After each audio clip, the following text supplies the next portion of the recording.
Hey, thank you, Lori. Hey, thank you. Thank you for reminding me that my microphone was off. I went and turned it on. Hey, what up, chat? Forrest Gump also. Hey, Brittany, thank you. Highly appreciate that. All right, all right.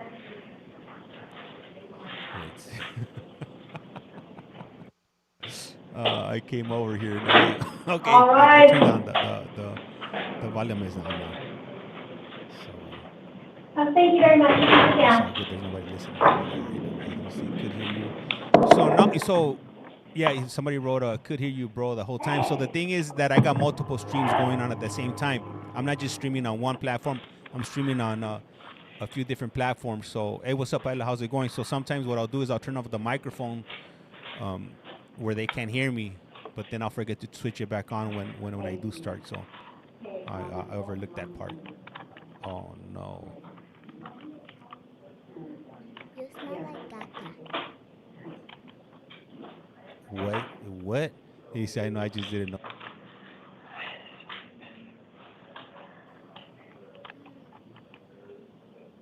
I'm not going to buy you no more toys. Tu mama's not going to get you nothing. I'm going to tell her not to buy you nothing.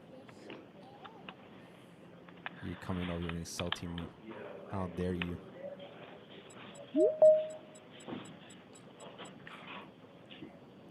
All right. They say, thank you, tap the screen, if you will. Yes. Okay. Just making sure. Are there any victims around to be able to? Hopefully the interviews are ready. Not that I know. I hope so. So I'm not sure if you guys can see in the back. So you see this light on right here? It looks like there's an individual right there talking to their lawyer. So we are going to be having some somebody being represented by a lawyer. Let me move this over to this side. And my chat's not working. I'm not sure what the hell is going on with my. It hasn't been working for since yesterday. Polk County was wild the other. Hey, Polk County is always wild. Hey, what's up, Frank? How's it going? Yeah, Polk County. There's man. It's because the judges, man. It's like the judges. They're on something else over there. I mean, I thought Pima County and Maricopa County were bad, but man, they definitely these judges got nothing on the judges from Florida, man. Especially at Polk County. Polk County, they don't mess around. James, she is your double. She is. She's the real James. She says all the time. So right now it looks like they're a little bit behind, but it was like that yesterday. She don't take it. She don't take any nonsense. Yeah, this is Maricopa County. Yes, it is. I wonder what judge we're going to be having today. I don't know. Let's see. This is standard.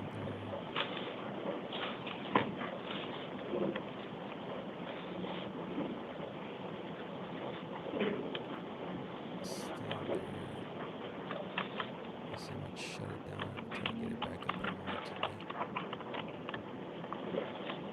Let me see, Chad Rowe. Should have heard the judge in Orange today. He was all straight up making fun of people.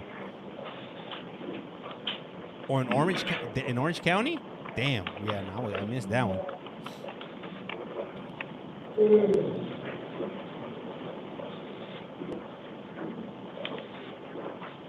I'm gonna have to go back and play it back. Okay, thank you. That's wild.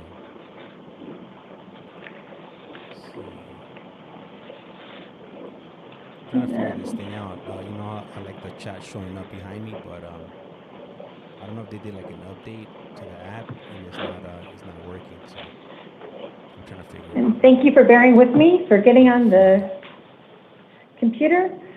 This I'm is glad the 2 Ashley's not p.m. here. initial It doesn't appearance look like calendar Ashley's sitting for down there June on 26, 2025. this area The here. court's orders for the Depending taking on of what's DNA and going on. fingerprints that were given on the first calendar of She's this not here month today, so shall apply to all I'll matters definitely on this have to calendar. get started today if Ashley's not here.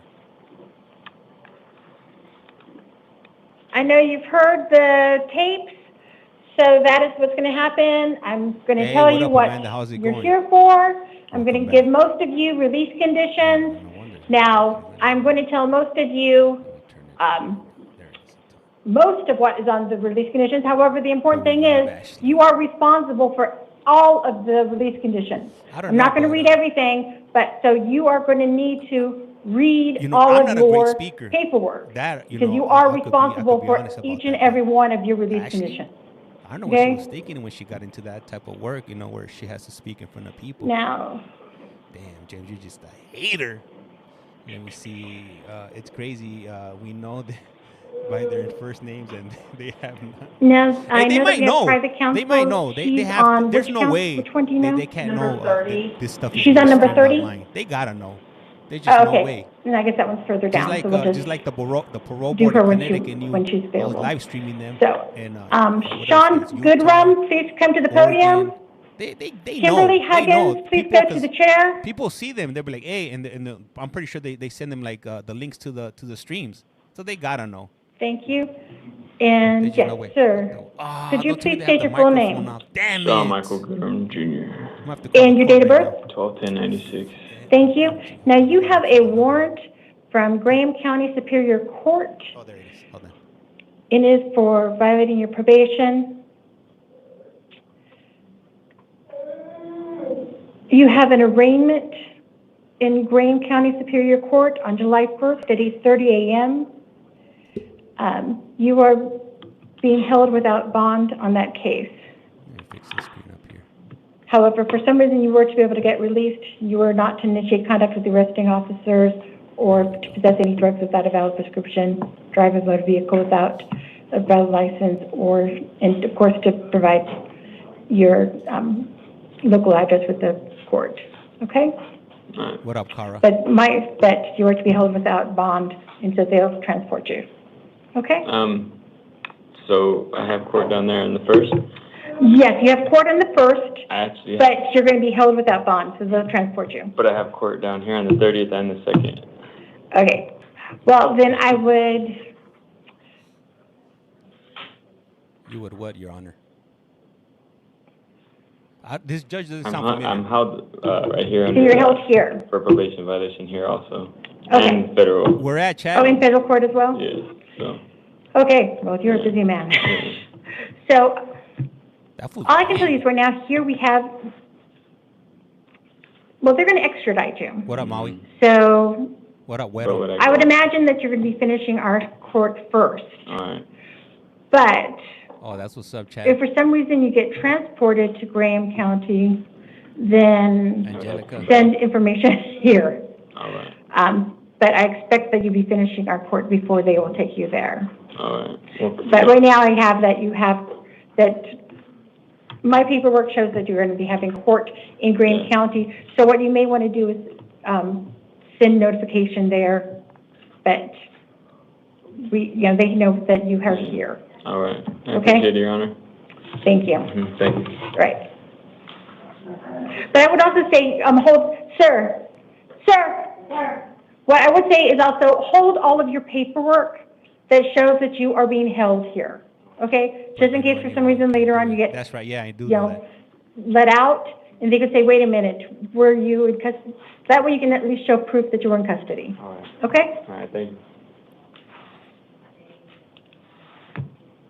Kimberly Huggins, please come to the podium.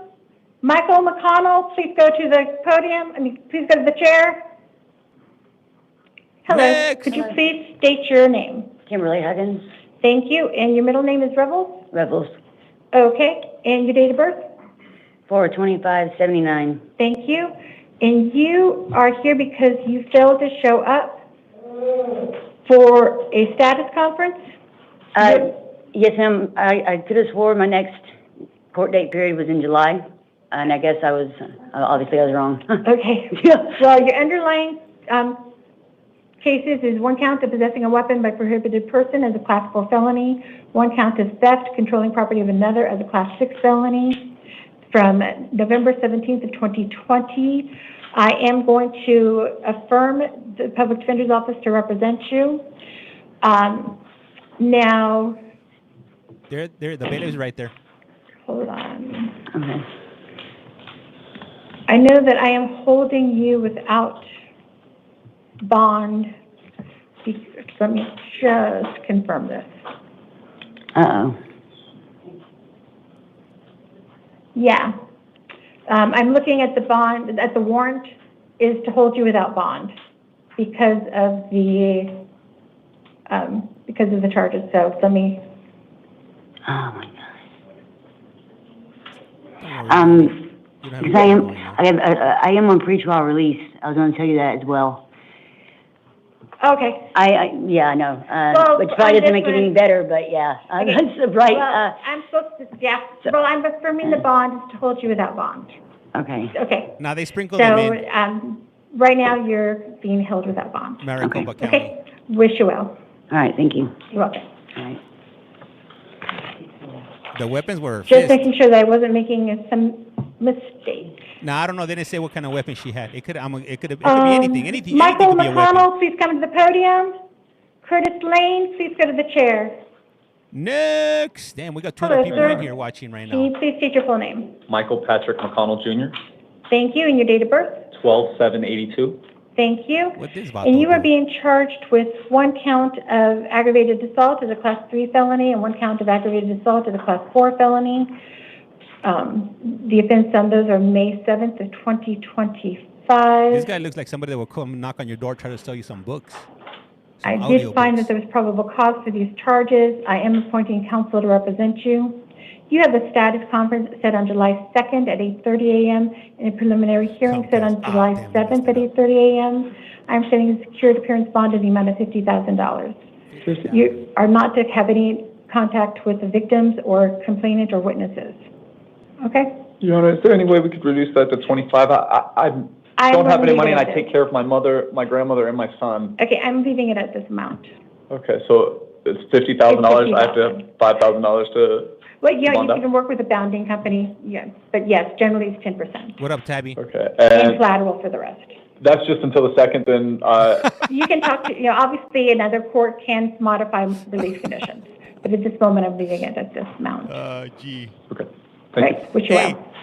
somebody came and knocking on my door the other But day. yeah, Like, who the hell's she's- knocking on she's my door? gonna Because I got a take work. sign, don't knock on my door. So this fool knocking on the door, Curtis and they hit Lane, it. please come to And the I opened the door. podium. I was like, hey, what's up? And he's like, oh, I'll make this quick. I was like, hey, don't even trip. I'll make it quick And for you. I'm not Joseph interested. Boom, close Perez. the door in his face. Oh, My wife hold started on. laughing. Joseph Perez, we have counsel for him. He's not here yet. Ay. Let me Hold help you up out on with that, Mr. buddy. Perez. Robert Crowley. Thank you, Thor. Please go to the chair. Like, come on, I got a sign on my door. Like, don't knock on my door. If I want somebody's So services, Curtis- I'll call you up. Mr. Lane, could you please state your full name? Curtis Edward Lane, Thank you. Your date of birth? 6/17/1975. Thank you. And you are being charged with 2 counts of organized retail using an artifice as a Class 4 felony, 1 count of organized retail theft merchandise as a Class 4 felony, 1 count of dangerous drugs possessing or using as a Class 4 Hey, you know how felony. you could get rid I of did find Mormons? that there was probable cause on these charges. You tell them that you used to be a Mormon, I and am they'll appointing blacklist counsel to you. represent you. You have a status conference set on July 2nd at 8:30 a.m. and a preliminary hearing set on July 7th at 8:30 a.m. And I am setting a secured appearance bond in the amount of $25,000 in these charges. Organized retail theft. Bond, Shoplifting. ¿me puede dar? A bond, yes. They know where I get Yeah, it. Chad, yup. They know where I get I'm it. not releasing you Tell them that you're a now. dropout I from the never, Mormons. not came in court or nothing like That that. you're in exile. Okay, with these charges, with these facts, I've decided that this is appropriate. All right. Later on, release conditions could possibly be modified, but at this moment, I'm taking them at this amount. When I go back to court? Your next court date will be July 2nd at 8:30 a.m. All right. All right, and you'll be getting your paperwork, okay? You just go to your left, you'll get that.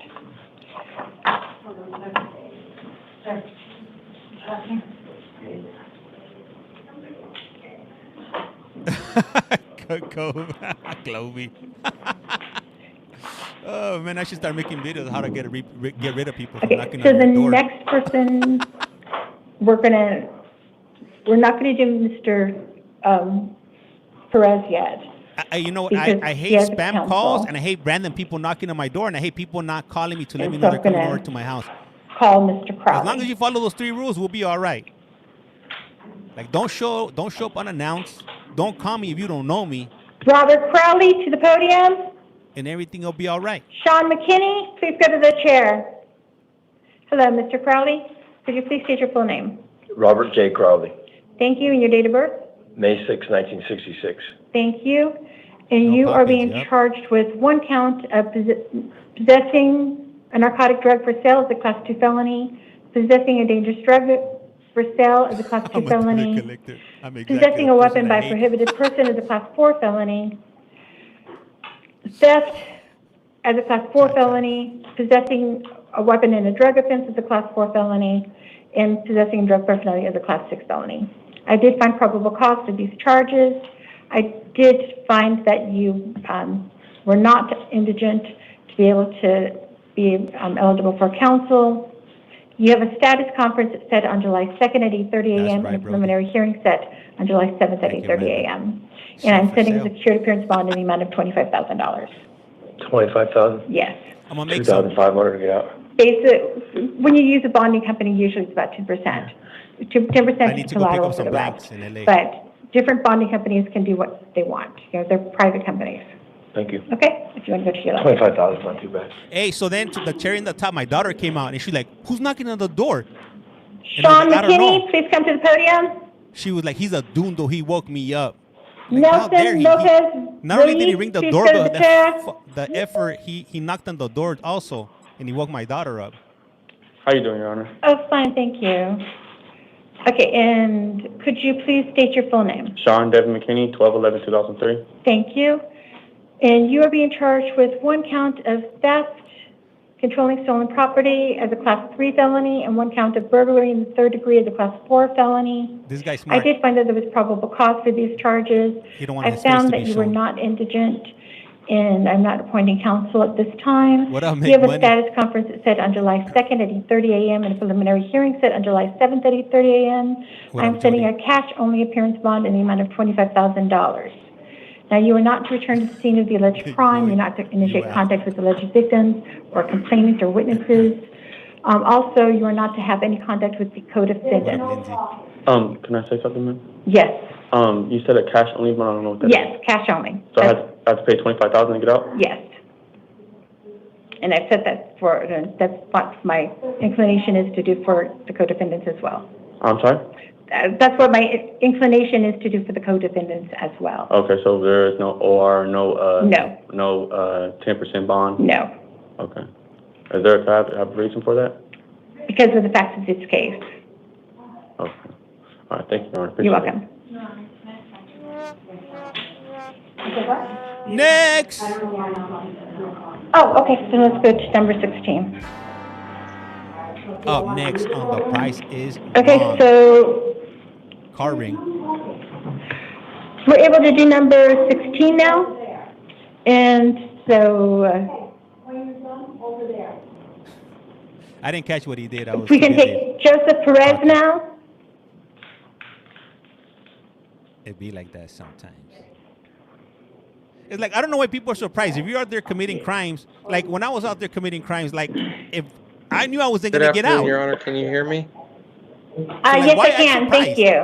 you. And we also have Ms. Gaunt in the, is that correct?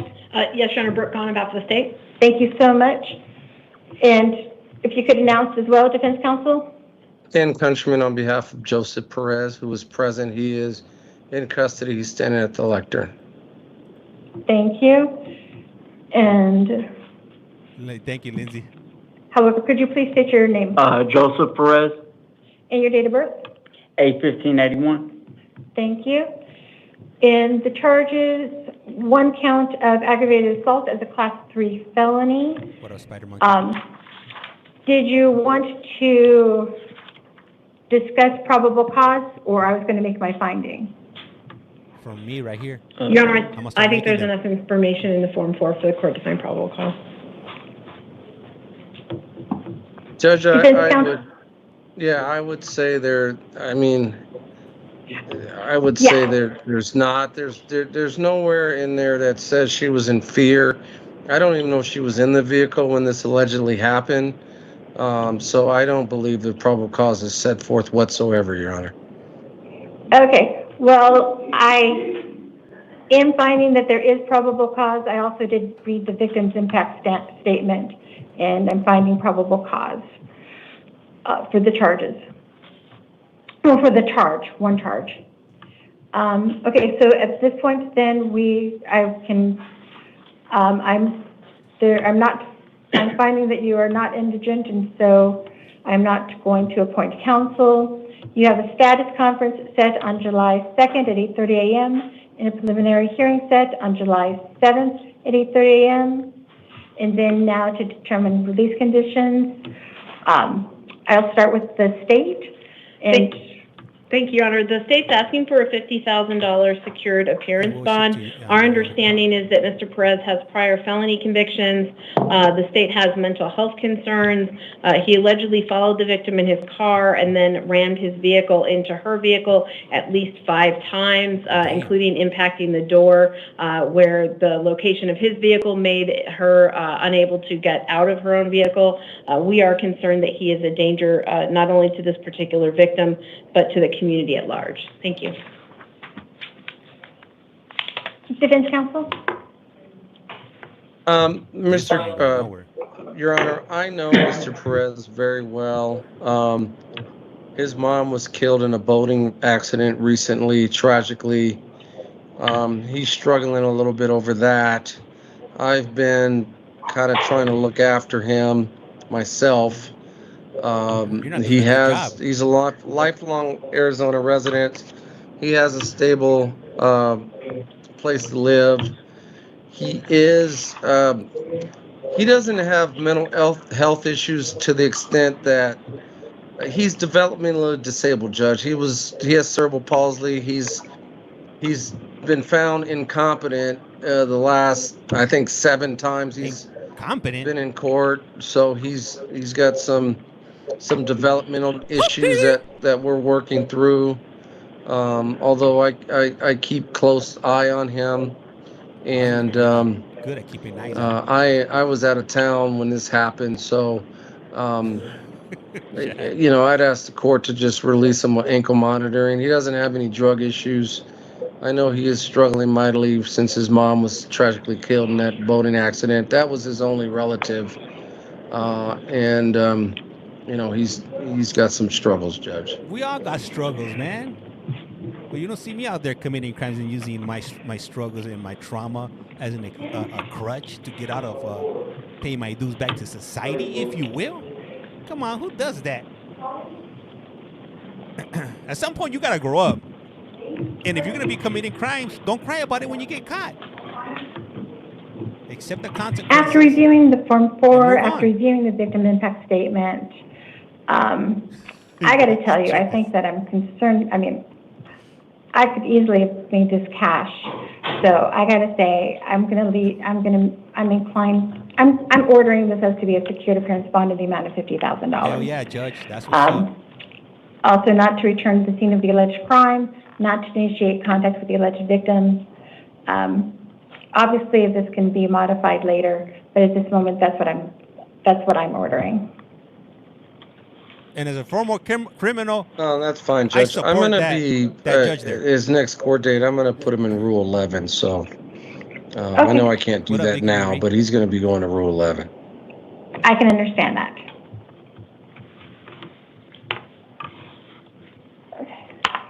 I have mental health issues, and I'm allowed. Okay. I think that what up, Tiny T? Okay. Then yes, you can just go to your left and get that paperwork. I don't know what Rule 11 and is. Joseph, I'm gonna if I could tell him something. I'm gonna need a power of attorney to get your. I'm gonna need you to fill out a power of attorney so I can get your car at impound, so it won't be there forever. Okay. So I'll be back tomorrow.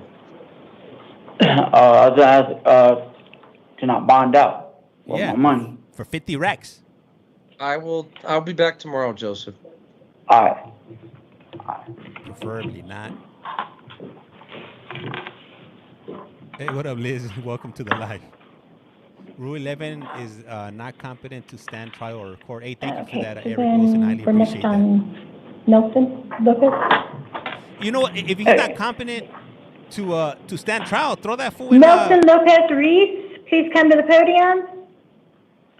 And then I guess Tiny T wrote down. Romaine McKinney, please go to the chair. Account, Your Honor.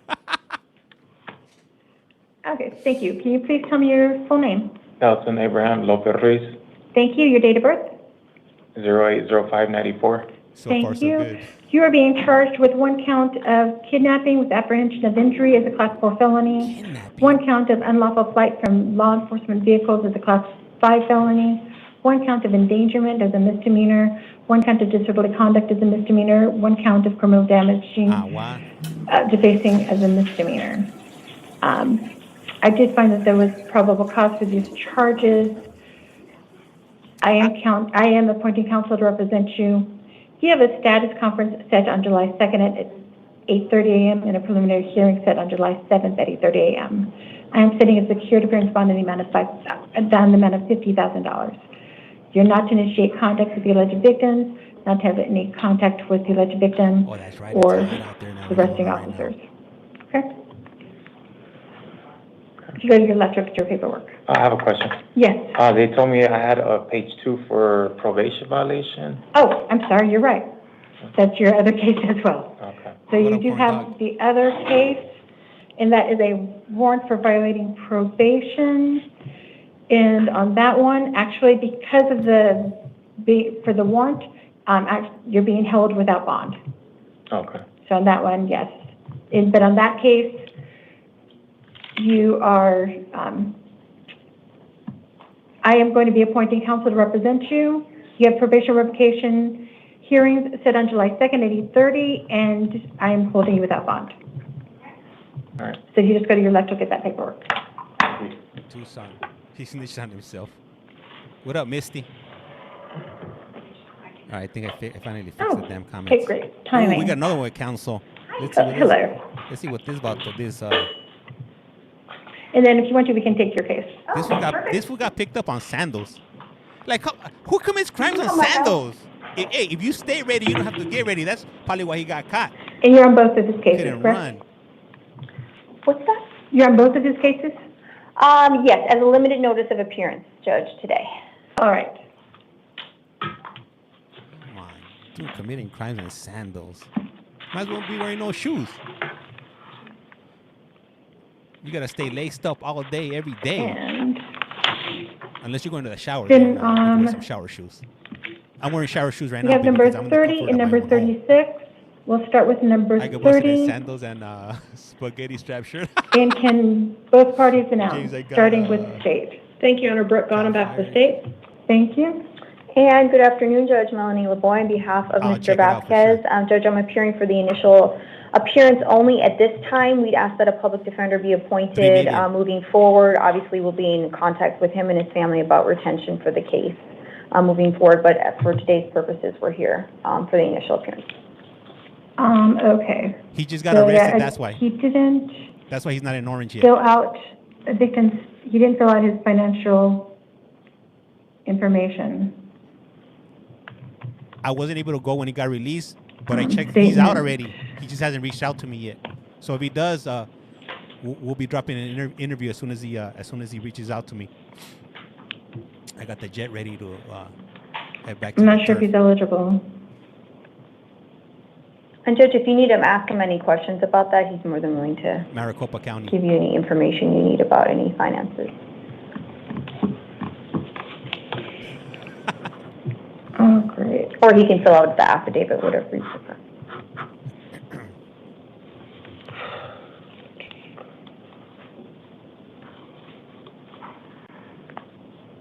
Jaden writes, wow, she yeah. is one gorgeous lawyer. Oh, it is helpful if you'd actually step on out. Now, you know what? Hey, after getting out from a life sentence, you got a lot of things you got to catch up on. So I'm pretty sure the halfway house or the the homies at right now. They're probably trying to get him up to speed. You know, setting him up with an ID and social security card, getting his birth certificate, and just going through the motions of trying to integrate himself back into society. So, hey, what up, wetsuit man?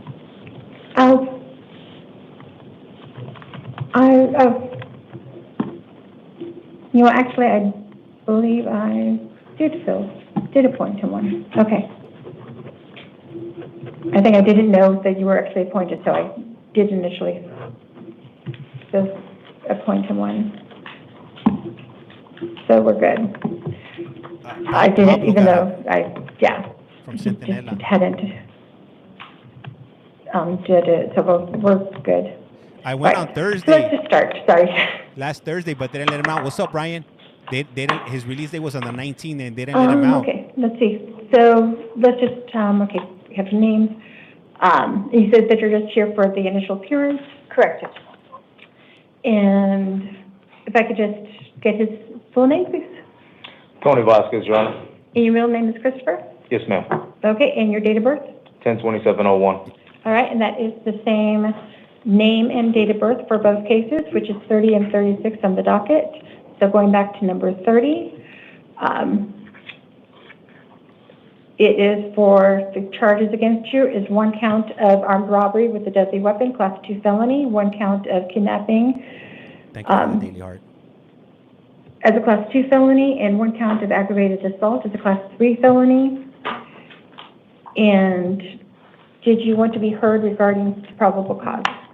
Judge, I did review the Form 4 for that, and I didn't have any additions to the probable cause. Okay.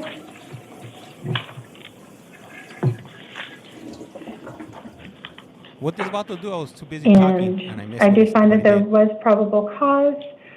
I will appoint the public defender's office to represent you. Nikki, what up? You have a status conference set on July 2nd at 8:30 a.m. and a preliminary hearing set on July 7th at 8:30 a.m. And then to be heard on release conditions. Starting with the state. Thank you, Your Honor, and if I'll just address both cases together. The state's asking for a $200,000 secured appearance bond. Our concern is the violent nature of these offenses. Mr. Vasquez allegedly participated with an accomplice in the kidnapping of 2 victims at gunpoint. One of the victims was pistol whipped and sustained injuries. The other victim was also assaulted. He had several broken bones, and he was left in the desert. We are concerned that Mr. Vasquez is a danger to these victims as well as to the community. Additionally, we have some concerns about the possibility of witness and victim intimidation. Damn. Thank you. This was straight when freaking Donnie Brasco on these people. This was straight when casinos night taking them to the desert. We're asking the court to consider a $50,000 secured appearance bond. Judge, he owns his own business. In addition to that, he works for the Wildland Firefighters. He has family support, no prior felonies. Judge, he's not a flight risk. He has no failures to appear on his record. And in fact, Judge, for the past week, he's been in Banner Behavioral for the week, checked himself in on his own accord for counseling. Judge, he obviously has been in contact with counsel, and again, if I had been aware of the fact that they were looking for him, we would have done a self-surrender. So obviously not a flight risk, so we think a $50,000 bond secured is appropriate. Okay. Did you want to just address the other one as well, since she was addressing both of them at the same time, or just... Judge, I would just incorporate the same argument for both matters. And... That's wild. Yeah, so I think I'll just try to stress Who does that? And let me just take a look at the second one as well. Okay. On this one, I also had a victim impact statement, which I reviewed. I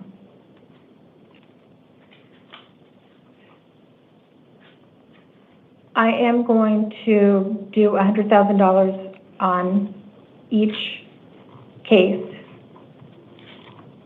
Well, actually, at the moment, I'm doing each one. So right now I'm going to do this one first. So on number 30, I am going to do $100,000 secured appearance bond. You're not to initiate contact with the alleged victim or victims. No physical contact with the alleged victim or complainant or witness. And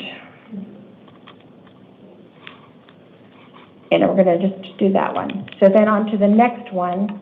We have your name, your date of birth. The charges in this one, it looks as though it's one count. There's more charges in this one. It's one count of kidnapping as a class 2 felony, one count of burglary in the 2nd degree, one count of armed robbery with deadly weapon as a class 2 felony, one count of aggravated robbery as a class 3 felony, one count of aggravated assault with a deadly weapon as a class 3 felony, one count of unlawful means of transportation as a class 5 felony, 3 counts of endangerment as a class 6 felony, and 1 count of disorderly conduct with a weapon as a class 6 felony. And I did find that there was probable cause. Oh, I'm sorry. Did you want to discuss? Sure, I have nothing to add. Okay, probable cause then on I'm that going one. to find This probable will straight cause went for these Carlito's way. charges. You're only, so I need to order The an only thing was attorney missing on was these, the 'cause I did chainsaw. not order an attorney on this one. What? So let's appoint counsel on this Mandatory one. 15 years. And on this one, I'm just going to add, so anything different regarding any argument about release conditions about the bond? Okay. Judge, no, I would just incorporate that same What is the information. same argument? Okay. I'm gonna just keep it the same. I think that $100,000 on this case as well. Hey, just to put in perspective, I was once arrested for In felony fact, if I- vandalism. My bail was Part of me is thinking $100,000 more, so I'm for just gonna stick it vandalism with in 100,000. LA County. And this fool got $100,000 for freaking carjacking, armed robbery, pistol whipping, leaving somebody in the desert. And so I've signed it, EAD? so, it's just been changed because I needed to make add it make sense. the point of counsel. Well, and so we're done on that one. And I went to court. I tried to get my bail reduced, and they doubled it up to $200,000.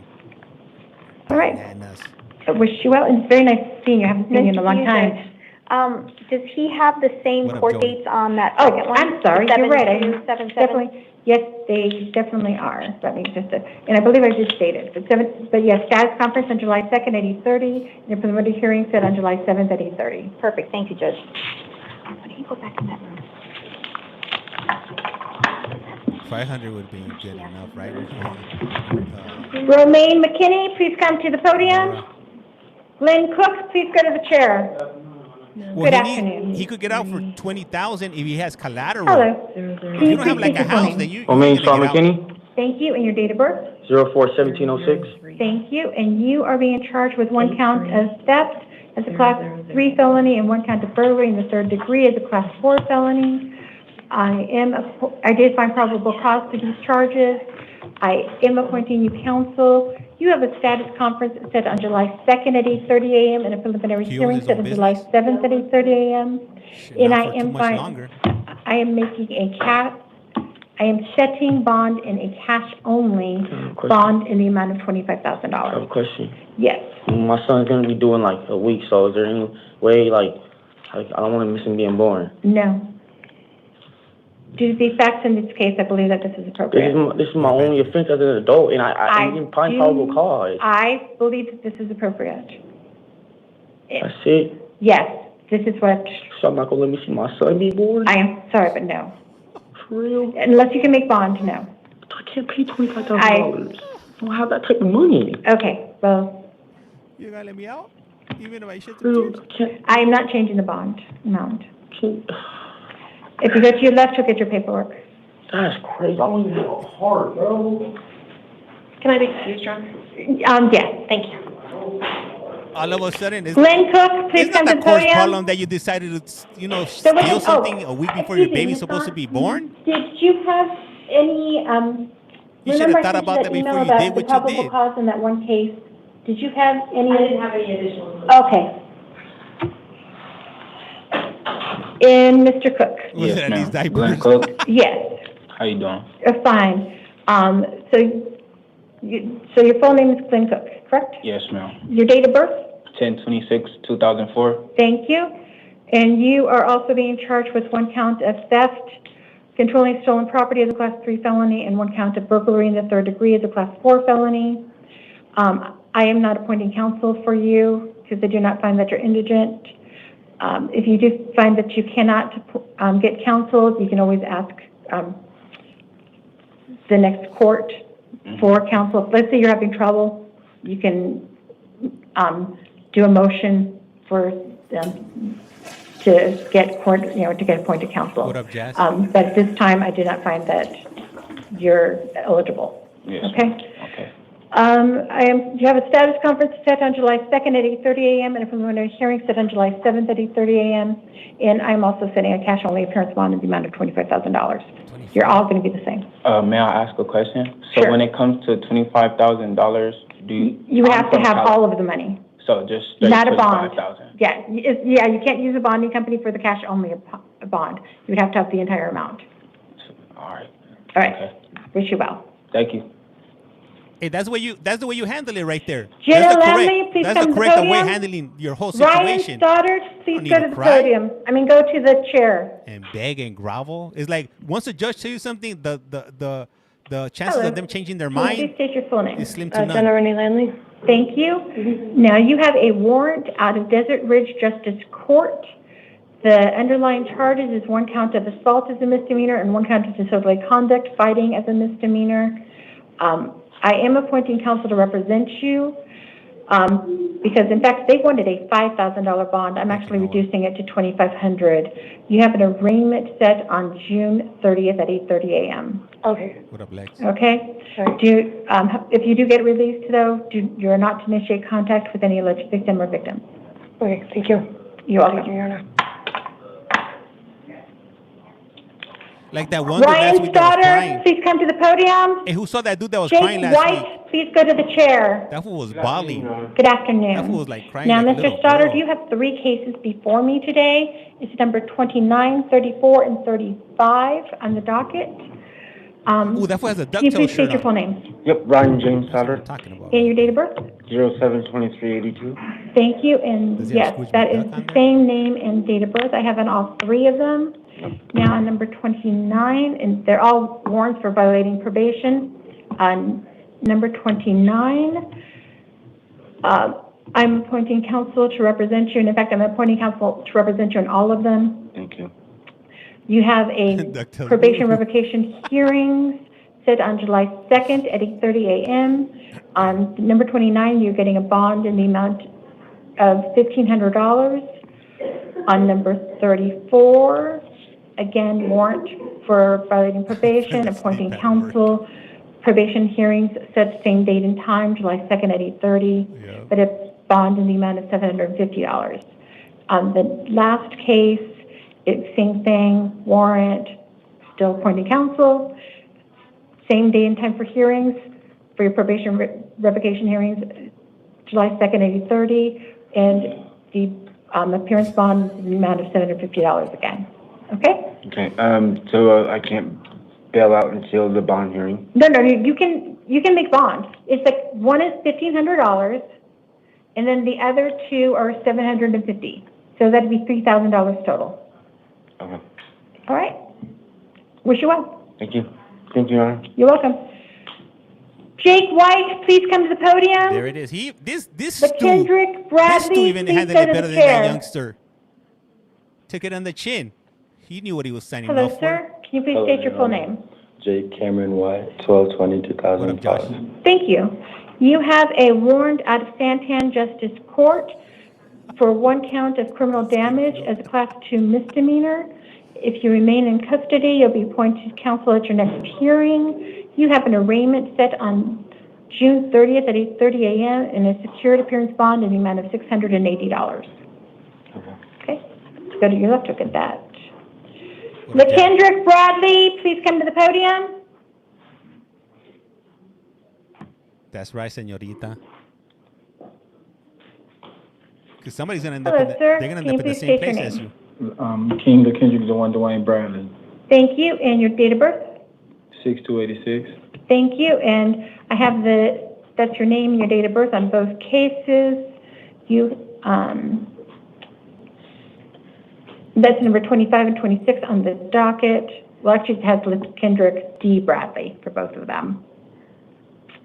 On the first one, it is a warrant for violating your probation. I'm appointing counsel to represent you. You have a probation revocation hearing set on July 2nd at 8:30 a.m., and it's a secured appearance bond in the amount of $100.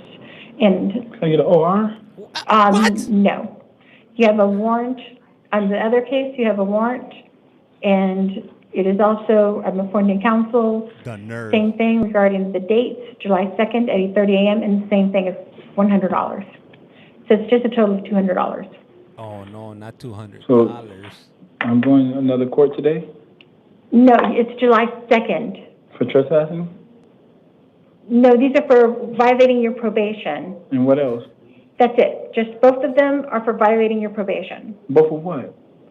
Both. The reason why you're here today is because you had warrants for violating your probation. There's for warrants I'm not on for probation. petition to revoke your probation. You have petitions to revoke your probation. Nobody told me I was on probation. For violating your probation. I know. Oh, yes, ma'am. I didn't know. Okay. I didn't know I was on probation. They told me I was off of it. Okay. They told they informed my family that they were done with the shit. It seems like they're just pulling it up when they want to, ma'am. Okay. Literally. These are low bonds. You can use the bonding company. I need to be free. I mean, I did nothing wrong. They just pulled me over. And, I was riding a bike down the street, and they pulled me over, and my family told me to do something. I just did it, ma'am. Okay. Really? I should be able to go home. Okay. They are low bonds. You should be able to. The OR thing. I'm not. Really? I'm going to do that one. Let me take a look at your ISIS docket. I need it back, ma'am. I did nothing wrong. I just got out of here. I did 90 days. I would have did it right. If I knew better, they told me not to worry about this shit. They took care of it. Nobody ever. They say it seems like shit just keep popping up after they take care of it, man. I promise you, that's what they told me. They keep telling my family they took care of it. Damn, my man, knock it off with the voice. Do you think the judge is gonna fall for it? Pobrecito. Will the judge fall for it? Is she gonna fall for the okie doke? I do.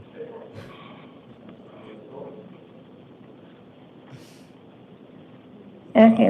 Apparently, also you didn't report to your probation officer.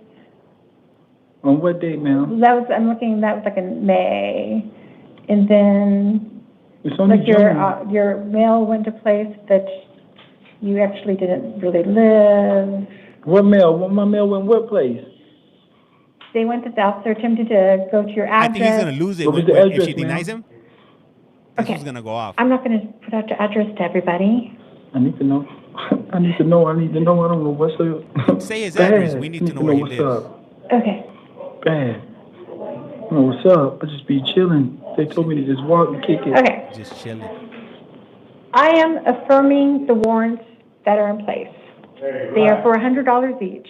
This was a man baby. It's a $200 total. The only thing he needs to do is suck his thumb now. Okay. I do not want everybody to hear what your address is. Say the address. Okay, I'm not going to put that out. Put it out for everybody. Yes, ma'am. So, just it's $200. So it's $100 for each case. I can tell you that's actually, if they're in the scheme of things, it's actually low. So if you just go to your left, you'll get that paperwork. And then the criminal trespassing thing? Okay, I don't have that chart. That's not my case. All right, that's they said.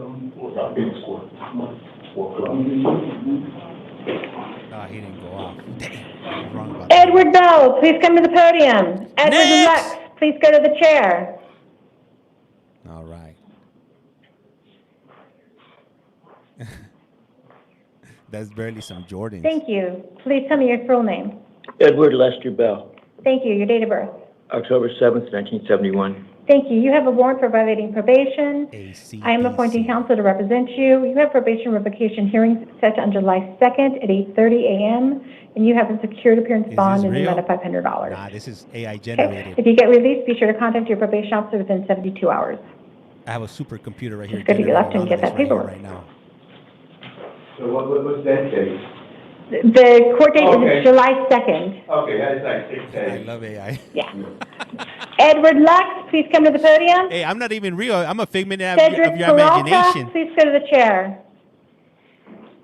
Hello, Your Honor. Hello. Can you please tell me your full name? Edward Dean Lux, Thank you. And your date of birth? 04/17/1990. Thank you. Now you have a new case out of Buckeye Municipal Court. You're being charged with 1 count of assault as a misdemeanor, 1 count of disorderly conduct as a misdemeanor, 1 count of resisting arrest, passive resistance as a misdemeanor. I did find that there was probable cause for these charges. I did not find that you were eligible for counsel, at least not at this time.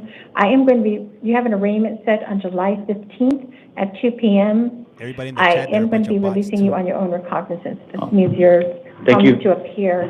Thank you very much. However, you are not to return to the scene of the alleged crime. You're not to initiate contact with the alleged victim, not to have physical contact with the alleged victim.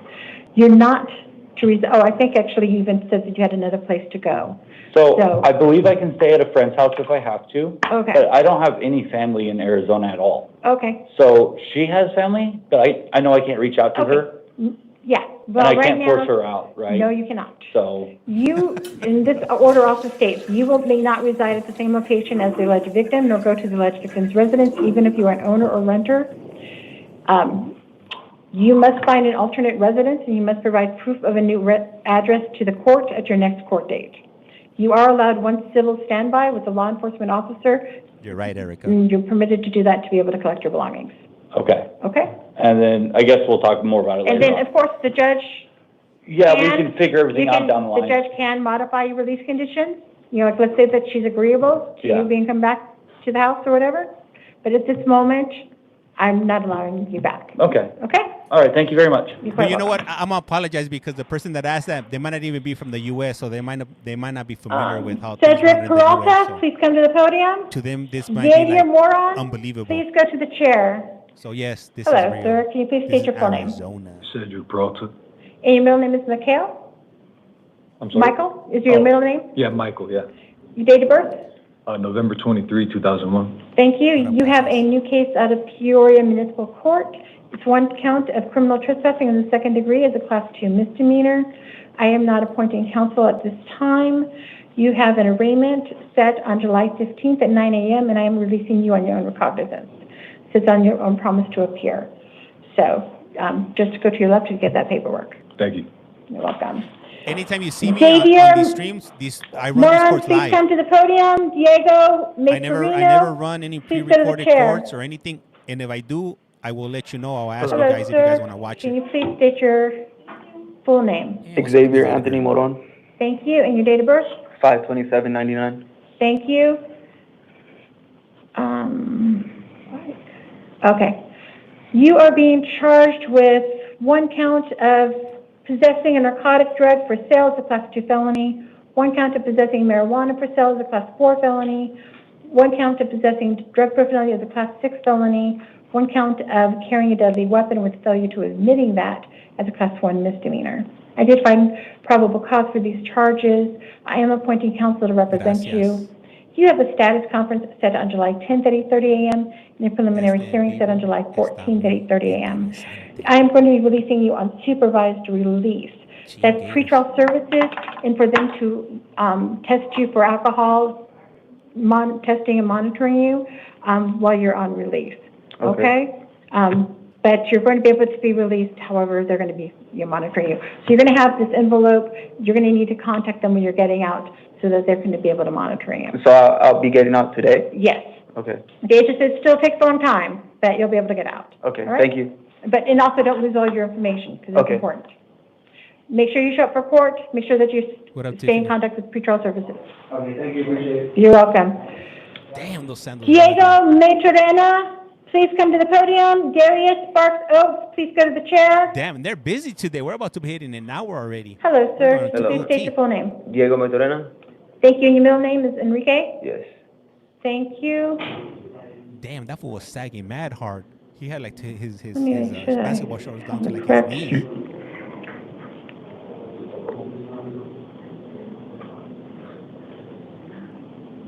They need to pay. Yes, all right. Yes, I'm sorry, can you please state your name again Diego Enrique Maturana, and your date of birth? January 16, 1996. Thank you. And you are being charged with 1 count of shoplifting, using an artifice as a class 4 felony, 1 count of possessing or using drugs personally as a class 6 felony, 1 count of refusing to give your true name as a class 1 misdemeanor. I did find probable cause for these charges. I am appointing counsel to represent you. You have a status conference set on July 10th at 8:30 a.m., and I am going to be releasing you on your own recognizance. Okay? Thank you. Let's go to your left. Darius Sparks Oaks, please come to the podium. Did you guys see it? His shorts? It was like a freaking skirt. Hello, Hello. Can you please state your full name? Darius DeVille Sparks Oaks, Thank you, and your date of birth? 12/19/05. Thank you. Now you have a new case out of Boone Valley Justice Court. Oh, no, this is a new Superior Court case. So you are being charged with 1 count of theft as a class 6 felony, 1 count of carrying a deadly weapon being less than 21 years of age as a class 3 misdemeanor, that's being carrying it inside a motor vehicle. I did not find that you were eligible for our counsel at this time. You have a status conference set on July 10th at 8:30 a.m. and a preliminary hearing set on July 14th at 8:30 a.m. I am going to be releasing you on pretrial services. So as general people are hearing me, there's you're going to have an envelope. It'll tell you how to contact pretrial services when you get released. But they're going to monitor you to make sure that they're going to monitor you, help you make sure that you show up for court. You are also not, you're also not to initiate any contact with the alleged victim or victims and with the officers as well. Okay, just good. What was the last part? You are not to initiate any contact with the victims and not to initiate any contact with the arresting officers. Like, so if I see them again? Yeah, you're not to, like, let's say you saw the officer on the street. You're not to initiate contact with them. Okay? All right. Job interview's going well.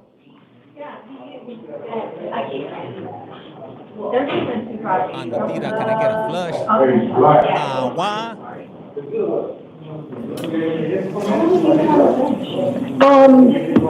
Yeah, actually.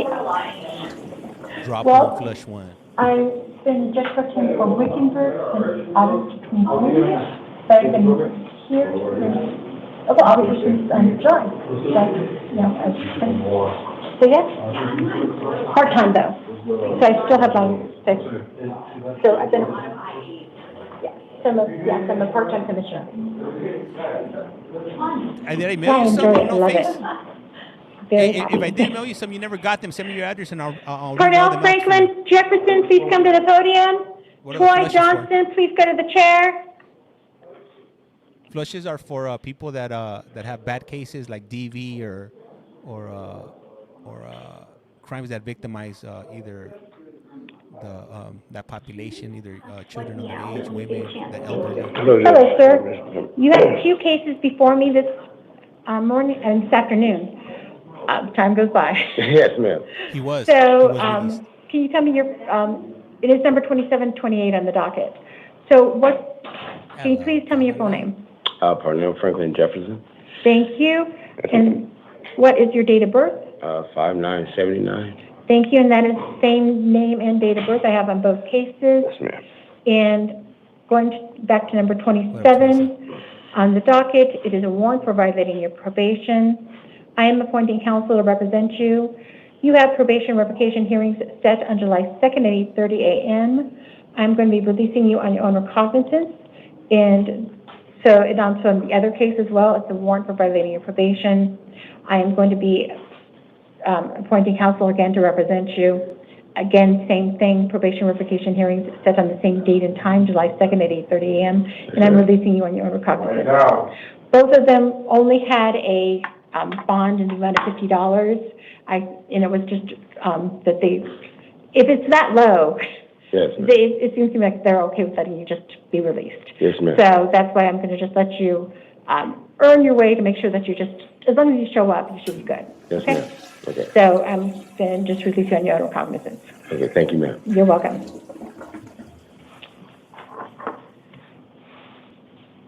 All right, and just giving you guys a heads up, I'm gonna be cutting the stream soon. I gotta get Troy going. Johnson, please come to the podium. But if you do want to continue watching, jump on over to @CollectCallFrom on Jeannie YT. Boyce, please go to the chair. I will be leaving the stream running over there on Hello, that sir. platform. Hello.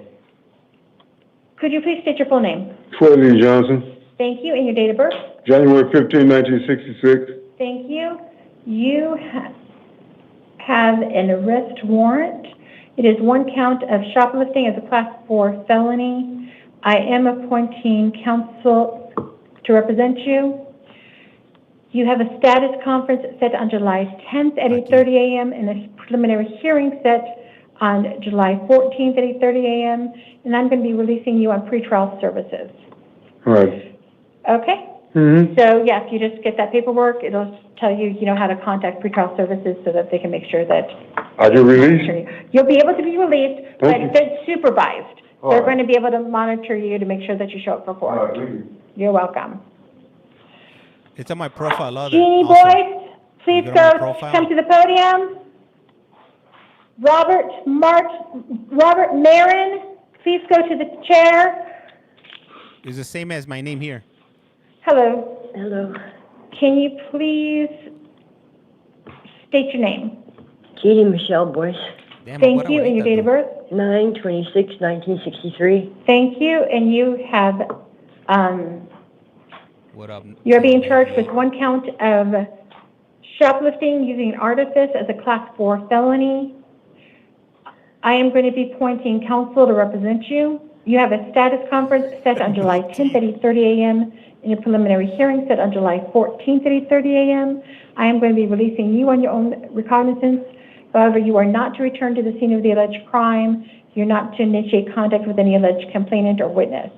Okay? Thank you very much. You're welcome. Just make All right, sure guys, that hey, you so show up for court. I Okay? gotta part ways now. But if you guys want to continue watching, like I Robert said, Marin, please come to the podium. At CollectCallFrom.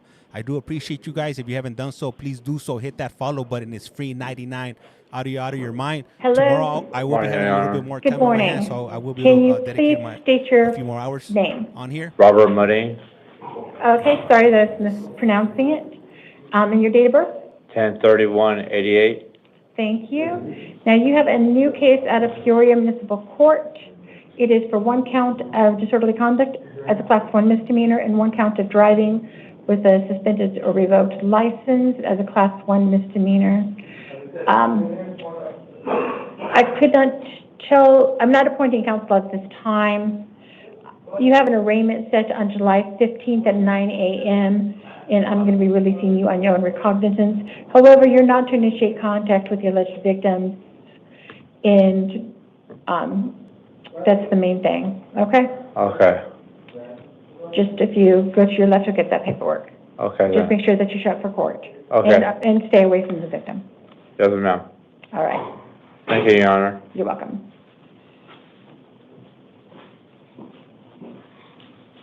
Cater Rourke, please come to the podium. Let me just,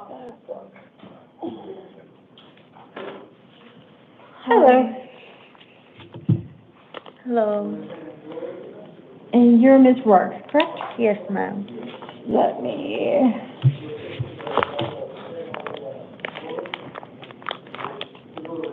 May I have your name and date of birth?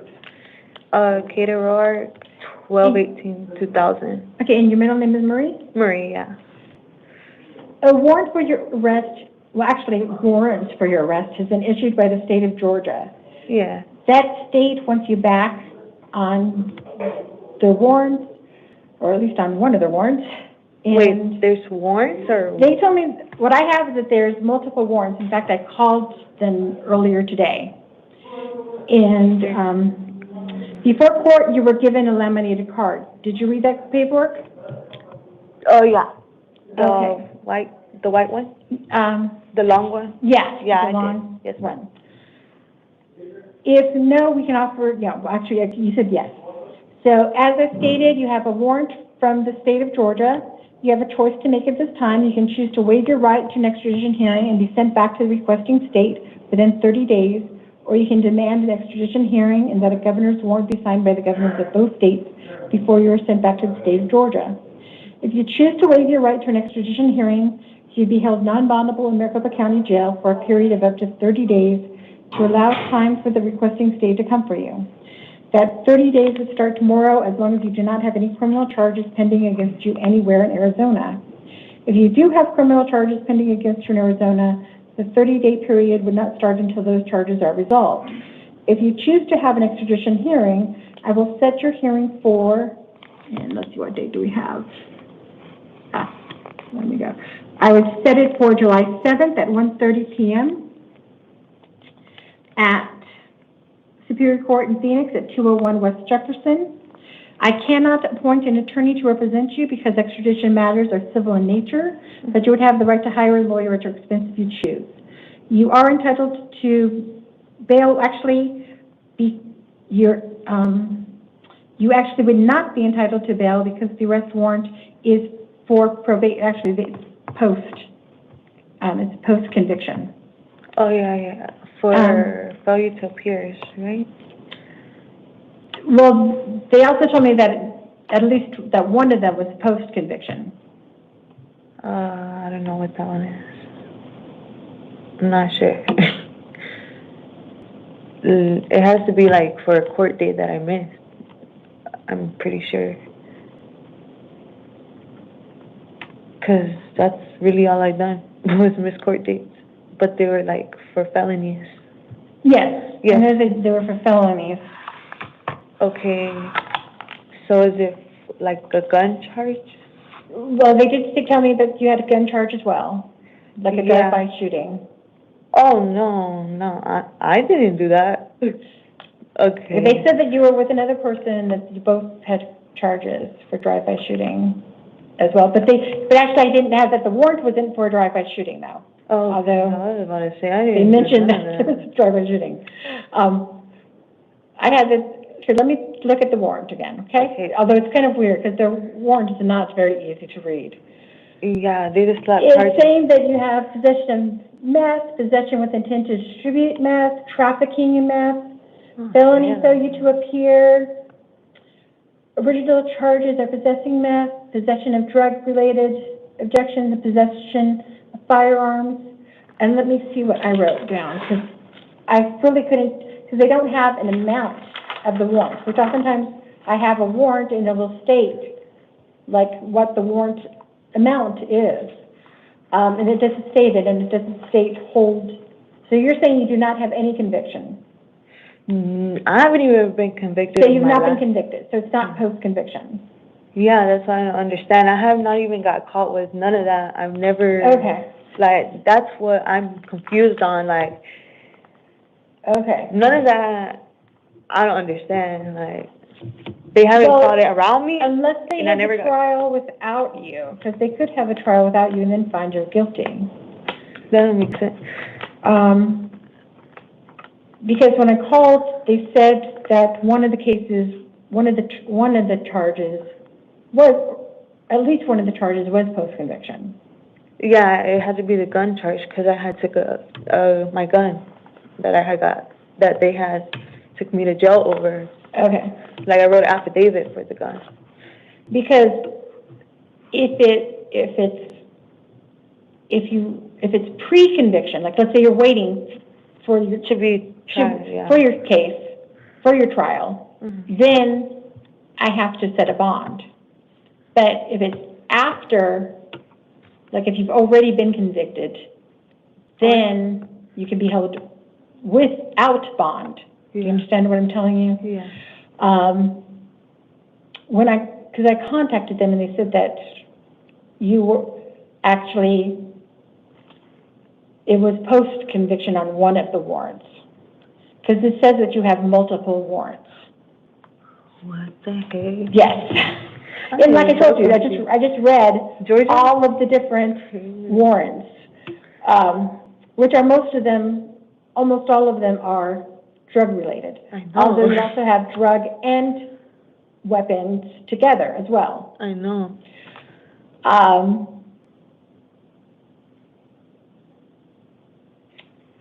Well, what I'll do is because, well, it's going to be very high. Since I cannot really tell from what this warrant here is, and what I'm going to do is I'm going to set a bond. So if you wanted to, oh, hold on, I need my script. Your rights are incredibly important, so I need to use the script. Yes, ma'am. So let me get back into this. So what I will do is that I would say that since this warrant does not tell me that, doesn't state no bond,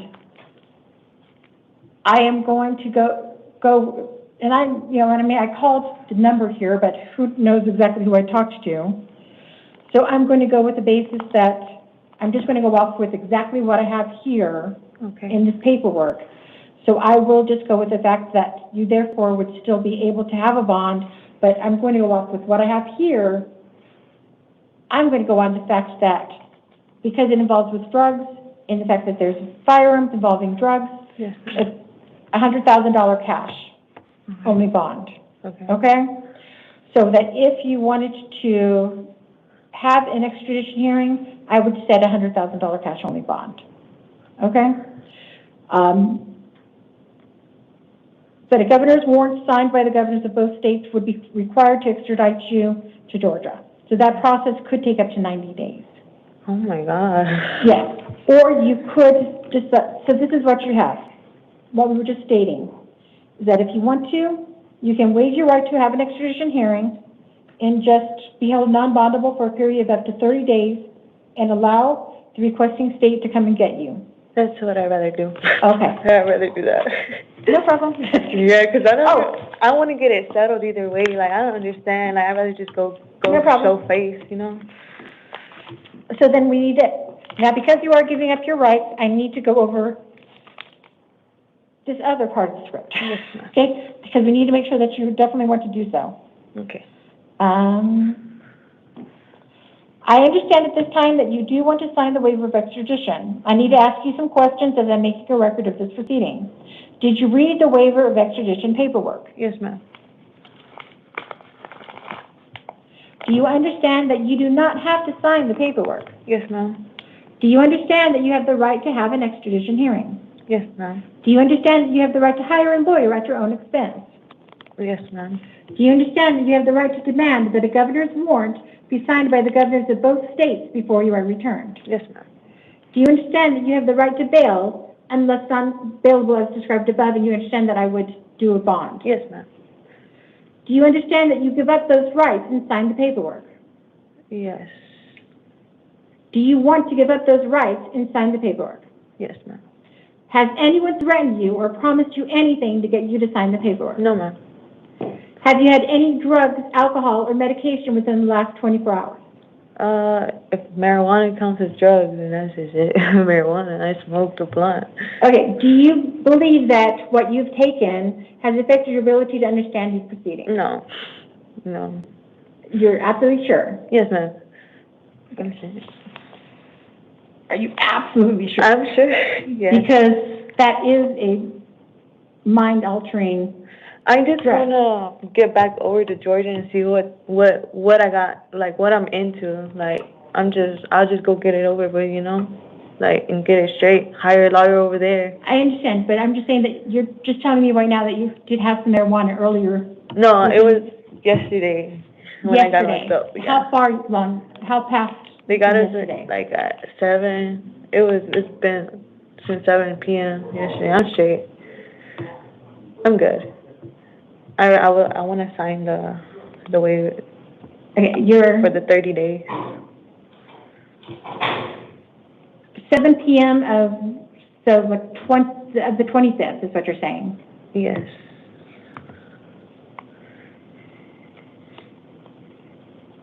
And you're saying it is not affecting your ability to understand the proceedings? Yeah, I'm saying that it doesn't affect. Yeah, it doesn't affect me. I know what I'm telling you, like. So you understand that you have a right to have these, you have, okay, I just want to make sure that you completely understand what's going on. Yeah, I understand that I have the right to have a hearing, but I just rather, you know, just go with it. Sign it and get it over with.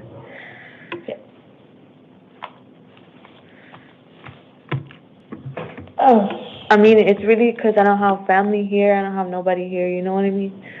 Over in Georgia is where everybody's at of mine. So, like, if I get a bond hearing here, how am I gonna get out? Like, or how am I gonna get, like, help? Yeah. You know?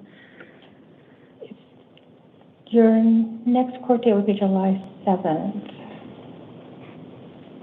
I just want to make absolutely sure that you are completely knowing what you're doing when you're giving up your rights. And I'm worried about the fact that you've been... You know what? You're right.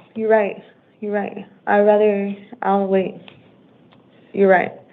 I'll wait. I'll do the 90 days.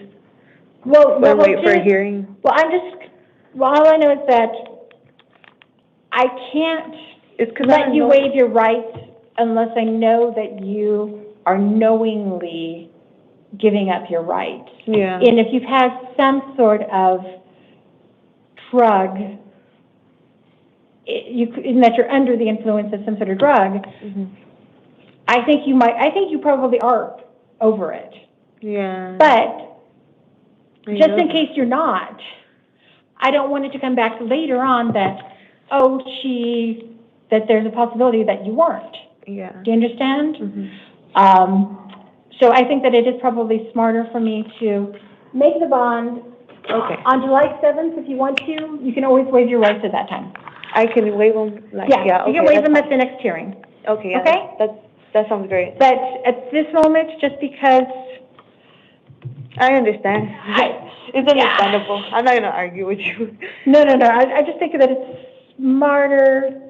Hold on, I do want to edit this because I was holding you without bond, but now I'm not. Okay. Yeah, that sounds a little bit better. And if, like, I do get that bond paid, will I have any, what is it, like restrictions or, to go by? Yeah, hold on. For the bond? Or conditions? Yeah, well, here, you're not to initiate contact with the arresting officers.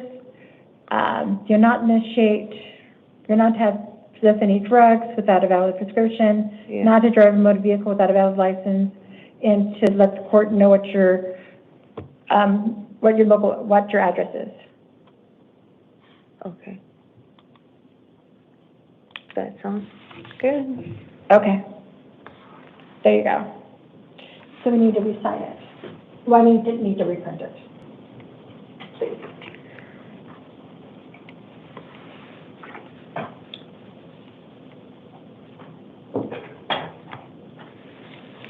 Thank you very much. We'll just print that for you. And it's just that I do think that it's just when, honestly, it's the first time somebody told me that they had drugs. But I haven't been a judge that long. Not like years like others have. Well, I mean, it has been years now, but not like decades. That's what's confusing me. Okay. Well, you'll be getting more information at the next hearing. Okay. But I read you off what they said about the different warrants. Yeah. Okay. But you're gonna just stay where you're at, and they will get you that information. Oh, sorry. They printed it out. She doesn't need to sign anything, but she is getting new information. Okay.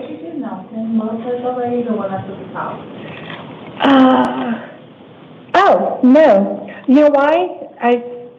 Because the attorney came in. So is Nelson Lopez Ruiz here? Oh, do you want, he looks familiar. I think we did do him. I wasn't sure.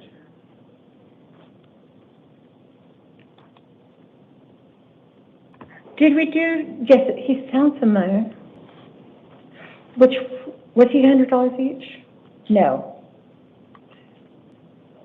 No, let's see. Oh, yeah, I remember him. Because he's the one who actually reminded me about the second case.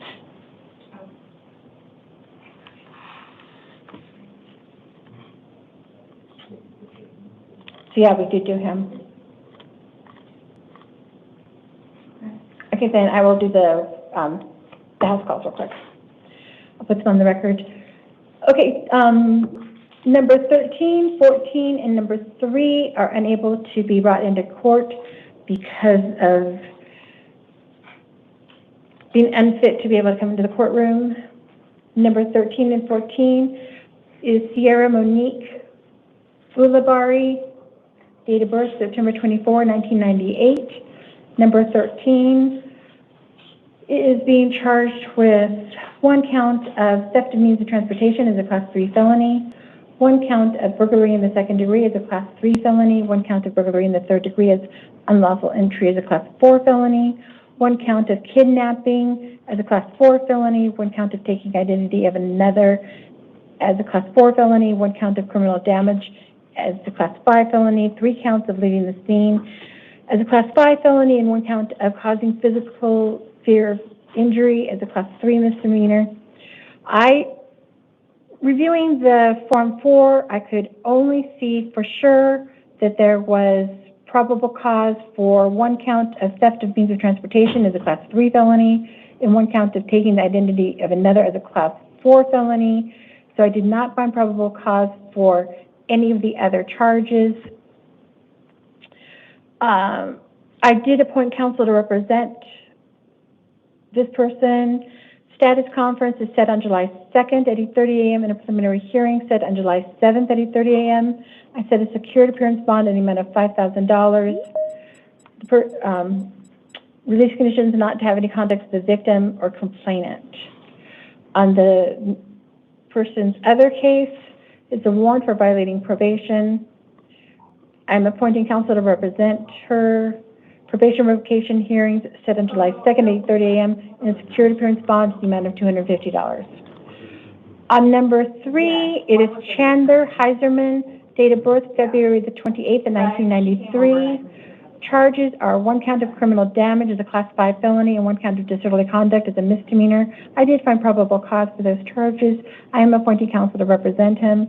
He has a status conference set on July 2nd at 8:30 a.m. and a preliminary hearing set on July 7th at 8:30 a.m. I am setting a secured appearance bond in the amount of $1,500. Oh. Okay, you know what? I did not put in about not having contact with counsel, or not having contact with the victim. So let me make sure I put that in.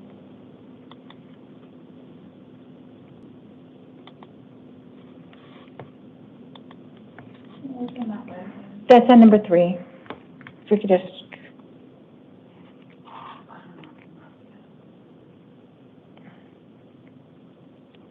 She's going to change. Yeah. Grab the release. Especially since he's got suicide watch. Can we grab it from the other stack as well? It should be kind of towards the back. Or was this something I didn't worry about it?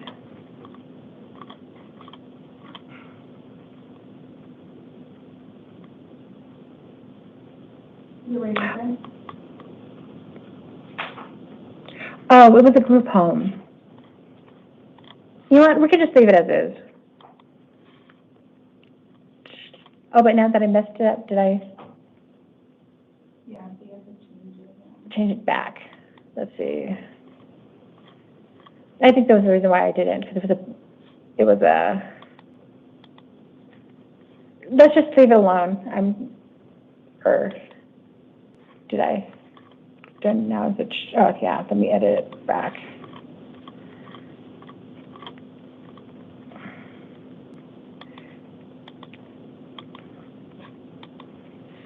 Yeah, let's just leave it with what paperwork that we had. It was a group home. I didn't want to mess with it, just in case, because it didn't say that he was trespassed away from there or anything, which he probably is, but I'm just letting it be. Yeah, we can just leave it. Oh, yes.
All right.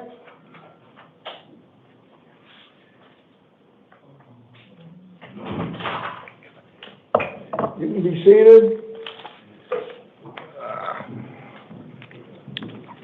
Martin Hernandez, court interpreter, Your Honor. Okay. 1 second. Okay. Jaime Dominguez, please come in. Jaime Dominguez, pase a la sala.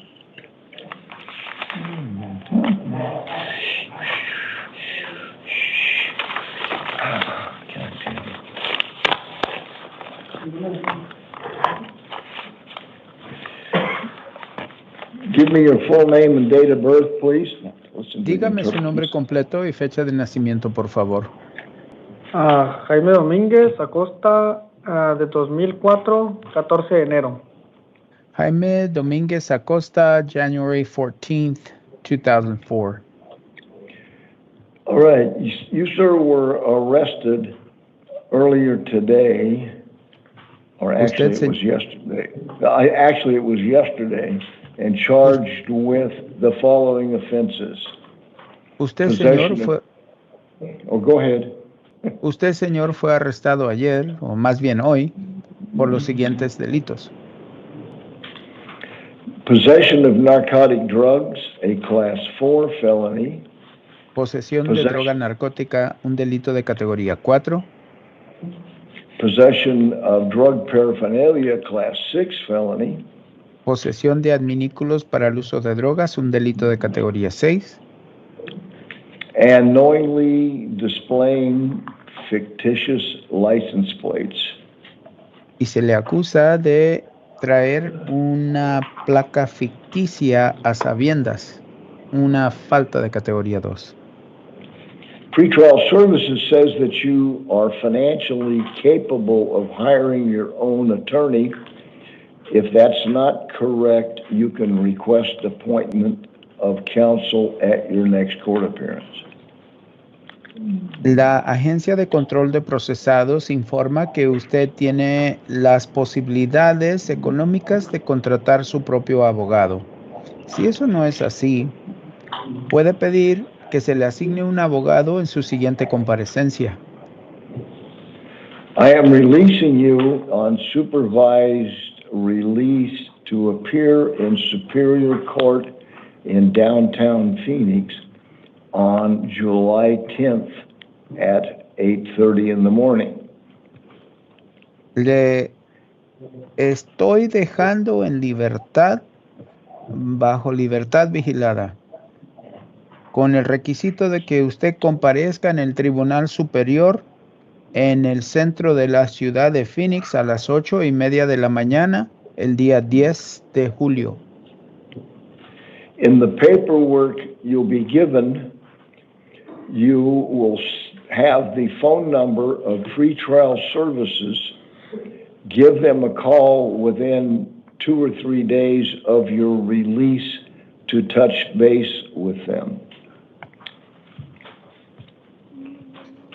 En la hoja que se le entregue al final irá el número de teléfono de la Agencia de Control de Procesados. En unos 2 o 3 días, llámale a ellos para que usted pueda establecer contacto con ellos. Do you have any questions?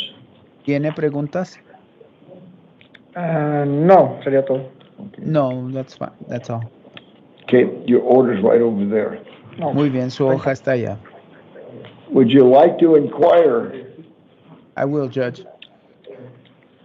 Buenas tardes a todos. ¿Hay alguien en la sala, alguien más en la sala que no habla inglés, que necesita intérprete? Si es así, levante la mano, por favor. I got one, Your Honor. I have one. Oh, yes, we have one raising their hand. Copy that, Would Judge. you? What was it?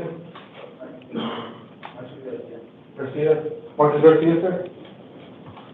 Is Marcus Garcia? Number 14, we'll move it up. Number 14? I Okay. move it up for you. Number 14, Marcos Garcia.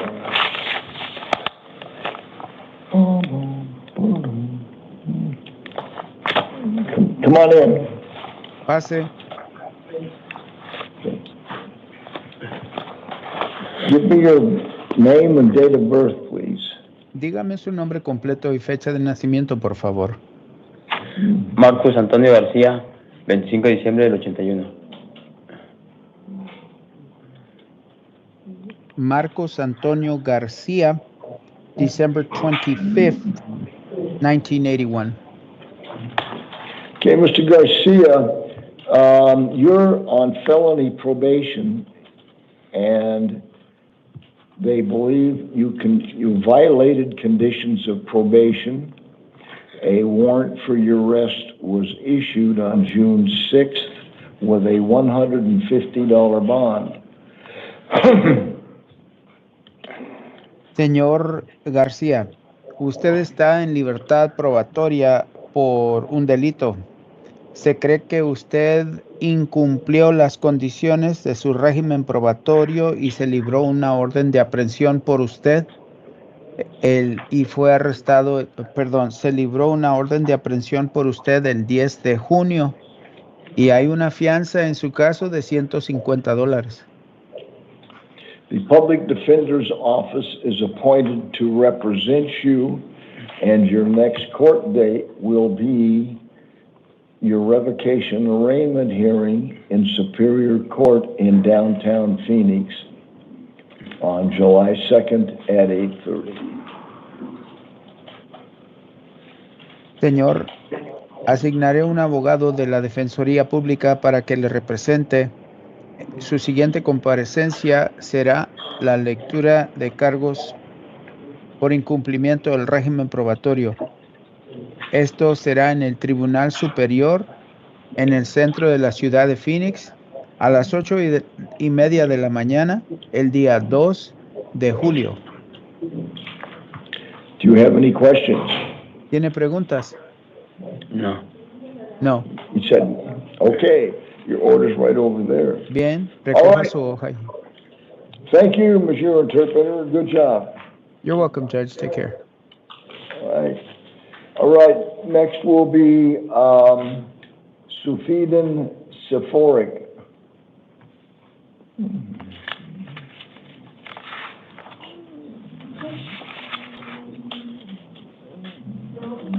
Over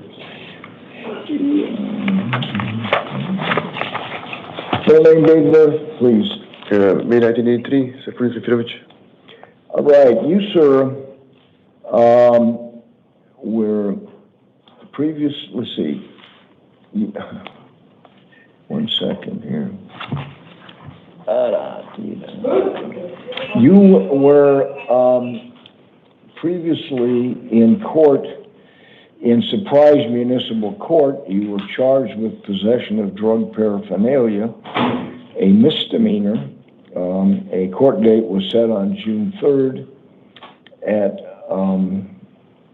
in that court. When you did not show up, the court issued a warrant for your arrest with a $100 bond. Your next court date in that matter will be July 1st at 1:30, Surprise Municipal Court. You were arrested earlier today and charged with the following offenses, felony offenses. Possession of dangerous drugs, a Class 4 felony. Possession of narcotic drugs, a Class 4 felony. Aggravated driving while under the influence.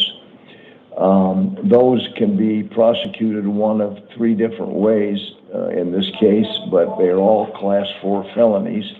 It's just one incident, but it's alleged that, number one, this occurred while you were driving on a suspended license, number one. Number two, it says that you had, this is, would be, if you're convicted, your second or third conviction within the statutory period. And also, you were to have an interlock device in your vehicle you're driving, and you failed to have that. Lastly, you're charged with possession of drug paraphernalia, Class 6 felony. I appoint the Public Defense Services to represent you as your attorney. Your problem is that you also have another felony case pending. Your next court date in that matter, let me see here. Okay, one second here. You have another felony, and okay, here we go. You're charged with possession of dangerous drugs and aggravated DUI, and you were released in a court on May 12th of this year. Your next court date is July 3rd of this year. The problem for you is when you're arrested and charged with a felony and released, which you were on that case, and you are arrested and charged with committing a new felony, under Arizona law, you cannot be released on bond or otherwise on the new charge. So you'll be held without bond until your next court date in this matter, which will be July 2nd at 8:30 in Superior Court in downtown Phoenix. Your order's right over there. Yes, sir. Your order's right over there. Travis Williams, and then it'll be Joe Scroggins.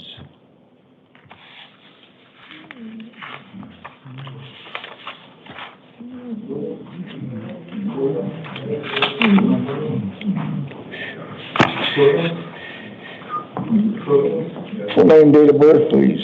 Travis Lee Williams, 10/28/79. All right, Mr. Williams, you're on felony probation here in Maricopa County, and the probation department issued a warrant for your arrest for violating conditions of probation on January 20th with a $250 bond. You were picked up in the, are you going to return to the Department of Corrections after this hearing, or are you released? Released. Okay. Well, anyway, your next court date will be on, I appoint the Public Defender's Office to represent you. Your next court date will be on July 2nd at a revocation arraignment hearing in Superior Court downtown Phoenix. It's possible you can call your probation officer, or if you've got an attorney on this matter, explain to them where you've been and you've just been released. But at this point, I'm just affirming the amount of the bond. All right, your order's right over there.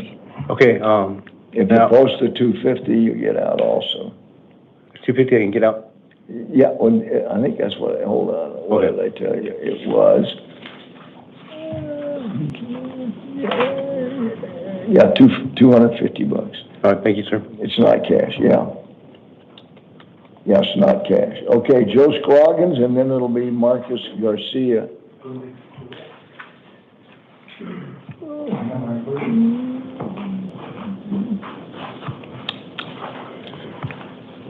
Full name, date of birth, please. Joe Scroggins, 4/28/87. All right, you, sir, are on felony probation here in Maricopa County. They contend you violated conditions of probation. On June 17th, a warrant was issued for your arrest with a $550 bond. Your next court date will be Superior Court, downtown Phoenix, July 2nd at 8:30, and the Public Defender's Office appointed to represent you. Your order's right over there. Let me put on the record, because the interpreter matter was held first, I forgot to tell you people that the same thing I tell people at the beginning of every docket. This is the initial appearance docket, and we will tell you each individually why you're in custody. If you're here on a probation violation matter that will be heard in Maricopa County Superior Court, the Public Defender's Office is appointed to represent you at this time.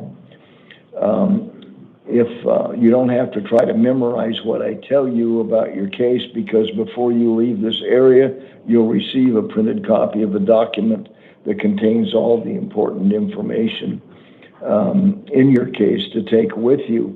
If you're someone who is released, you need to make sure that you review the release order and comply with all of its conditions. If the conditions in your case include not returning to the scene of the alleged crime or having contact with alleged victims or witnesses, and you violate those conditions and you're taken into custody for that reason, you will not be released from custody easily again. All right, next will be Marcus Garcia. Well, we already had him. I apologize. That'll be Chad Plank, or Plank.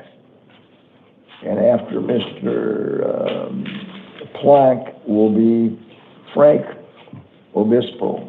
Full name, date of birth, please. Chad Plank, 22273. All right, you're here. You're on felony probation, 3 separate felony convictions, and they contend you violated conditions of probation. In each case, on June 19th, a warrant for your arrest was issued. In 2 cases, $500 was the amount, and in the 3rd case, $250 was the amount. Your next court date will be your revocation arraignment hearing, Superior Court, downtown Phoenix, July 2nd at 8:30. And your orders are right over there. Frank Obispo, and then it'll be Marian Hernandez.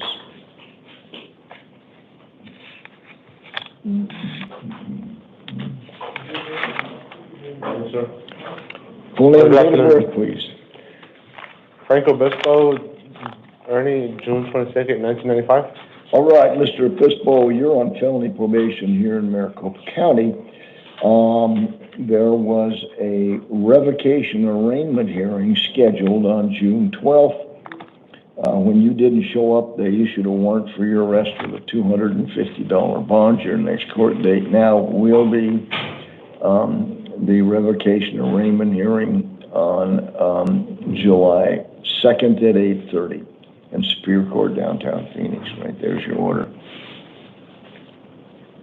Marian Hernandez, and then it will be Theodore Wright.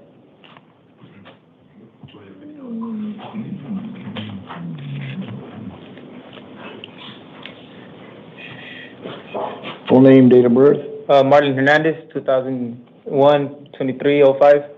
Okay, Mr. Hernandez, you're on felony probation here in Maricopa County. They contend you violated conditions of probation. On June 12th, a warrant for your arrest was issued with a $500 bond. Let me get that up here. Your next court date will be in Superior Court, downtown Phoenix, July 2nd at 8:30. You also have a new charge. The county attorney's office has filed possession of a weapon by a prohibited person charges against you. That's a class 4 felony. They proceeded by direct complaint. It was filed on June 2nd. I don't know why they set a bond in the amount of $20,000, the judge who issued it. I'm reducing that to $5,000. I'm saying $500. Your next court date in this matter will be, let me see, and pretrial services says you're financially capable of hiring your own counsel, if that's not correct. My bad to cut you off. What I told the pretrial was like a rough estimate, so I don't know what the. All right. Well, you just, when you get to your next court appearance, you can request appointment of counsel. Your next court date will be July 2nd at 8:30. So does that mean I can bond out? You can bond out, yes. You've got hold on here. You've got $500 plus the amount of the probation violation arrest warrant, $500, total of $1,000. And you can get it through a bonding company. It's not cash only. Okay. There you go. And your order's right over there. So I would just have to put the 10%, correct? What's or that? Would it just be the 10% or would it be the 4,000?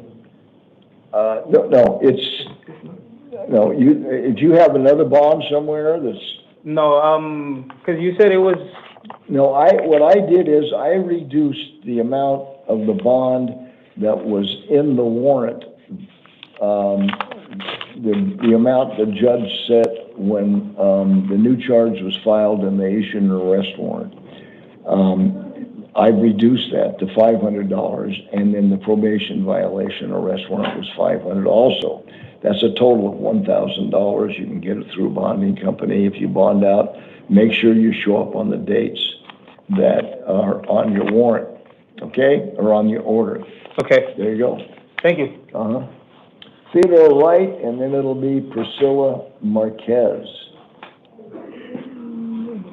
Full name, date of birth, please. Theodore Wright, February 2nd, 1975. All right, Mr. Wright. Hold on, let me get your case up here. You were previously charged with possession of dangerous drugs, a Class 4 felony. A status conference was scheduled on May 23rd. When you didn't show up, the judge issued a warrant for your arrest with a $500 bond. Your next court date now is July 2nd at 8:30, Superior Court downtown. Your Honor, I was incarcerated. I was in custody with Mesa Police Department, had me in Florence. They did not take me to my court dates. I was out there in Florence, serving time on a paraphernalia charge. Well, when did you get out? I got out. I got out, and I had my pre-trial services. They cut my ankle monitor off. I didn't get none of that equipment back or nothing back. Well, okay, but I mean, you knew you missed a court date on May 23rd, right? On the 23rd, yeah. Yes, I knew the court date was scheduled. Yes. All right, I'm going to modify this. I know, I believe you.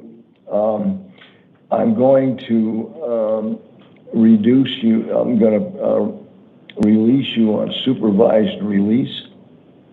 Okay? Okay. Hold on. Let me get finished with this.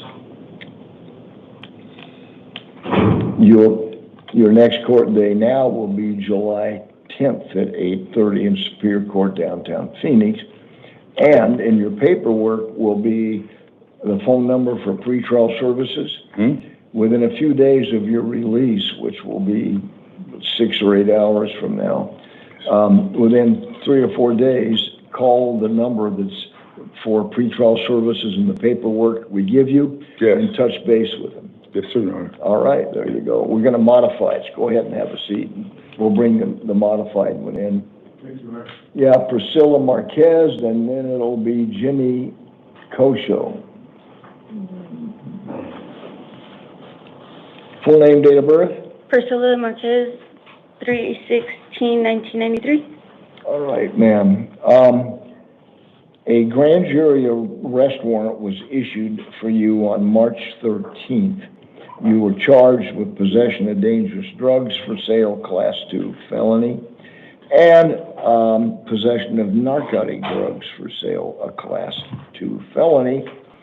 The grand jury arrest warrant had a warrant. Let me tell you, I'm appointing the legal defender's office to represent you, and the warrant that was issued had a $10,000 bond.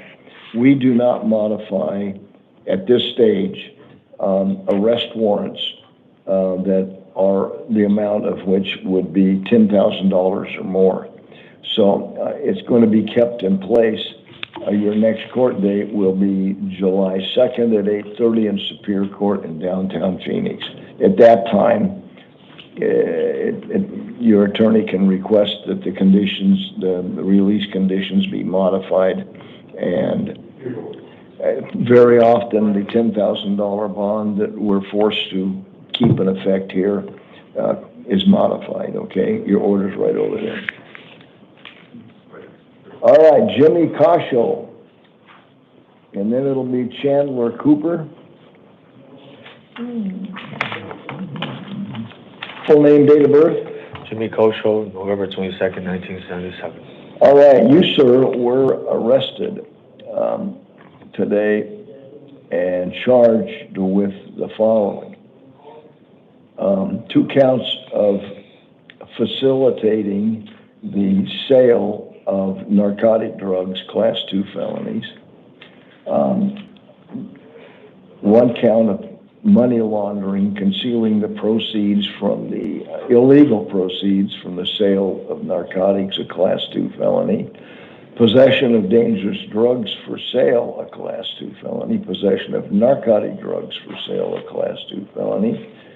1 count of possession of narcotic drugs for sale or transportation for sale. That's a separate offense, Class 2 felony. 2 counts of using an electronic communication device to transact drug transactions. That's a Class 4 felony. Public Defender's Office appointed to represent you. A $30,000 secured appearance bond is set. Your next court date now will be on July 2nd at 8:30 in Superior Court in downtown Phoenix. The order's right over there. Okay. Chandler Cooper, and then it will be Tyler B.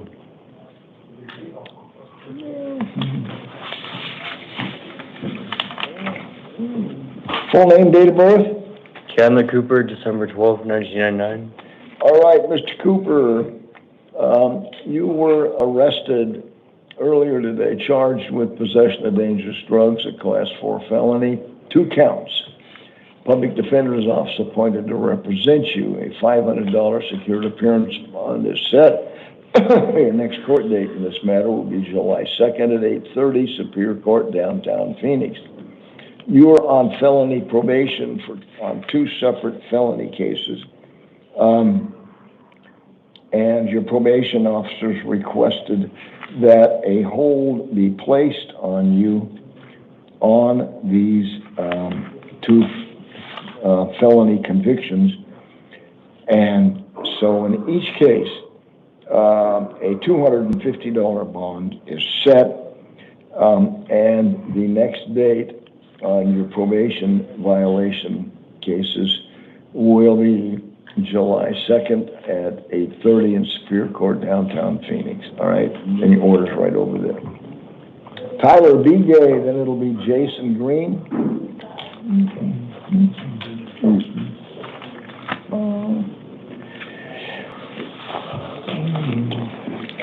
Full name, date of birth? Tyler B. Gay, 8/9/1992. All right, 1 second here. I want to see something.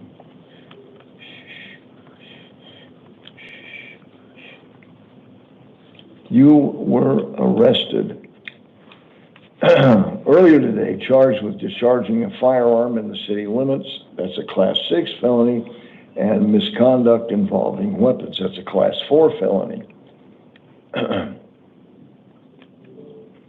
The Public Defender's Office appointed to represent you.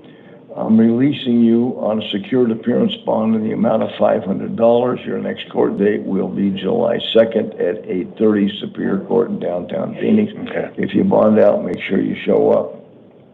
And next time you are drinking, don't have a weapon. Yeah, right? I left that in the car. All right. Jason Green, and then it will be Anthony Dick.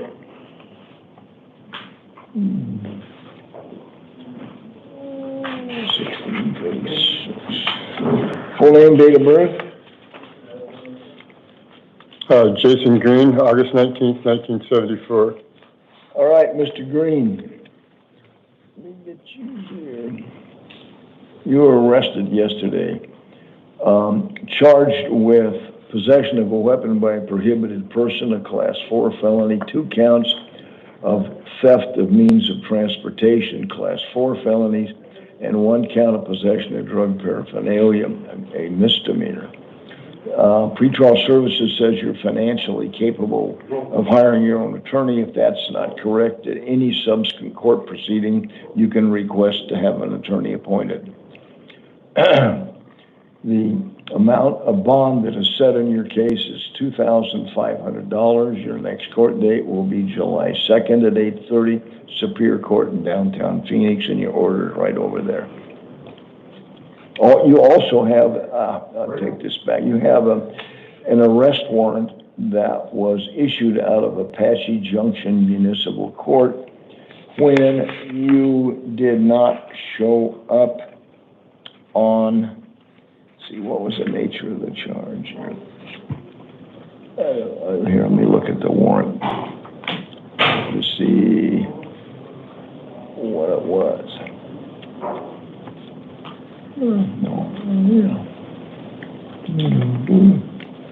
This has not been attached, but I did see it, so. Yeah, Apache Junction City Court. You had a charge of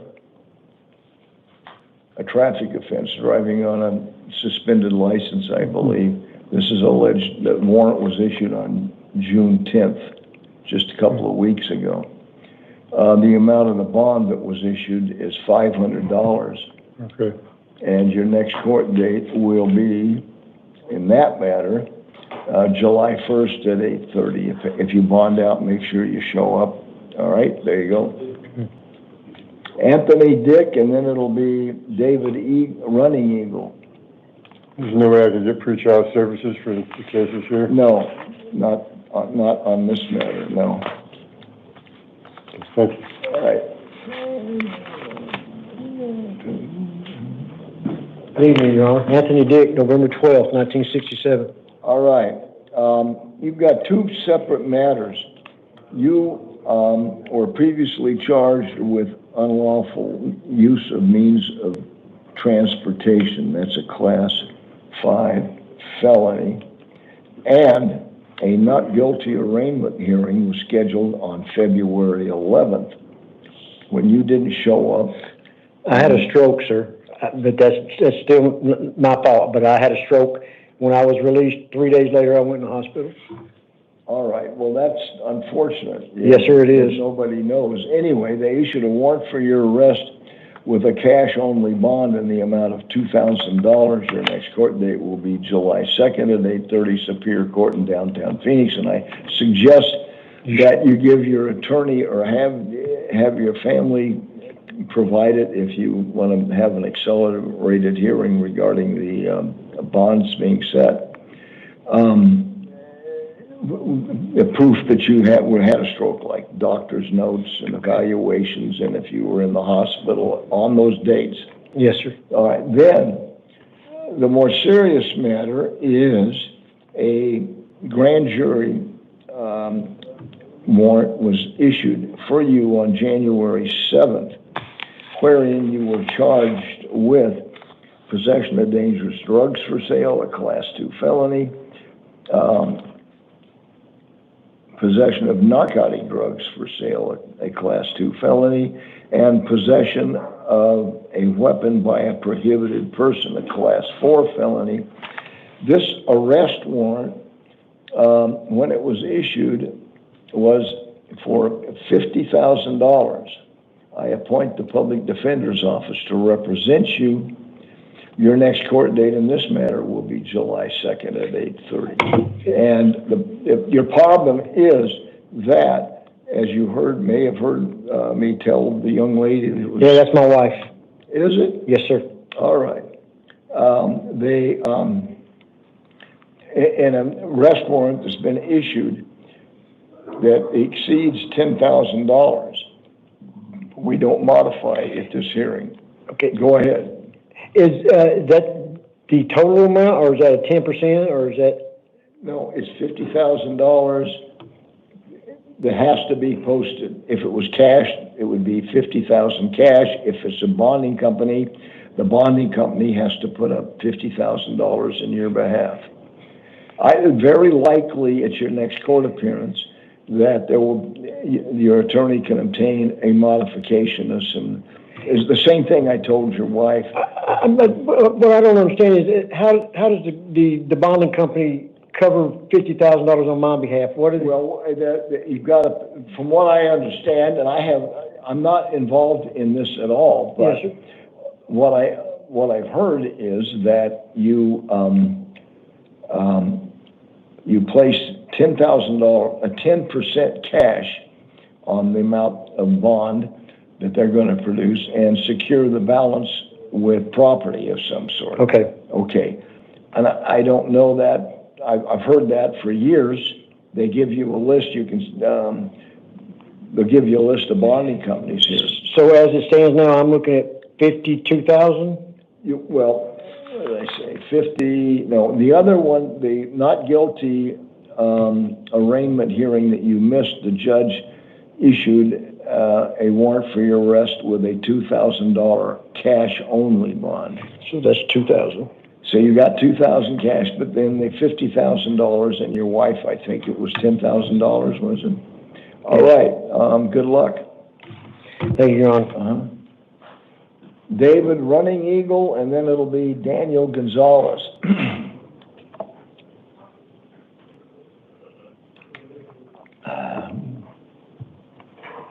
Running Eagle.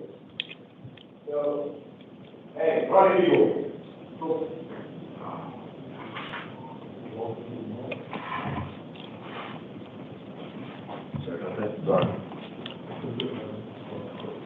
Full name, date of, you're David? I am. Yeah, full name, date of birth, please. My name is David Jeremy Running Eagle. My date of birth is October 12th, 1977. All right, you were arrested yesterday and charged with 2 counts of possession of a weapon by a prohibited person. That's a Class 4 felony. I appointed a public defender's office to represent you. I set a bond in the amount of $1,500. Your next court date will be on, where am I here? On July 2nd at 8:30, Superior Court in downtown Phoenix. But you have DOC hold also. Correct. And it's a no bond hold. I have no, I don't have to do it. All right, so anyway, your next court date, July 2nd at 8:30. The public defender's office will meet you then. Good luck. Also, Your Honor, how can they, real quick question, how can they charge me with a possession of a firearm if I didn't get arrested with nothing on me? You know, let me tell you, if I recall,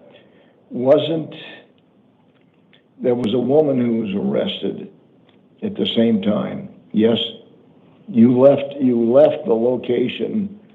I'm thinking, here, I'll tell you what I'll do. I'll go back to the police report and I will, what they did is they followed you. Oh, let's see what the state recommended in your case. A $50,000 bond. Well, the DOC is going to hold you without bond, but let me look at the Form 4 here.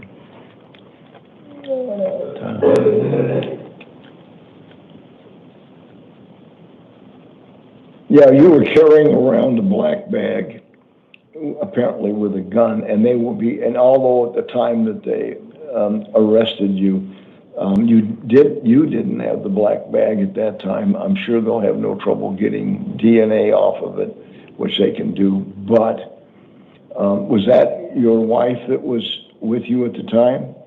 I have nothing to say on that matter, Your Honor. I'm just going to tell you that there was a woman that was with you for part of it, and you left the area you were in. Apparently, you sensed that you were being followed, and when she was interviewed later by law enforcement, she said that you gave her the small black bag to carry for you. Okay, so, and that's more than establishes probable cause.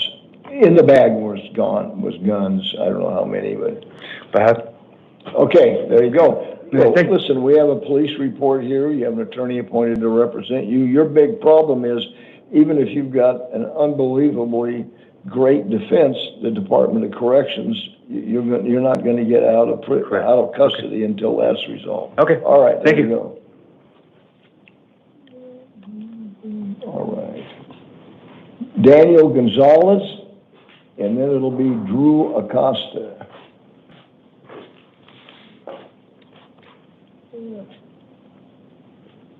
Hold on a second. There we go. Full name, date of birth? Did you hear me? Daniel Josiah Gonzalez, September 5th, 1995. All right.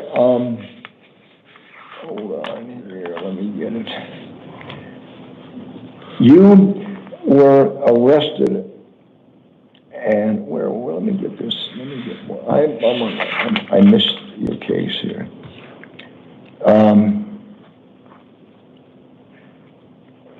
Yes, 22, 23. Here we go. Back up here. All right. Here we are. You're on felony probation, and a warrant for your arrest was issued for violating conditions of probation on December 30th with a $100 bond. Your next court date in that matter will be a revocation of arraignment hearing in downtown Phoenix on July 2nd at 8:30. Hold on, that did not come out. Daniel Gonzalez. All right. Then,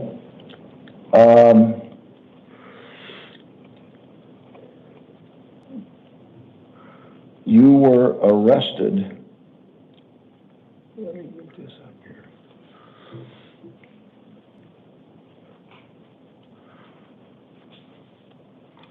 Yesterday, and the charges, let me see. You were charged with, on March 21st of this year, aggravated assault with a deadly weapon, armed robbery with a deadly weapon, burglary, a Class 2 felony, and burglary, a Class 3 felony. The Public Defender's Office appointed to represent you. The warrant that was issued in this case was $40,000. Your next court date will be Superior Court, downtown Phoenix, July 2nd at 8:30. There you go. Drew Acosta, then it'll be Devin Walden.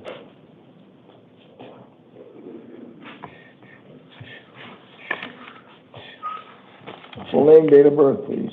Drew Acosta, December 27, 2000. All right, Ms. Acosta, you were arrested in the last 24 hours and charged with essentially all the same offenses as Mr. What was his name here? Jimmy. What's that? Jimmy Acosta. Yes. And there we go.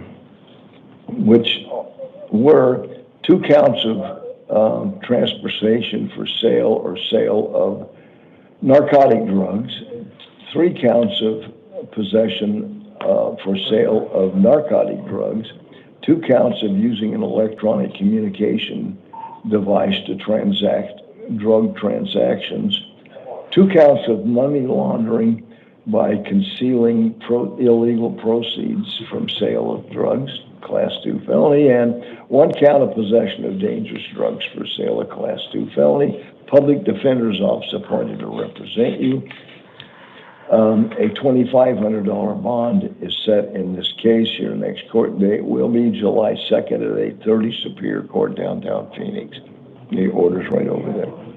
Okay. Yeah, your order's right over there. John Torba, and then it will be Keith Dees. No, I take that back.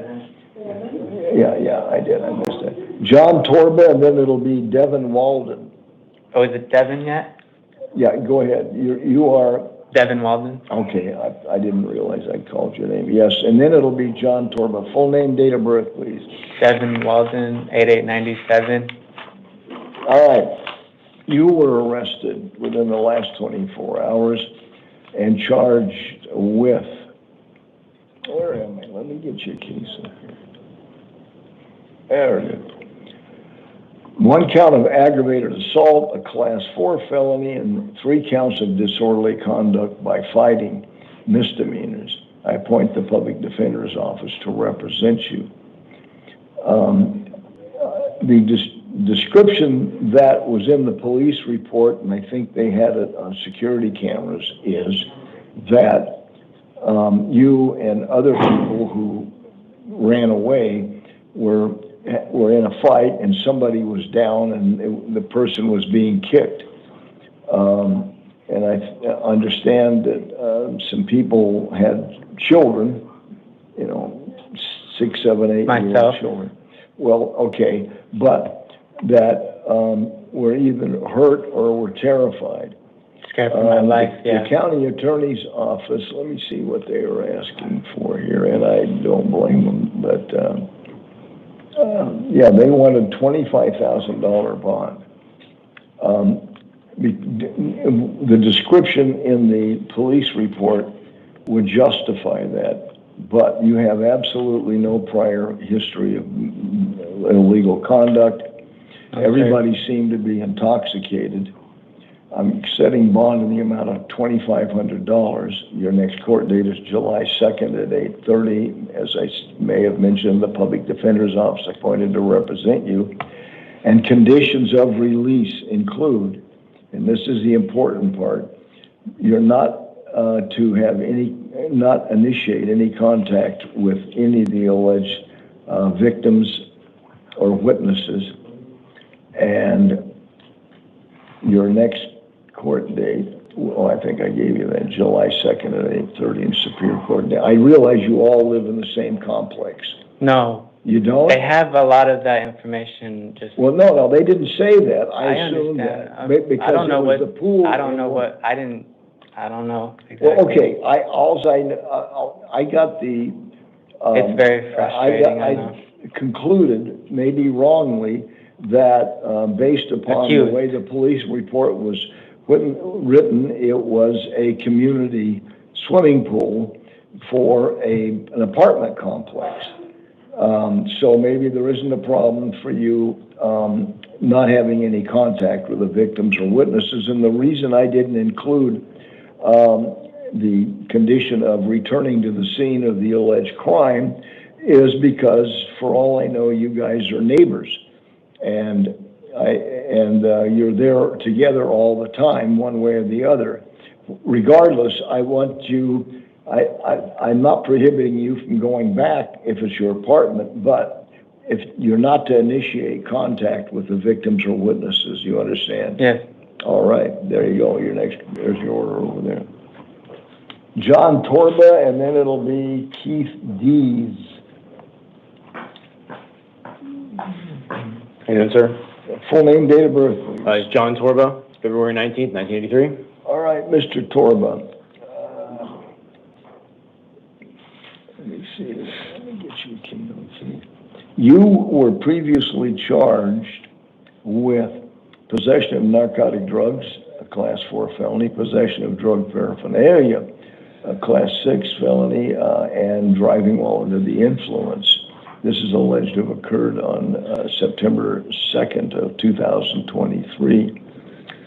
A status conference was scheduled on April 26th, and when you didn't show up, the judge issued a warrant for your arrest with a $500 bond. I had attempted to call. I was given an attorney, and I attempted to call the attorney to try to reschedule that. This April. Yeah, this was back in April. That's like 6 months ago, okay? Okay. All right, so you had plenty of time if you didn't understand what was going on. So I'm affirming that amount. Your next court date will be July 2nd at 8:30 Superior Court downtown. And what's the bond total? $500. $500? Yes, but now you didn't receive notice of this. Let me see. There we go. A direct complaint's been filed against you, charging you with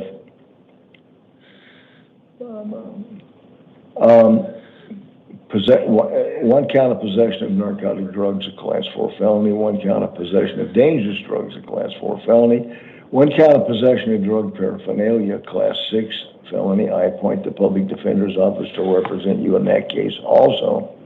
The judge in that case issued a warrant for your arrest with a $50 bond. Okay. Okay, and your next court date, as I said, will be July 2nd at 8. So it's $550 total? $550. And that can be posted today? Pardon me? That can be posted today? What is today?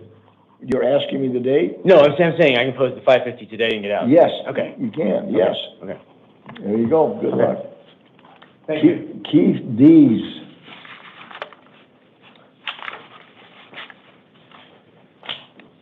Full name, date of birth? Right here. Full name, date of birth, please. Keith Dees, 8/5/2004. All right, Mr. Dees. Let me see. Yeah. You were arrested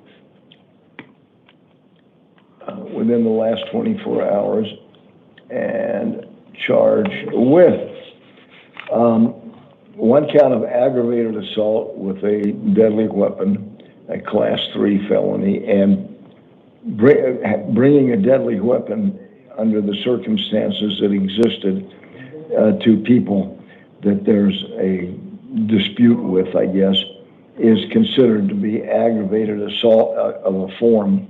Under the circumstances, there was a probable cause to believe that that's what happened. The fact that things didn't get any worse doesn't have anything to do with the commission of that offense. And then one count of disorderly conduct with a weapon, a class 6 felony. I appoint the public defender's office to represent you. I secured appearance bond in the amount of $7,500 is set. You're not to return to the scene of the alleged crime, have contact with alleged victims or witnesses. As I said, your next court date is July 2nd at 8:30. You don't have any criminal history. No, sir. No, and so the county attorney was recommending that bond be set in the amount of $25,000. That's how serious they take, and we take, crimes where there's an assault with a deadly weapon, even though a trigger wasn't pulled. Well, even if nobody was hit or anything? Yeah, you read the police report, and your next court date, your attorney can help you understand whatever it is.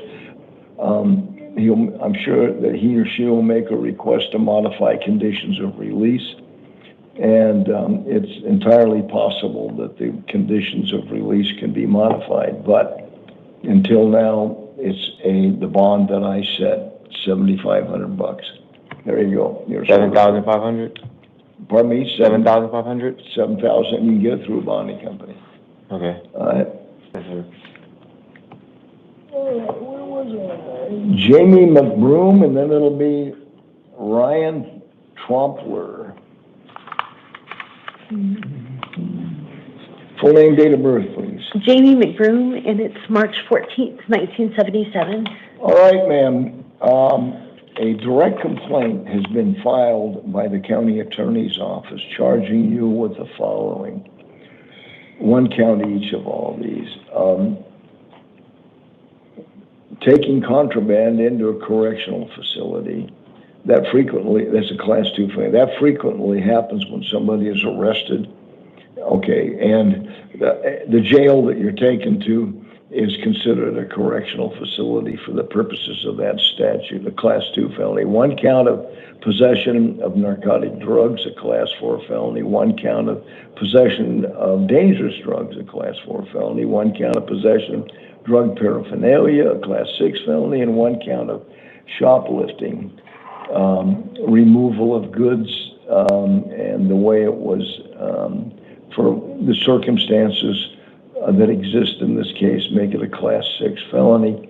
Public Defender's Office appointed to represent you. I'm going to release you on your own recognizance to appear in Superior Court, downtown Phoenix, July 10th at 8:30. What I didn't add here, let me add this. I'm going to modify this to include, for the shoplifting charge, not to return to the scene of the alleged crime. Okay. All right. And I will go to court. Yeah, you will go to court on your court date because you'll be released on your own recognizance. Will be July 10th at 8:30. Okay. All right, and we'll give you the modified order. Just have a seat. Okay, thank you so much. Mm-hmm. All right, Ryan Trompler, and then it'll be house calls. A lot of people stayed in jail today.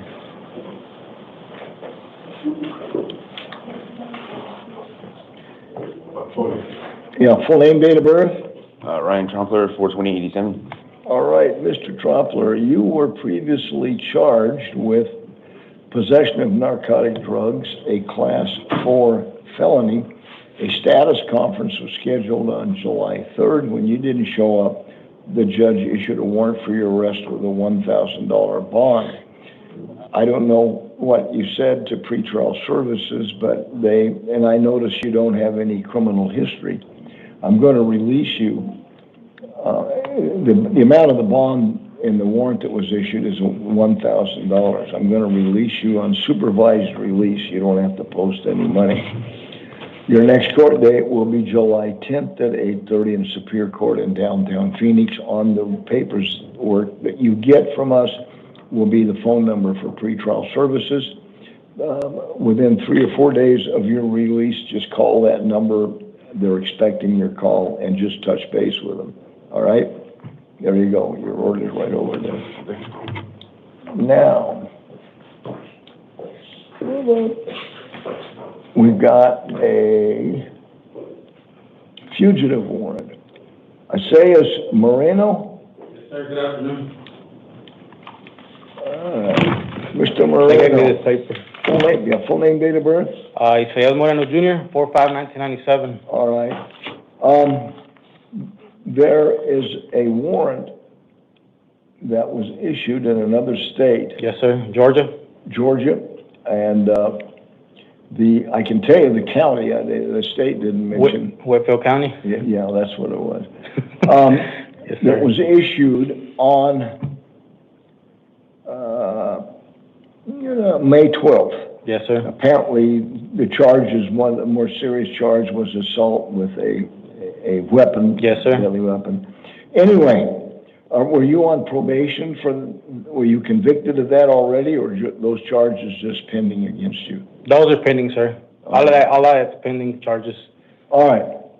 So, anyway, because you got picked up here, did you read the paperwork? Kind of. I wanted to make sure you go over it with me. Let me summarize what I think the major points that you need to understand, and then yes, sir. You ask me any questions you need. Okay. The only thing that they have to do to prove that you're subject to extradition is, number one, there's a valid warrant. Yes, sir. And number two, you're the person named in the warrant. Yes, sir. That's all the states of Georgia and Arizona would have to prove if you want to oppose the extradition proceedings. Yes, sir. They have up to 90 days to do that. Again, that's all they'd have to prove. Okay. If you're not entitled to have an attorney appointed to represent you because extraditions are civil in nature. But you can hire your own attorney. You can discuss with people that you believe have knowledge and information about things, what you should do. But basically, your choices come down to either waiving extradition, and then the state of Georgia has within 90 days to pick you up. Day one being tomorrow. If they haven't picked you up within, what did I say, 90? 90 days? No, it's 30 days. 30 days. I'm sorry. 30 days, and on the 31st day, if they haven't picked you up, you'll be released, but the warrant will still be out there. Yes, sir. All right. With serious charges that I saw, very likely that they will make sure that they pick you up. Yes. If you don't want to waive extradition, the states of Arizona and Georgia have up to 90 days to conduct the proceedings that they need, at which all they have to prove is, number one, valid warrant, number two, you're the person named in the warrant. Because of the nature of the charges, they did, in a lot of states, and maybe Georgia's one of them, they can issue a warrant that is a no bond warrant, and you can be held without bond, the person that the warrant is trying to pick up, without bond, even though, but Arizona's pretty strict about that. And they didn't list the reasons that they wanted you held without bond. So what I do is I will set a large bond. What if I give you a date that I will turn myself in over there to Well, this is what you can do if you want. With an ankle monitor or something. Well, no. You're not gonna be released from here. Yeah, I know. Yeah, you're gonna either be held in jail till they pick you up. Yes, sir. Or they fail to pick you up. Okay. But I'm going to, because they don't explain why, they want you held without bond, and that's why I asked you if you're on probation or parole, that's. No, sir, I'm not.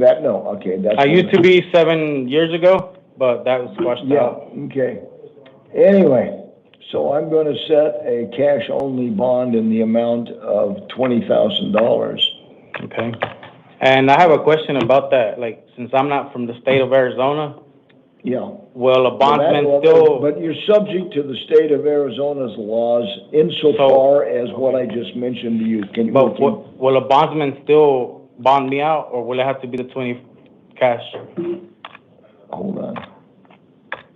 Yes, they can bond you out. They can put, but you'll have to negotiate the circumstances with the bonding company. They have a list of names here. Yes, sir. They'll give you, and you can make phone calls, and they're very accommodating because they like to make money.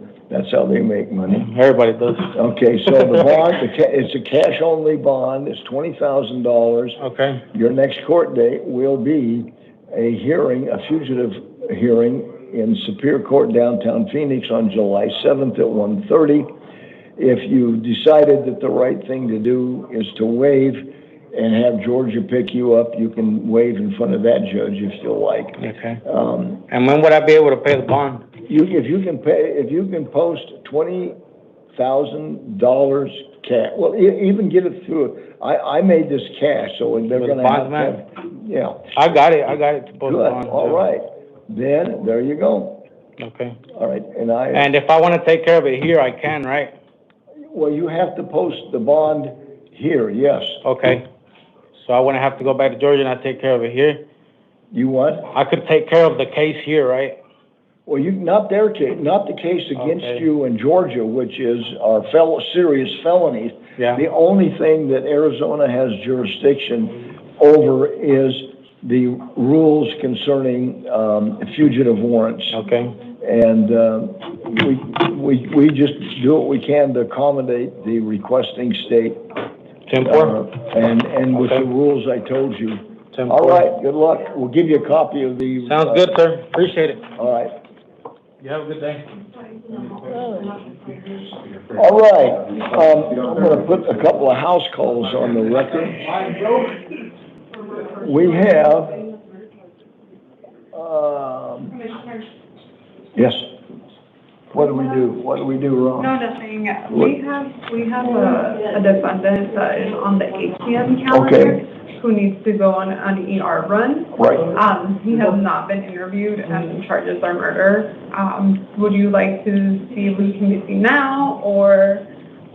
Yeah, what was yeah, we can see him now if I can get the copy of the case and so I can see the police report and whatever I have to do to make a decision. What is it? He's going, the reason we have to see him now is better for what reason now? He's going out to the hospital. Okay. So he doesn't go overtime. Okay. That's fine if you can bring me the form, the police report, the Form 4 and whatever other information I'm provided. Number 19. He's number 19 on the ATM. Would you like me to print it out for you? What's that? Sure. He's on the ATM. Would you like me to print it out for you? Yes. Should I move him? Right now, and I'll read it. I'm putting the house calls on the record right now. Okay. All right. Devontae Philo. Okay. Was arrested earlier today, charged with threatening and intimidating and making gang-type remarks, a Class 3 felony, and 1 count of criminal trespass on property that he'd been asked not to come back to. A misdemeanor, I appoint the public defender's office to represent him. A $1,500 bond is set. His next court date will be July 2nd at 8:30. We also have Rebecca Larkin. Let's see, she's number 15. Here we go. She was on felony probation. A warrant for her arrest was issued on June 11th with a $750 bond. Oops, okay, hold on. her next court date will be her revocation of arraignment hearing in Superior Court downtown Phoenix on July 2nd at 8:30. All right. That's all for this docket, and I will go with the house calls with you, but if I have all that paperwork, you can put that stuff on the 5 o'clock docket. Oh, by the way, the reason that, Mr. Philo, was a house call not brought in, is he was very combative. And then the reason that, Rebecca Larkin was not brought in is that she was apparently suicidal, making remarks to that effect.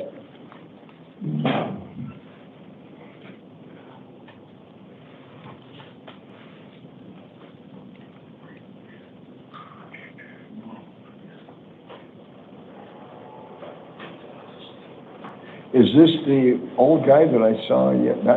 I saw a guy yesterday that was, I would assume that going to need some medical treatment. It was a murder charge, but he was.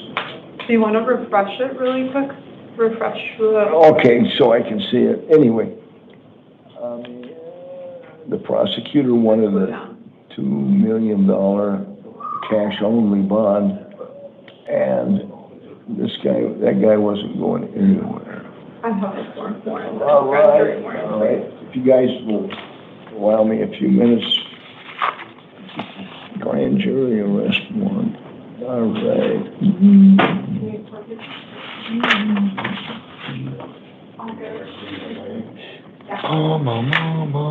Mama.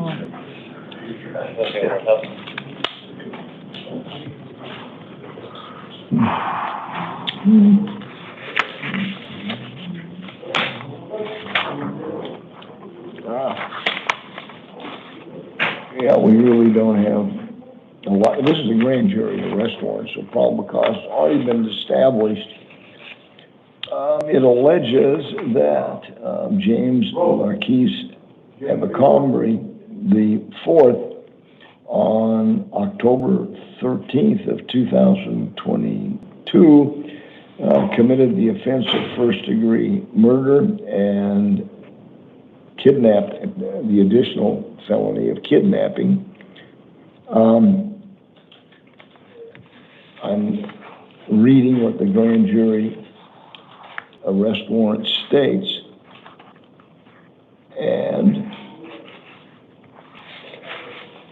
because of this, probable cause has already been established. At another hearing, the amount of bond, is this a no bond warrant, or am I here? Oh, $1 million bond, cash only. All right, let me take care of that. Mama, booba.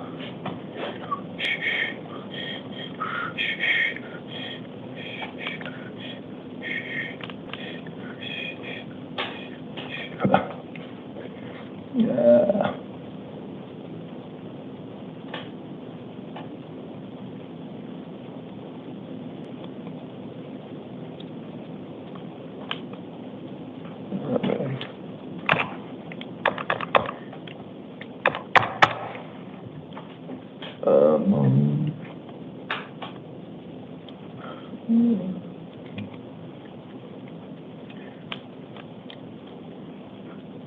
All right, Mr. Abercrombie, can I see him when I do the house calls? What do you like him? Well, can they bring him in? I don't know. I think they might, I told her to bring it in. Okay. Give her a couple minutes, she'll be in.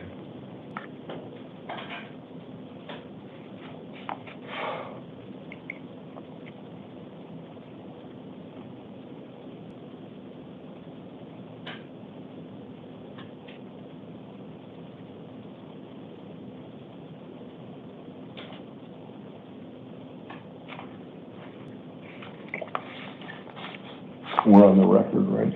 we are, correct. Okay.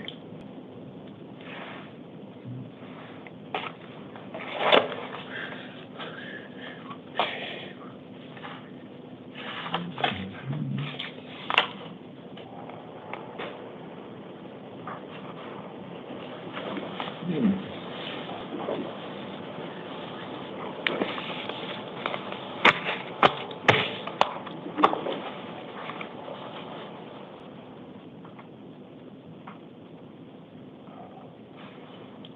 know, I never bring in a cup of water, so I've got it with I'm holding my calendar, and I completely just, and I slop it around. And I spill almost all of it out and saturate my calendar.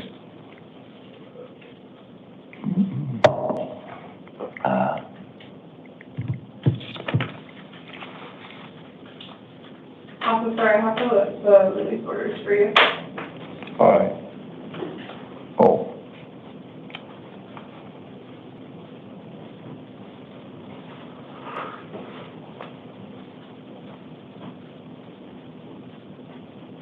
Does he need to be alcohol or? Those want to be.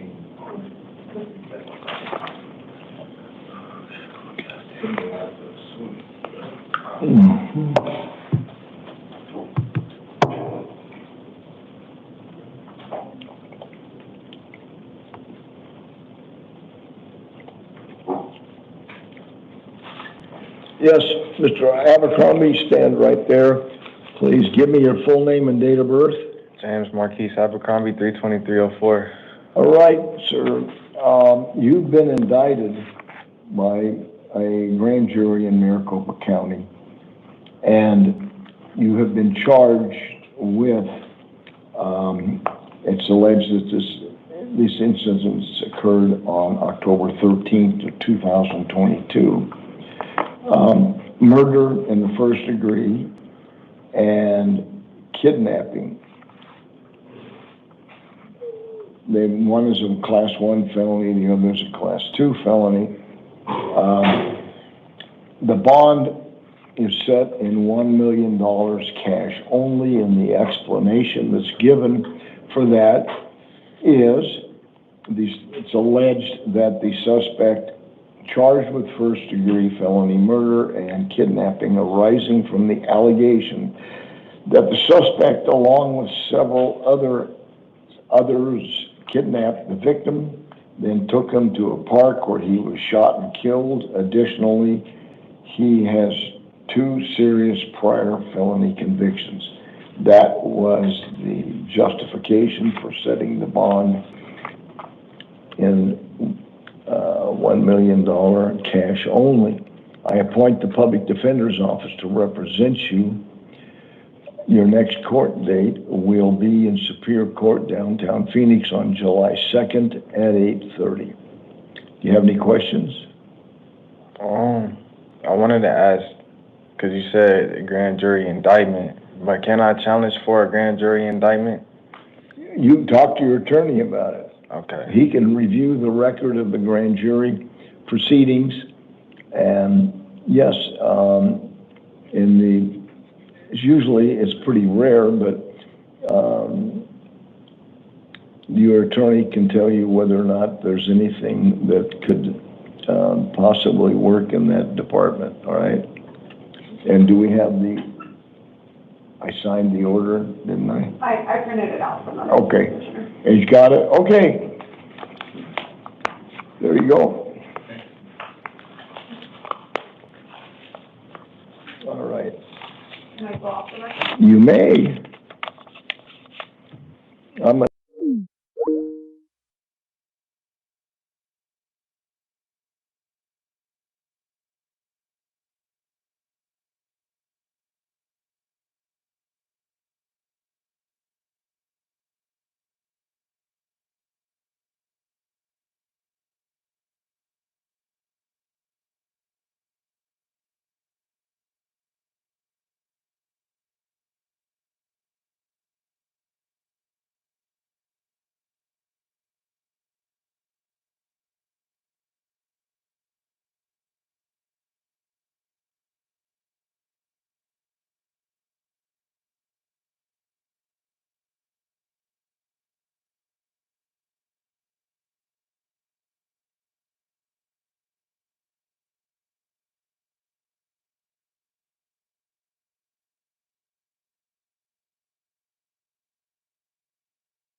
Okay, thanks, bye.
All right.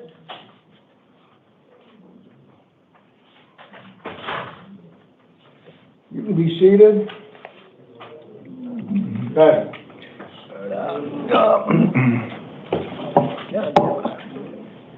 Let me get this organized here.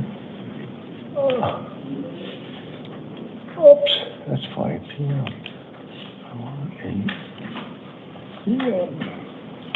Okay, this is the 8 o'clock initial appearance docket. Our power went out for some reason that allowed them to perfect our system about 2 hours ago, so we're about an hour behind.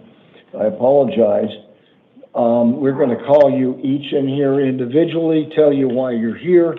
There's a lectern in the center of the room. Stand behind that. Give me your full name and date of birth. I'll give you a lot of information, but you don't have to try to memorize it, because before you leave the area, you'll receive a printed copy of the document that contains all the important information concerning your case to take with you. If you're here on a probation violation matter that the public defender's office, that'll be heard in Maricopa County, the public defender's office is appointed at this time to represent you, so you'll have counsel at your next court appearance. Wait a minute, what the hell? If the order that you get, if you're released, be sure that you read carefully the requirements that you're to follow in the release order and comply with them. For example, if they include not returning to the scene of the alleged crime or having contact with alleged victims or witnesses, and you violate those conditions and you're taken into custody for that reason, you will not be released from custody easily again. All right, we'll start with John Reynolds, and then it will be Ulysses Contreras. Full name, date of birth, please. John Anthony Bernardo, 05/21/81. All right, you, sir, are on felony probation here in Maricopa County. They contend you violated conditions on January 14th. The warrant for your arrest was issued with a $400 bond. Your next court date will be your revocation arraignment hearing in Superior Court downtown Phoenix on July 2nd at 8:30. And your order's right over there. The officer is handing you your order. Ulysses Contreras, and then it'll be Angelique Aguilar.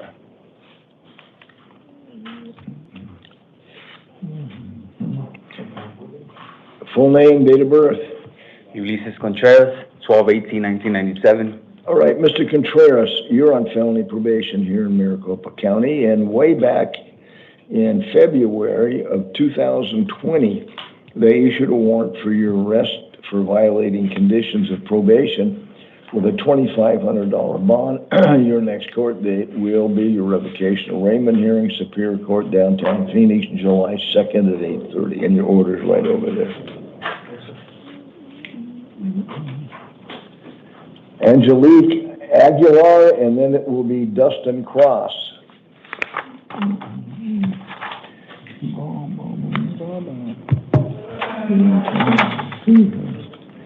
Full name, date of birth, please. Angelique Aguilar, 4/22/94. All right, ma'am, you're on felony probation here in Maricopa County on 2 separate cases. A revocation arraignment hearing was scheduled on February 28th when you didn't show up. They issued a warrant in each case for your arrest with a $500 bond. Your next court date in these matters now will be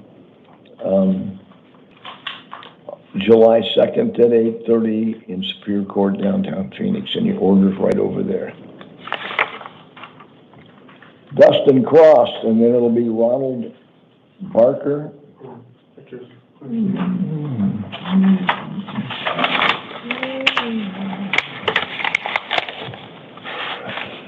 Full name, date of birth? Dustin Cross, 11/11/1983. All right, Mr. Cross, you are on felony probation here in Maricopa County, and you? I'm on felony probation? Dustin Cross. You're Dustin Cross? Yeah.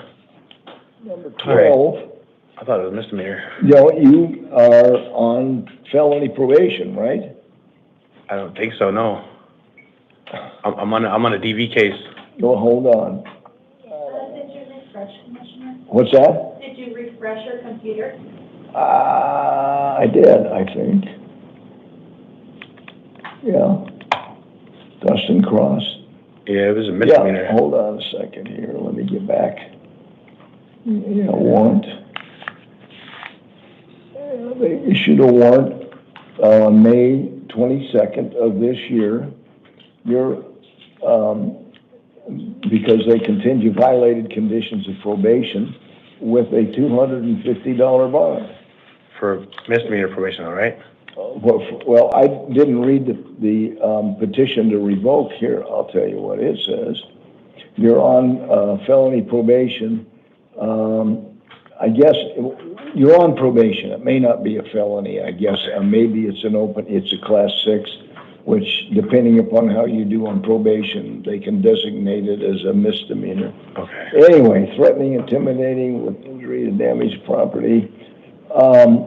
Probation started on August 28th of last year, and you failed to report to the Adult Probation Department on June 7th. September 6th, and, well, I don't know, what is this? Well, some of these dates are in the future. Maybe it was last year. And you had unapproved contact with what I assume is the victim. It says their last name is Ortiz. You were directed not to have, anyway, there's a number of things in here. So, yes, you're on probation. It may not be felony probation yet, but if you don't comply with the conditions and do all the things you're supposed to do on probation, it might be designated a misdemeanor. Anyways, $250, next court date, July 2nd at 8:30. And your order's right over there. Right. Thank you. Ronald Barker, and then it'll be somebody with the last name of Cabrera. Full name, date of birth? Ronald E. Barker, 10/28/68. All right, you're on felony probation here in Maricopa County. On June 26th, a warrant for your arrest was issued for violating conditions of probation with a $1,000 bond. Your next court date will be July 2nd at 8:30, Superior Court, downtown Phoenix, and your order's right over there. Cabrera. There's somebody with the name of Cabrera. It looks like a long-haired, long dark hair. The name is, I can't pronounce if I wanted to.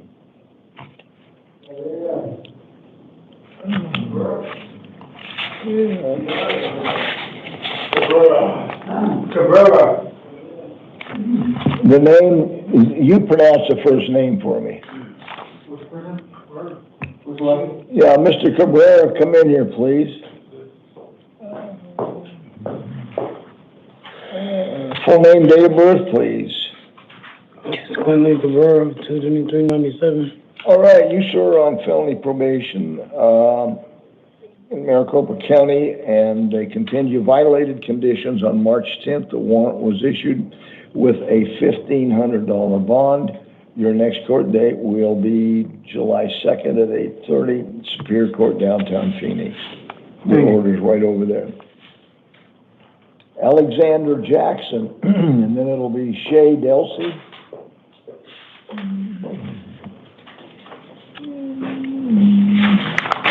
Full name, date of birth, please. Alexander Jackson, 1988, All right. 623. You're on probation in Maricopa County, one felony, the other a misdemeanor. They continue violated conditions of probation, and on the misdemeanor, a warrant for your arrest with a $250 bond was issued on May 27th. On the felony, on June 3rd, a warrant was issued with a $500 bond. Your next court date will be in Superior Court, downtown Phoenix, July 2nd at 8:30, and your order's right over there. Thank you. Shay Delsey, and then it will be Devion Ellsbury.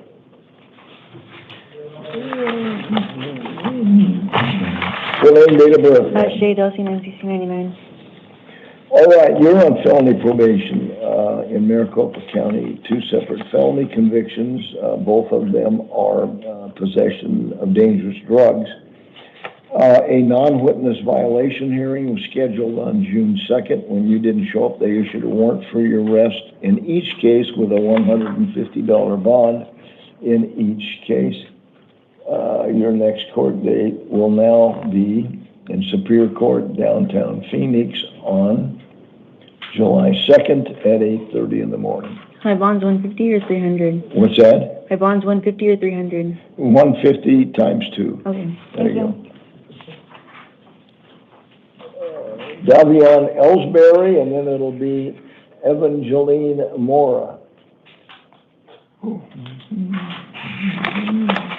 Full name, date of birth, please. Davion Ellsbury, 10/11/99. All right. You are here on, are you here because you were arrested? Let me get this. Arrested today, charged with burglary, a class 4 felony. Public Defender's Office appointed to represent you. You are also on felony probation, and the probation officers requested that a hold be placed on you because of this term 1 violation. On the probation violation matter, a $250 bond is set. Next court date, your revocation arraignment hearing, Superior Court, July 2nd at 8:30.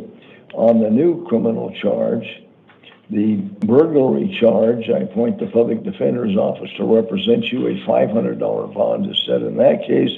You're not to return to the location where this occurred or have any contact with victims or witnesses. Your order is right there.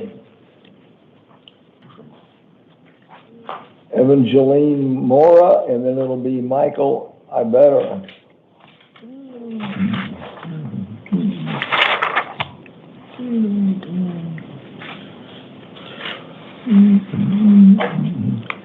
Full name, date of birth? Evangeline Mora, 14/19/81. All right, ma'am. You were charged with 2 counts of aggravated driving while under the influence, a class 4 felony. On January 27th, a status conference was to take place. When you failed to show up, the judge issued a warrant for your arrest, a $1,000 cash-only bond. Your next court date will be in Superior Court, downtown Phoenix, on July 7th at 8:30. Then you are here also. There is another warrant from Surprise Municipal Court. You were apparently convicted of driving while under the influence, a misdemeanor there. There was a fine imposed. You didn't pay it. Apparently $75 is unpaid, and a warrant for your arrest was issued with a $75 bond. Next court date, July 1st at 1:30 in Surprise Municipal Court. Can I ask you a quick question on the Surprise case? What's that? They wanted me, part of my plea agreement was to get a vehicle and to do these classes, and they had You're talking about Surprise? Yeah. And I don't know anything about that. I don't know what to do. I don't have all the pleadings and all I the didn't turn in conditions. the paperwork that I needed to for the stay-at-home house arrest. So they told me that I needed to go there with a third party to go back to them and prove that. Well, this warrant was issued last December 4th. Right. So it's been almost, like three quarters of a year. I don't know what to tell you, except you're being held $100,000 cash on the ag DUI. Maybe I don't know what else to tell you. You can talk to somebody in Surprise Municipal Court. They'll let you use a phone, talk to them and see if you can resolve it. But, and then in regards to the Phoenix case, I was on anklet with my probation officer, and he just never got a hold of me, and I just had it on, and finally showed up at my house one day. Well, that's not very smart when you're on probation. One of the biggest causes of a violation, arrest warrant being issued, is lack of communication. I don't know what to tell you. I don't know anything more about your case than what I've told. Your orders are right over here. Okay, so the bond for both of them? Bond for both of them. One is $1,000 cash. The other is $75. Okay. There you go. Thank you, yeah. Michael Ibarra, and then it'll be Bernard Seraficio.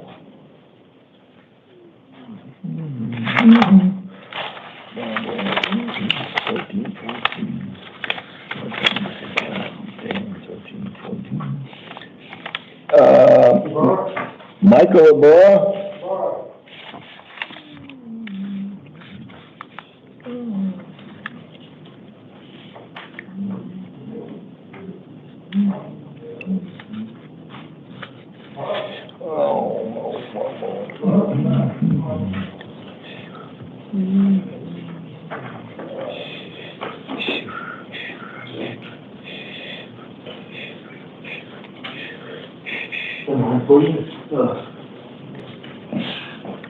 Full name, date of birth?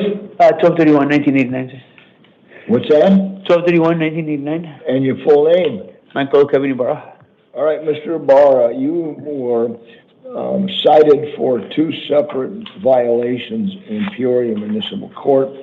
One of them was assault with intent to injure, a misdemeanor. And the other was disorderly conduct by fighting. Self-defense. And, can you hear me? Yeah. Okay. And you were to appear by May 21st. And when you didn't show up, they issued a warrant for your arrest with a $500 cash bond. You also were cited for failing to stay at an accident to attend to the vehicle, the other vehicle that was struck, or the people that were hurt. That warrant was issued on May 21st, also with a $500 cash only bond. Your next court date in these matters will be in Peoria Municipal Court on July 1st at 8:30. I think it's let me look again, July 1st at 9 a.m. I was taken to the mental asylum. What? To the mental hospital when I got into that accident. And so there was no way I could appear to that court. Well, who knew that? And then, did you tell anybody, like go to the court and with your paperwork and say, hey, look at where I was, or have somebody? I didn't know there was a, I didn't know. I know. Listen, next time you know what to do. Okay. Your order's right over there. Also, the court date, I had a staph infection. I had a really bad staph infection. It's still not cleared up, so I haven't been able to even get out of bed. That was in May. Okay, so we got half of May, June, July. Whoops. Okay, so it's been a month and a half, I guess. Yeah.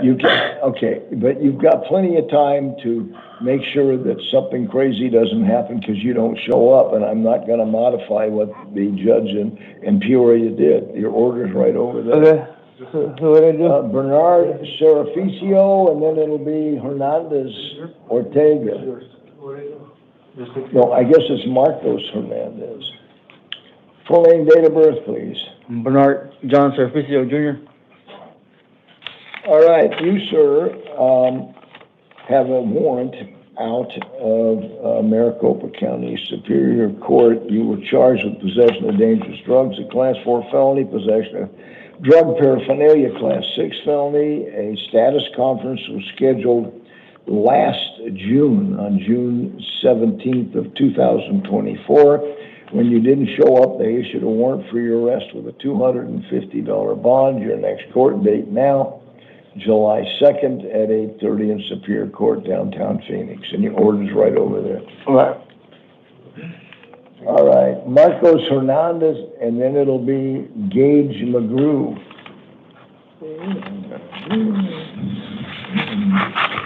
Full name, date of birth. Marcos Jonathan Ortega Hernandez, June 15, 1983. Okay. Let me get this back.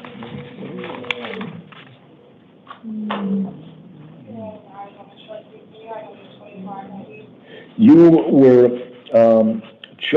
arrested for theft, a Class 2 felony, and trafficking in stolen property, a Class 2 felony. The county attorney's office is asking for $150,000. I'm setting bond in the amount. Yeah, by the way, pretrial services says you're financially capable of hiring your own counsel. If that's not correct, you can request any subsequent court proceeding, ask the court to appoint counsel. Okay. Bond has been set in the amount of $15,000. You're not to return to the scene of the alleged crime or have contact with the people that allegedly were stolen from. And your next court date will be July 2nd at 8:30 Superior Court, downtown Phoenix, and your order's right over there. Gage McGrew, and then it'll be Henry Hayes.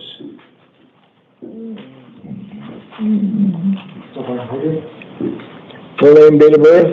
Gage McGrew, 03/15/1999. All right, Mr. McGrew, you were arrested and charged with aggravated assault, domestic violence form, impeding breathing by choking. That's a Class 4 felony, and disorderly conduct by fighting, a misdemeanor.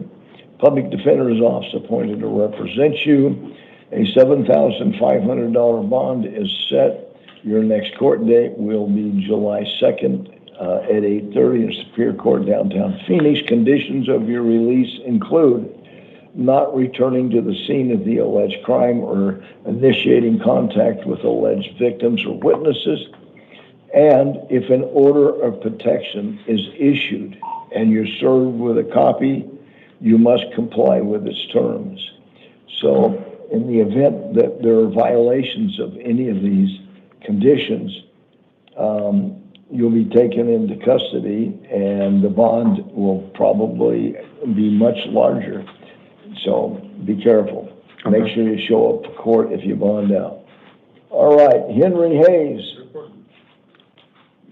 And then after Mr. Hayes will be Kian Meneses.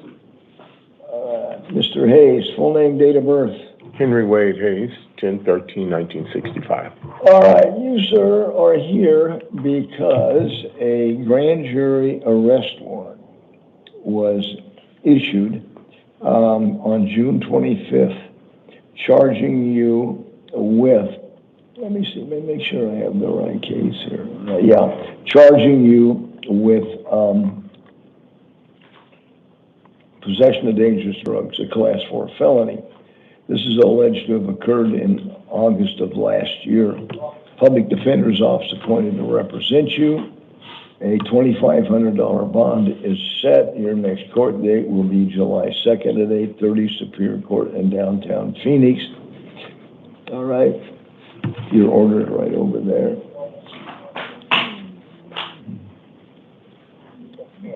Kian Meneses, and then it will be Matthew Perez.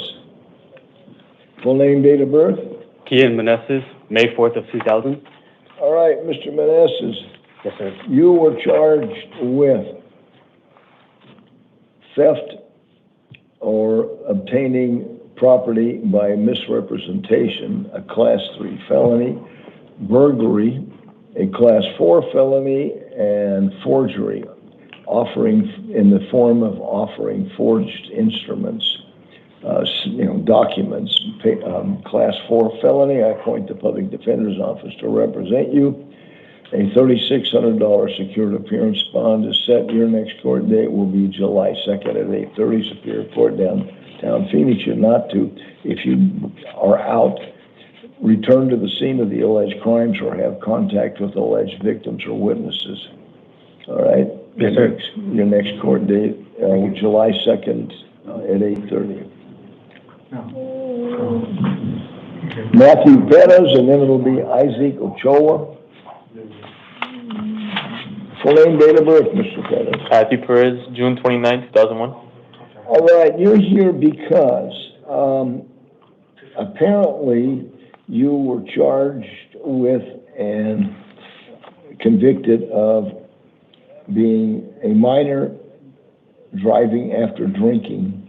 This is back in November of 2021, and consuming alcohol under the age of 21. This is in University Lakes Justice Court. They fined you, and at this moment, the fine is still unpaid in part. So they issued this warrant on October 4th, 2023, with a $100 bond. Okay. All right, so your next court, that's the amount of bond you have to post to get out. July 1st at 8:30 is the next court date in University Lakes Justice Court. If you post it and get up and get out, make sure you show up on that date to make sure that you can make the payment and everything, your record is clean. And that's, some of these smaller courts keep pretty poor records sometimes, and you want to make sure that this, if you pay the $100, everything's done properly, and you don't have to worry about warrants in the future. All right? Yes, sir. All right. So that's all I have to worry about right now is the $100. No, I'd be paying $100. Yeah, I guess usually they issue a warrant for the amount of the unpaid fine.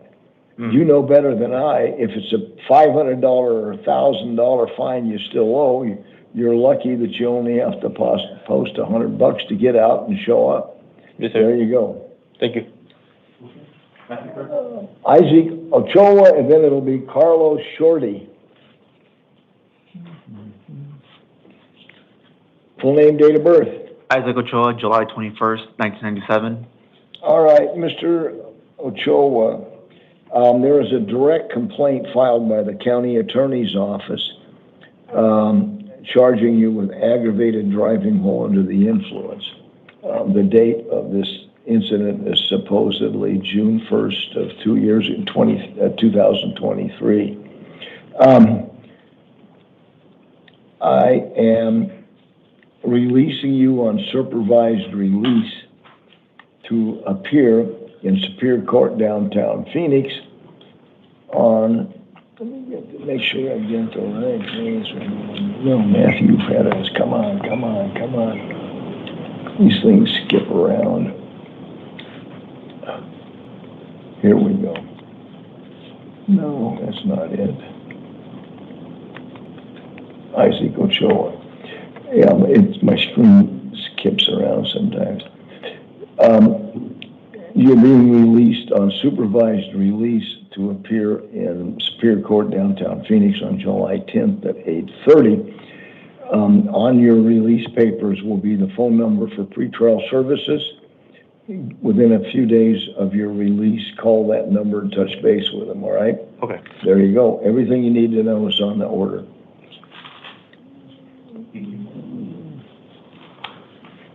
Carlos Shorty, and then it'll be Edward Reales. Full name, date of birth? Right here. No, stand behind that. There you go. Have you been watching anything in here? Did you hear anything that was going on? I know. There's not much going on back there except looking through that window. Full name, date of birth? March 21st, 1974. Full name? Name, full name. You understand my question? No. Your name, when you were born, they gave you a name, right? Yeah. Okay, the full name, give it to me, please.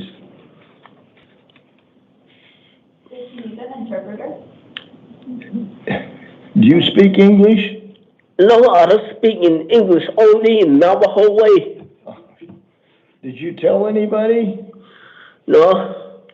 Oh, man. Okay, we need to get an network told. Let me see how much time is left on his case. Because I don't know that we'll get anybody this time of night. How much is, well, we got 13 hours. All right, let's bump them so we can get the appropriate Navajo interpreter. Just take a seat. All right. Eduardo Reales, and then it'll be Nicholas Mendez.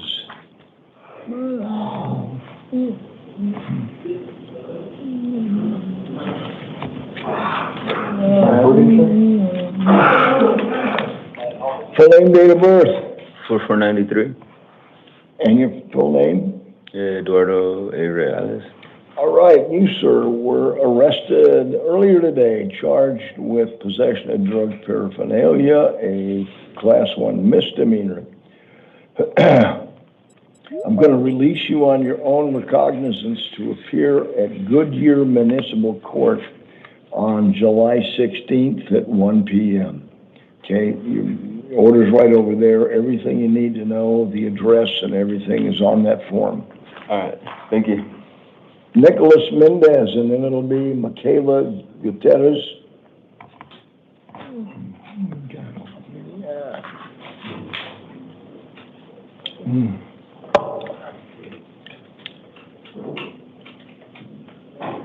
Let's go for that. Nicholas Mendez. And then Michaela Gutierrez.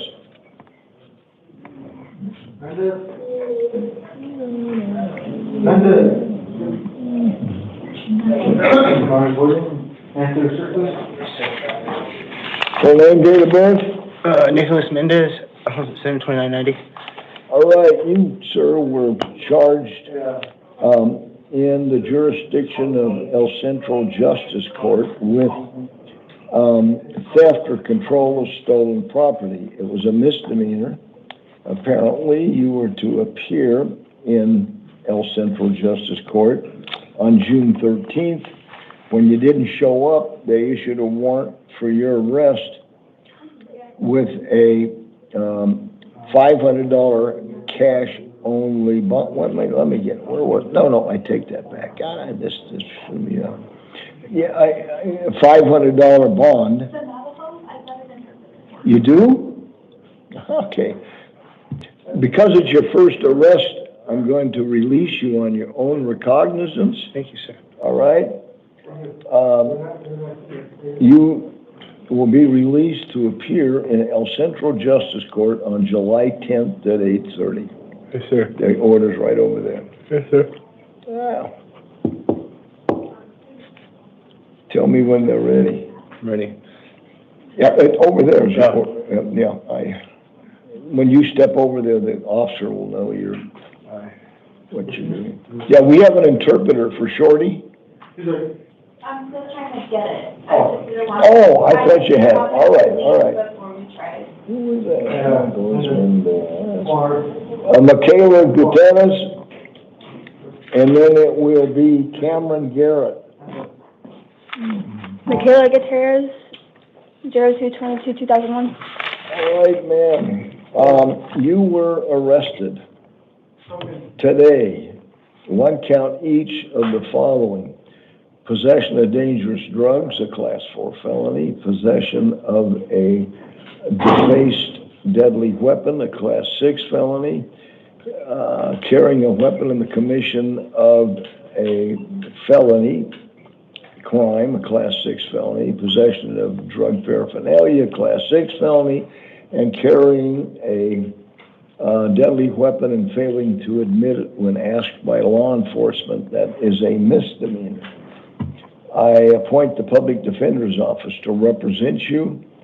I'm going to release you on supervised release to appear in Superior Court, downtown Phoenix, July 10th at 8:30. On your paperwork that we give you will be the phone number for pretrial services. Within 3 or 4 days of your release, call that number and touch base with them, okay? Everybody is released on supervised release. They expect to do that, and it'll be a short conversation. All right, your order's right over there. Cameron Garrett. Then it will be, nope, a Spanish speaker. Full name, date of birth, Mr. Garrett. Cameron Garrett, 0716-2002. All right, Mr. Garrett. Let me see here. You were arrested within 24 hours of now and charged with burglary in the 2nd degree. The offense is alleged to have occurred on June 11th. Pretrial Services says that you're financially capable of paying your own legal expense. If that's not correct, any subsequent court proceedings, you can request appointment of counsel. A $2,500 bond is set. Your next court date is July 2nd in Superior Court, downtown Phoenix. Conditions of your release include not returning to the scene of the alleged crime or having any contact with alleged witnesses or victims.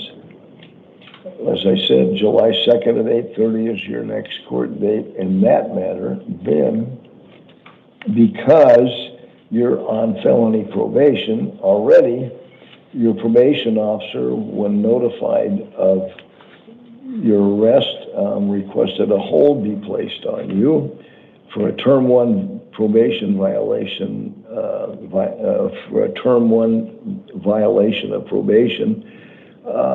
The $500 bond is set. Your next court date will be July 2nd at 8:30 in Superior Court in downtown Phoenix. And if you heard me mention that the Public Defender's Office is appointed to represent everybody who's got a probation violation case in Maricopa County, your orders are right over there. Okay, so when you say a hold, what does that exactly mean when you say a hold? You said what? You said the probation wants a hold? Yes, you're on felony probation, right? Yes. Okay, term 1 is not to be violate any other crimes. So when you get arrested for committing an offense, that's a term 1 violation. That's a term 1, and every probation that is anybody can be under. Term 1 violations are the most common, and term 1 is always committing another offense. All right?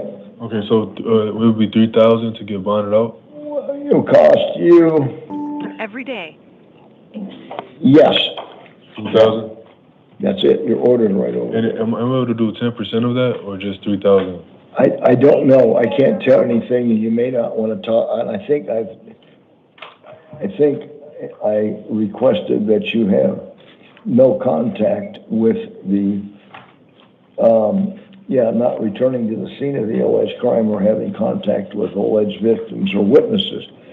At this stage, later on, there may be an opportunity to talk to them, but right now, I don't want you going back there or talking to them until it's appropriate, all right? Okay. They don't want to talk to, in most cases like this, they don't want to talk to the person who committed the offense. The victim doesn't. Okay. All right, your order's right there. Okay, thank you. Commissioner, I have the Spanish interpreter connected. Spanish? All right. Let me see, who have we got here? I guess that's Darian Quintana? Yes. All right, and, Mr. Cruz. All right. Here, sir. Darian Quintana? There you go. Okay. All right. We have an interpreter, so listen to the interpreter. I'm telling the interpreter now that I want you to give me your full name and date of birth.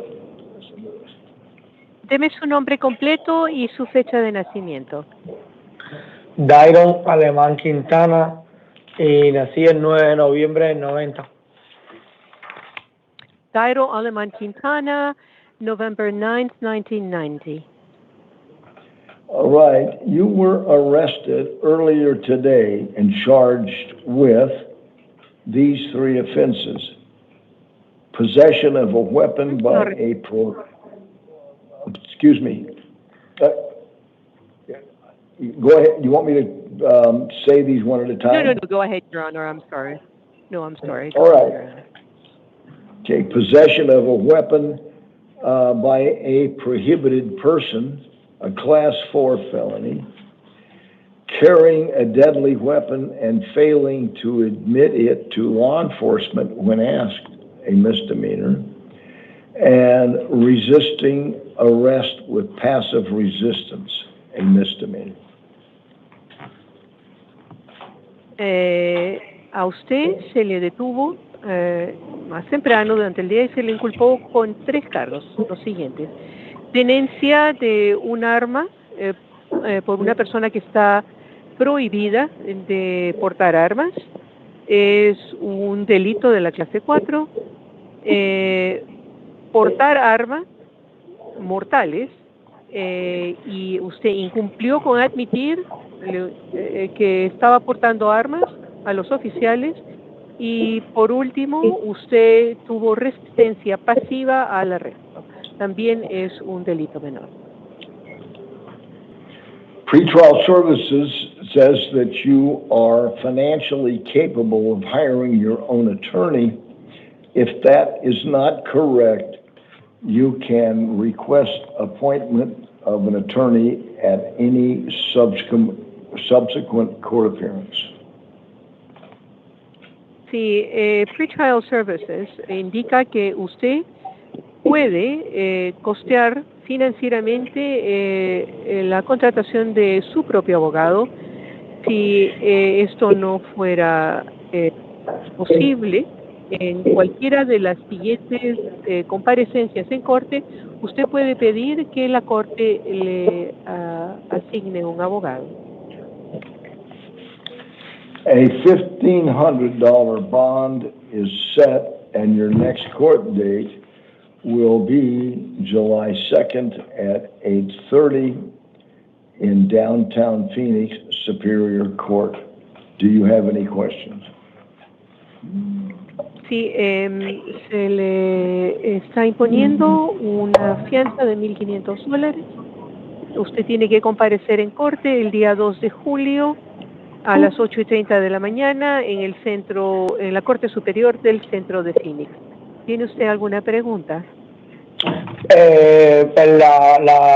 $1,500 de la fianza es para poder ir a la casa o porque no entiendo, yo nunca he tenido problemas. I've never had problems, so I'm not sure I understand. The bond, the $1,500 bond, is to be released and go home? If you post the $1,500, you will be released to appear at the court appearances that will be scheduled. Your first court appearance is the one I just gave you the date of. Sí, señor, si usted paga los $1,500, se le va a poner en libertad, pero usted tiene que comparecer en corte. La primera fecha es como la que le acabo de indicar. Necesitamos que usted coopere y comparezca a todas las fechas. Claro que sí, no hay problema. ¿Y cómo pudiera yo coger el dinero para yo pagarlo? Yeah, of course, that's not a problem. How can I avail myself of the money so I can post bail? If you have somebody in your family, is that what you're talking about, or friends you can get the money from, or a bonding company can provide you with the bond money to get out, and the phone numbers of bonding companies, they will provide you. There's many of them, probably a dozen. They'll give you the numbers for that, and you can call on ¿Le van a dar the los phone here. teléfonos? ¿Le van a dar los teléfonos de compañías que lo podría, hay docenas, que lo podrían ayudar a que usted pague una fianza? O tal vez usted se está refiriendo a contactar a algún familiar o alguna amistad para que lo ayuden. No, yo tengo el dinero. Yo no tengo problema con el dinero. Lo que no tengo es cómo yo adquirirlo yo, porque voy a estar aquí. No, that's not the problem. I have the money. I don't know how to bring the money here because I'm here. Well, is it in your property when you got arrested? Is it in the property that they took from you? Señor, ¿el dinero está con sus pertenencias cuando lo arrestaron? ¿Ahí está?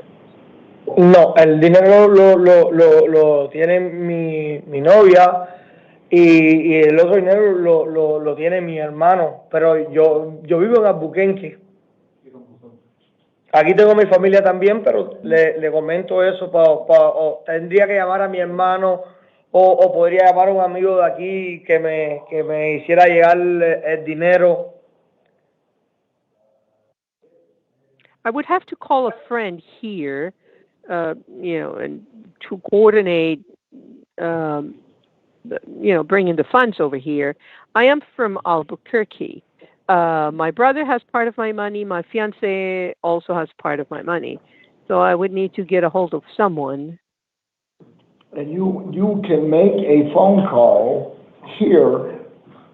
They will provide you with a phone. You can't have your cell phone back to make a call. You'll have to call them on one of the phones that they have here in the jail, and that's all I can tell you. They help people do this all the time. Mire, señor, usted no puede usar su teléfono celular para hacer la llamada. Aquí hay un teléfono en la cárcel. Le van a permitir usar ese teléfono. Hay personas en la cárcel que le van a indicar cómo hacerlo. Eso es todo lo que hacen. Le van a decir cómo lo van a ayudar a usar el teléfono. Okay, muy bien. Gracias. Thank you. Your order's right there. Would you like to inquire, Madam Interpreter?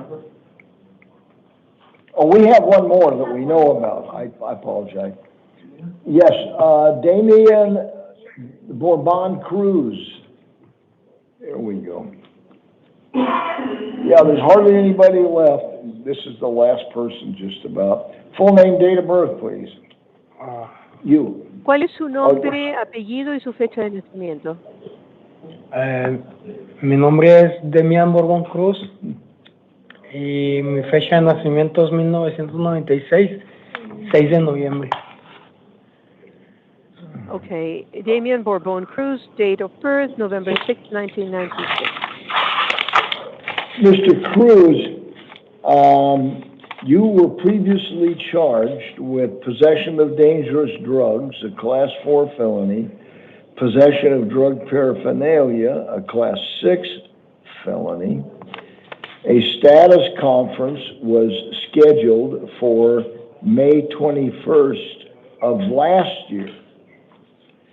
When you didn't show up, they issued a warrant for your arrest with a $500 bond. What happened?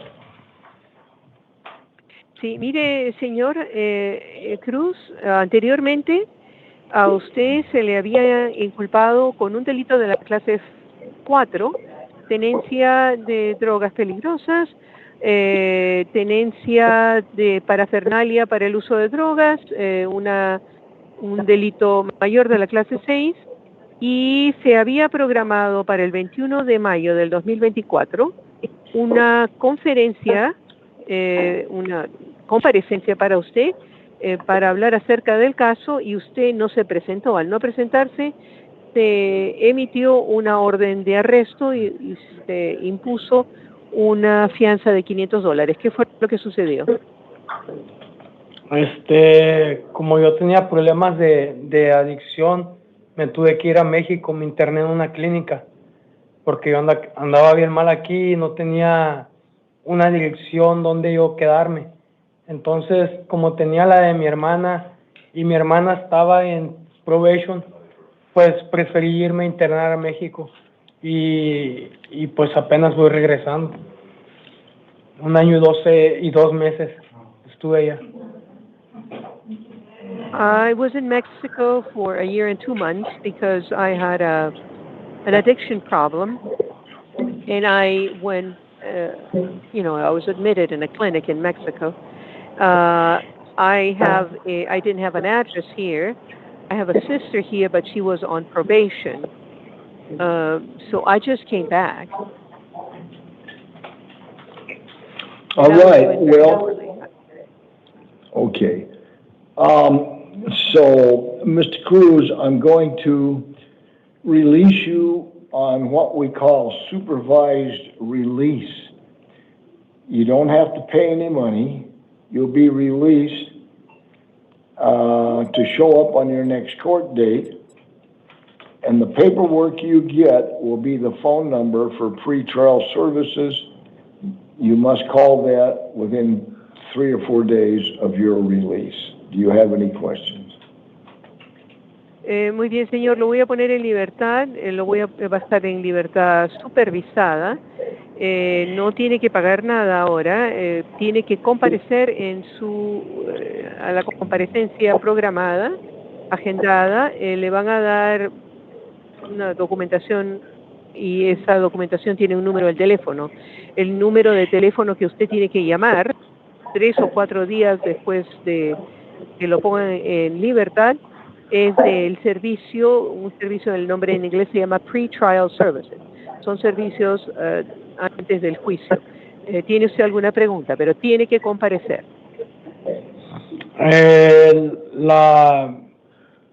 ¿Tengo que llamar después de los 4 días que me suelten? I have to call them 4 days after my release. You'll be released in the next few hours. The paperwork you receive has the phone number of pretrial services. Call them within a few days of your release to touch base with them. They expect you to call. Then show up for your next court date in Superior Court on July 2nd at 8:30. Señor, dentro de unas horas lo van a poner en libertad. Dentro de unas horas lo van a poner en libertad. Le van a dar documentos. Los documentos tienen un número de teléfono de un despacho que usted tiene que llamar, que se llama Pre-Trial Service. Tiene que llamar ahí. Ellos están esperando que usted los llame. Le van a dar instrucciones. Llame dentro de unos pocos días después de que lo pongan en libertad. Tiene que llamar a esa oficina. Este despacho lo están esperando su llamada para darle más instrucciones. Además, usted tiene que comparecer en corte el día 2 de julio en la Corte Superior de Phoenix a las 8:30 de la mañana. Okay. Perfect. Thank you. Your order's right over there. Gracias. Thank you, Madam Interpreter. Great job. Thank you for using our services, Your Honor. You bet. Bye-bye. Bye-bye. What do we have now? Call switch interpreter, and there's no Navajo interpreters on at the moment. Okay, so let's bump into, we got 13 13 hours from 8 o'clock, but that's, more than enough time to get somebody in here tomorrow morning. Okay, now. Close to the 8 a.m. docket. Oh, great, all right. Now, I've got a couple of house calls to put on the record here. Let's see, 23. All right, Pablo Garcia is here because the grand jury has indicted him and an arrest warrant was issued February 14th, where he was charged with burglary by using a master key, a Class 6 felony, and theft of means of transportation, a Class 3 felony. The warrant was for $10,000, and his next court date will be, let me see here, July 2nd at 8:30 in Superior Court in downtown Phoenix. And then Carl Gadsden was arrested today, earlier, charged with assault by touching to injure, a misdemeanor, as a convicted sex offender. He failed to have the necessary paperwork to confirm that fact with him, and that's a Class 6 felony. And then he failed to register as a sex offender when he was supposed to, in the past. A public defender's office appointed to represent him. This was let me see, there was a $10,000 bond set on this, and his next court date will be July 2nd at 8:30 in Superior Court, downtown Phoenix. He also has, he was on felony probation. Probation officer placed a hold on him. Bond was set in that matter at $5,000. Next court date, July 2nd, also Superior Court, downtown Phoenix. And I think that's everybody, right? Yes. Except that, go to see the house calls. All right, I'm gonna log off, okay?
All right.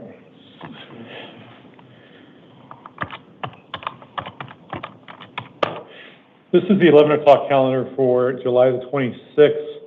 The court's orders regarding the taking of fingerprints and DNA that were made the first day of the first day of the month remain in full force and effect.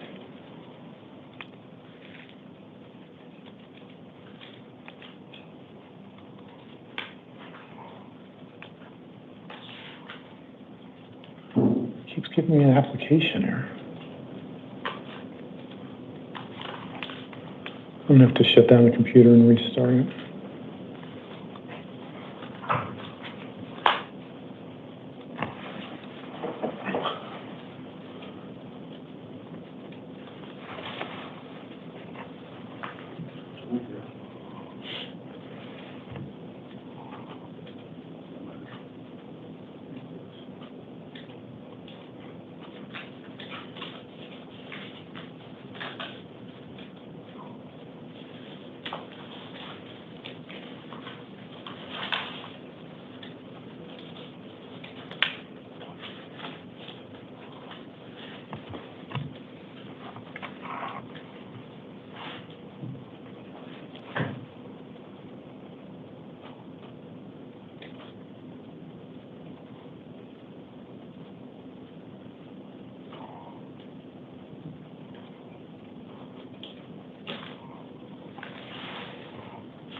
Okay, now we're finally got it going.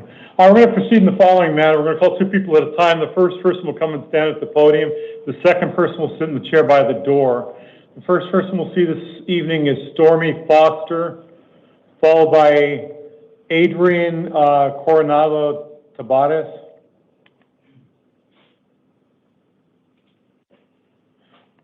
Please tell me your name and date of birth.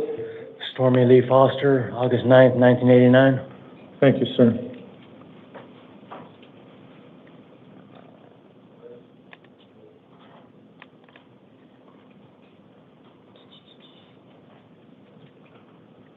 All right, sir, you're here on a Superior Court warrant. Looks like you were brought back from either the marshals or some DOC. Yeah, okay. You're charged with possessing narcotic drugs, drug paraphernalia, shoplifting, and false reporting to a law enforcement agency. The public defender has been appointed to represent you. I am setting a secured appearance bond of $500. It's basically just so you get credit for the time that you're doing. If you post the bond, you're not going to get released, obviously. But if you are released at some point, which I think is highly unlikely, you're not to possess any weapons, you're not to possess any drugs without a valid prescription or drive without a valid driver's license. You're to continue to provide court proof of your local address. Your next court date on this case will be a status conference on July the 2nd at 8:30 in the downtown Superior Court, with a possible preliminary hearing on July the 7th at 8:30. Do you have any questions, sir? Yeah, so I was supposed to get seen on this case 2 years ago when I got sentenced to DOC before my probation violation, but they said that the charges were dropped. Yeah, and all of a sudden I've got 2 extra charges. Yeah, I don't know what the situation is other than that there was a warrant. That's something you should definitely bring up with your attorney why it was delayed for 2 years. So when you go to court on the 2nd, that's something that your attorney and the judge can discuss. All right. All right, thank you, sir. You can step right back to the Mr. Coronado Tabares will be followed by Samantha Perez.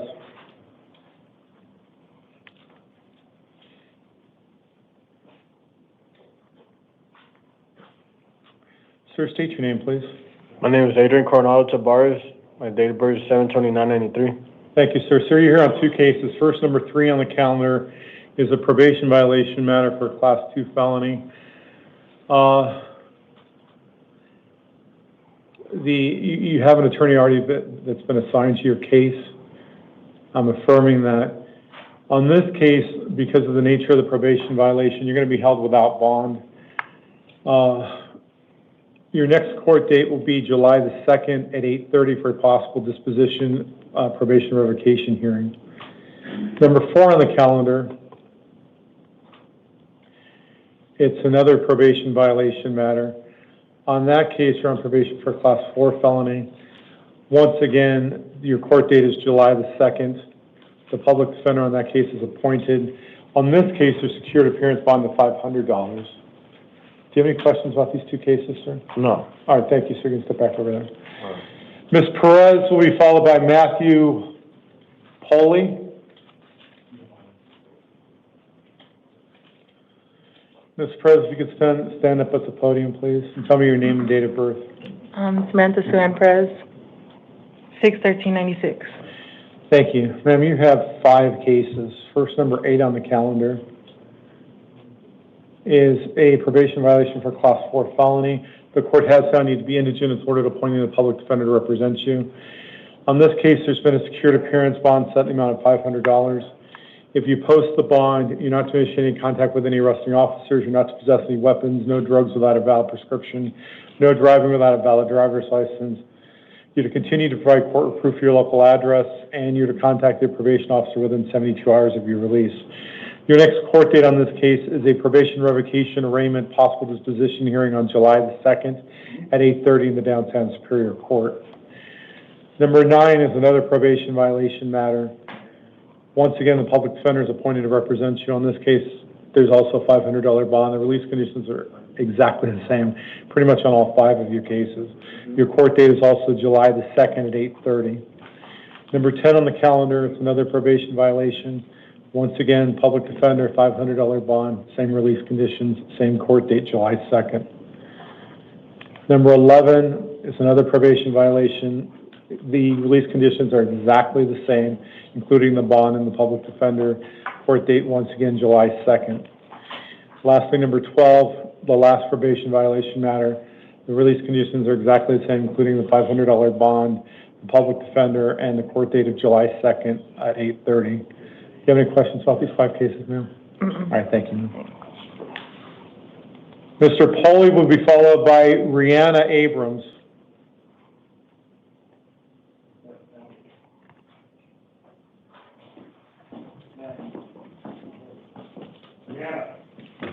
Sir, please tell me your name and date of birth.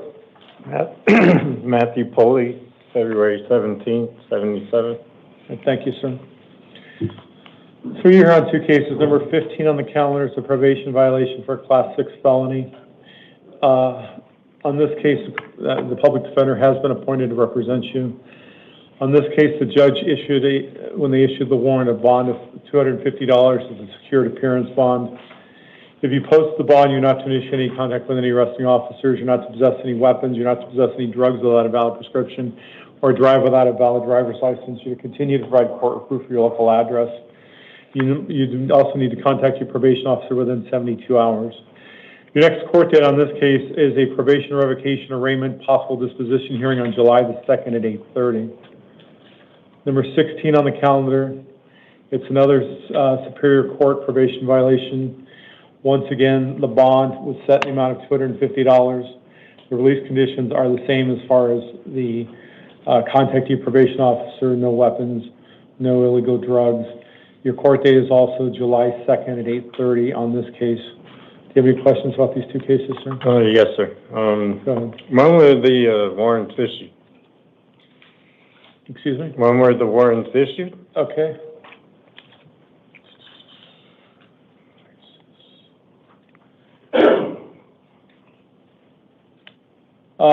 Petition to revoke your probation was filed in December of 2004. The warrant was issued on December of 2004. Okay. So yeah, I went to Crossroads in December. So IOP. After that, Sober Living. I have a job. I talk to my probation officer every day. She was supposed to squash the warrants, actually, and I don't even know why they're still on there. There's absolutely nothing in the system that indicates that at all. I don't know why. Okay. You know, I was even supposed to go see her yesterday. Okay.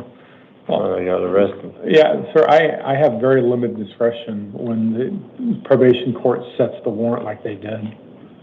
All right. I guess I'll call her tomorrow. Yeah, and that's something you bring up with your attorney, but that's nothing I can do this evening. Okay, if you could step right back over there, so good luck. All right. Ms. Abrams, we followed by Delford Bahi.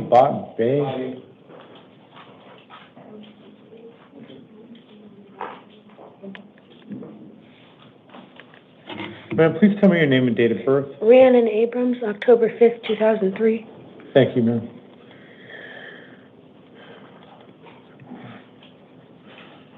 All right, you have 2 cases. The first is a municipal court warrant out of Peoria Municipal Court on the charge of disorderly conduct of Class 1 misdemeanor. The court has found you to be indigent. Counsel will be appointed at the next court date regarding the issue of bond. If the bond was set in the amount of $200, if you post, it's a secured appearance bond. If you post the bond, you're not to have any contact with the arresting officers. You're not to possess any drugs without a valid prescription. You're not to drive without a valid driver's license. You're to continue to provide court proof of your local address. Your next court date on this municipal court warrant is an arraignment hearing on July the 1st at 9 a.m. in the Peoria Municipal Court. Number 30 is a Superior Court bench warrant charging you with possession of narcotic drugs and drug paraphernalia. The public defender has already been appointed to represent you. The judge issued a bond in the amount of $500 when they issued the warrant. Other than that, the release conditions are the same.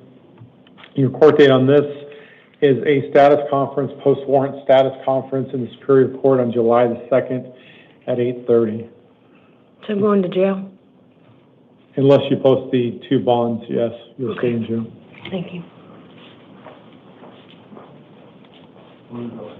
All right, Mr. Bahi will be followed by Ronald Rothwell.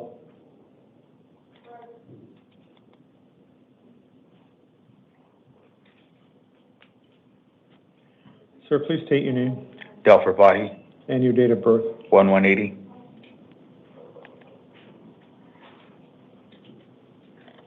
All right. Sir, you're here on 2 cases. First, number 29 in the calendar is a probation violation for a Class 3 felony. The public defender has been appointed to represent you. On this case, there's been a secured appearance bond set in the amount of $5,000. If you post the bond, you're not to possess any weapons, you're not to possess any drugs without a valid prescription or drive without a valid driver's license. You're to continue to provide court proof of your local address, and you're to contact the probation officer within 72 hours of your release. Your next court date on this case will be a probation revocation, arraignment, possible disposition hearing on July the 2nd at 8:30 in the downtown Superior Court. Number 32 is a municipal court warrant out of the Peoria Municipal Court on the charge of driving on a suspended license, a Class 1 misdemeanor. Counsel will be appointed at your next court date pursuant to Rule 27.6.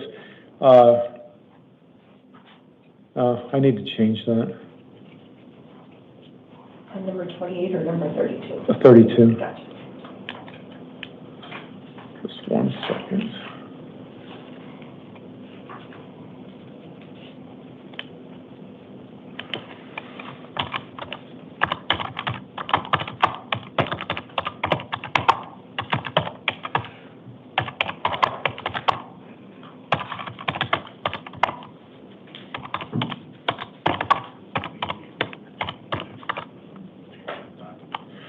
Counsel is appointed regarding the issue of bond only, so let me just save that.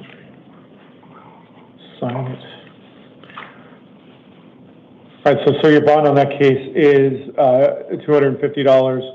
The release conditions otherwise are the same. And your arraignment hearing in the Peoria Municipal Court is July the 1st at 9 a.m. Okay. Do you have any questions about these cases? All right. The clerk will have to give the officer new paperwork on number 32.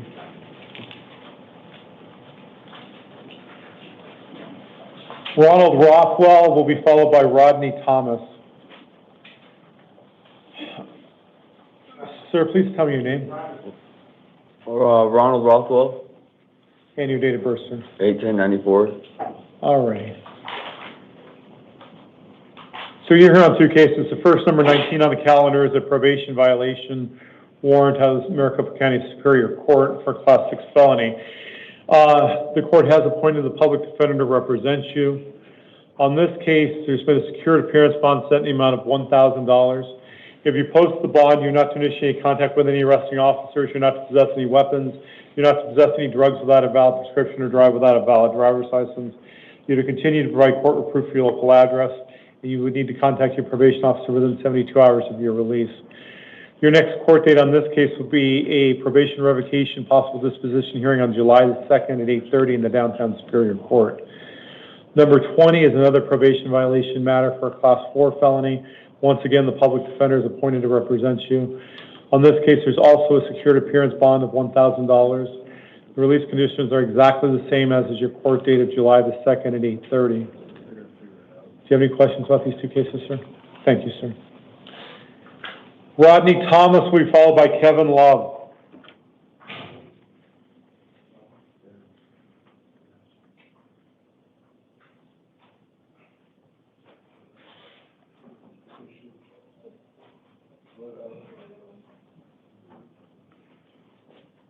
Sir, please tell me your name. Rodney Lodell Thomas. And your date of birth. 9/10/86. All right, sir, you've been charged with aggravated assault, a Class 3 felony, possession of narcotic drugs, a Class 4 felony, and possession of a weapon by a prohibited possessor, a Class 4 felony. The court has found probable cause as to those charges.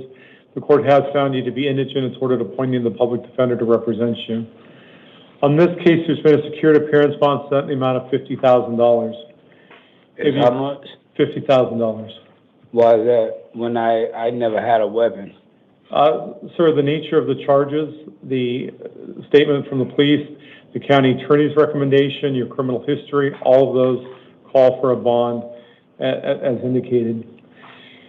If you post the bond, you're not to initiate any contact with any victim or witness. You're not to initiate any contact with any arresting officers. You're not to possess any weapons. You're not to possess any drugs without a valid prescription or drive without a valid driver's license. You're to continue to provide court proof of your local address. Your next court date will be a status conference on July the 2nd at 8:30 with a possible preliminary hearing on July the 7th at 8:30 in the downtown Superior Court. Do you have any other questions, sir? Not really. Okay, step back over there then, sir. Thank you. Mr. Love will be followed by Patrick Yarborough.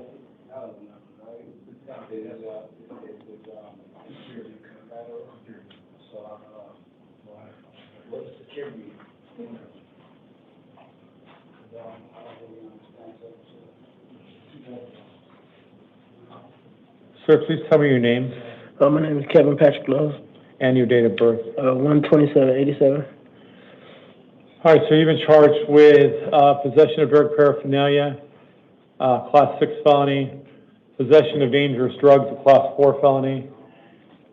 The police also wanted you charged with possession of dangerous drugs for sale. The court didn't find probable cause as to that count. Also, criminal trespass is a misdemeanor. The court did find probable cause on the drug paraphernalia and the simple possession of dangerous drugs.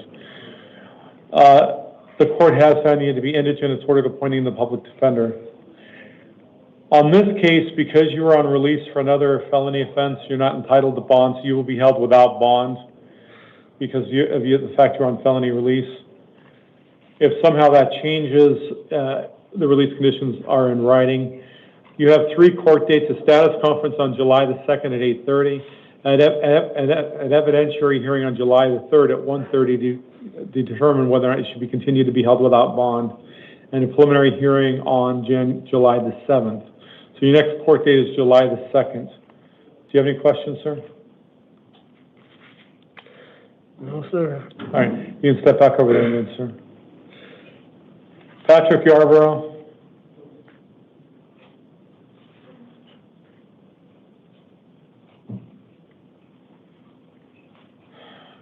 Good evening again, sir.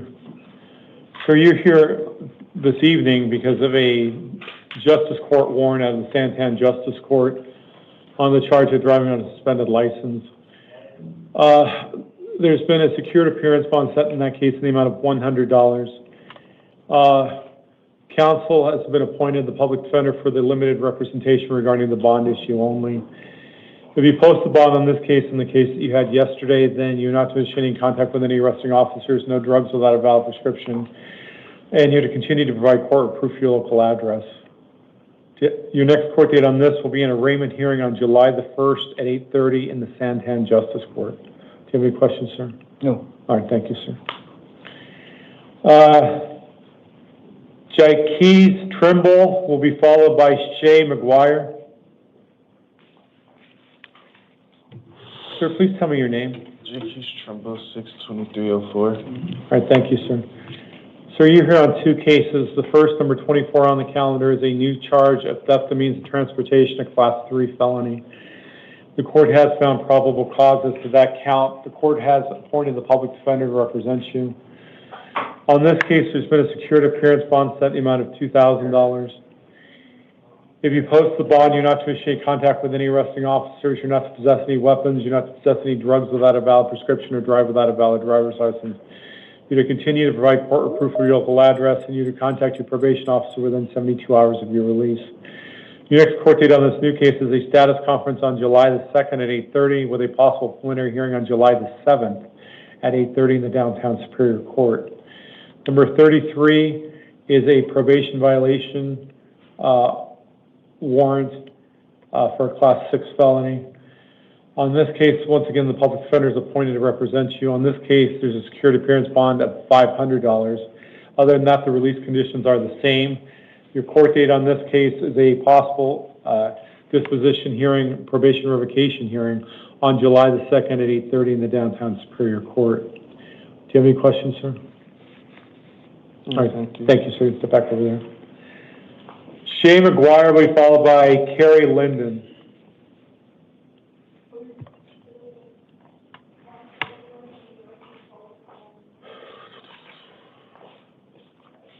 Please tell me your name and date of birth. I'm sorry? Your name and date of birth, please. Shay McGuire, 7/15/98. All right, thank you. Ma'am, you're charged with 4 counts of organized retail theft, Class 4 felony, 1 count of shoplifting with artifice, a Class 4 felony. The court has found probable cause as to these charges. The court has found you to be indigent. It's ordered appointing the legal defender to represent you. On this case, you are going to be released to pretrial services. You just need to keep in contact with them, but you won't have to post any bond in order to get out. You'll be given instructions about how to contact them. Make sure you contact them and make your court date on July the 2nd at 8:30. You also have a possible preliminary hearing on July the 7th. But since the court, strike that. Since you're out of custody, your court date's a little bit further off. So your court date that you need to worry about is July the 10th. Okay. It'll be on the paperwork that you're given. But July the 10th is your court date with a possible preliminary hearing on July the 14th. Do you have any questions, ma'am?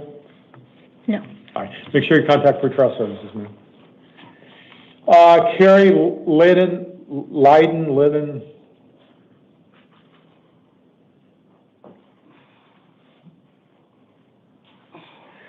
Tell me your name and date of birth, please. Carrie Liddon, 9/20/71. You've been charged with theft, Class 4 felony. The court has found probable cause as to that charge. The court has found you to be indigent. It's ordered appointing the public defender to represent you. On this case, you're going to be released to pretrial services. You just need to keep in contact with them and follow their directions. You are not to return to the scene of the alleged crime, which was, I believe, a hotel or a motel. You're not to initiate any contact with any witness or arresting officers. You're not to possess any drugs without a valid prescription or drive without a valid driver's license. You're to continue to provide court proof for your local address. Your next court date will be a status conference on July the 10th at 8:30 in the downtown Superior Court with a possible preliminary hearing on July the 14th. So make sure you report to pretrial services and make your court date on July the 10th. Okay, ma'am? Okay. All right. Thurman Marquise.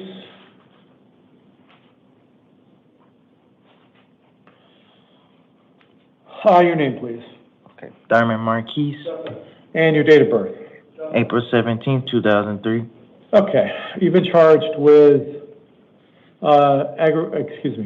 simple assault, a Class 1 misdemeanor, and disorderly conduct, a Class 1 misdemeanor. 3 counts of disorderly conduct. The court has found you to be indigent. Counsel will be appointed at the next court date. On this case, you're going to be released on your own recognizance. You're not to have any contact with any alleged victims or the arresting officers. You're not to possess any drugs without a valid prescription or drive without a valid driver's license. You're to continue to provide court proof for your local address. Your next court date will be an arraignment hearing in the Surprise Municipal Court on July the 22nd at 1:30 in the afternoon. Okay. Do you have any questions, sir? No, thank you. Right. Okay, step right over there, sir. Mr. Northrup will be followed by Jill Stewart.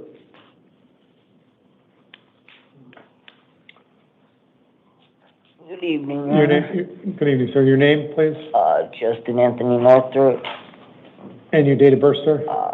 10/12/93. All right, sir, you've been charged with possession of narcotic drugs, Class 4 felony, possession of drug paraphernalia, Class 6 felony. The court found probable cause as to those 2 counts. The officers also wanted you charged with possession of dangerous drugs, which I didn't find probable cause at this point. That doesn't mean that charge will go away forever, but right now, I didn't find probable cause. I have found you to be indigent. It's ordered appointing the public defender to represent you. You are going to be released to pretrial services. You need to make sure you keep in contact with them and follow their directions. You're not to initiate any contact with any arresting officers. No drugs without a valid prescription. No driving without a valid driver's license. You're to continue to provide court proof for your local address. Your next court date will be a status conference on July the 10th at 8:30. with a possible preliminary hearing on July the 14th. So make sure you contact pretrial services and make your court date on July the 10th, okay, sir? All right. All right, step right over there, sir. Miss Stewart.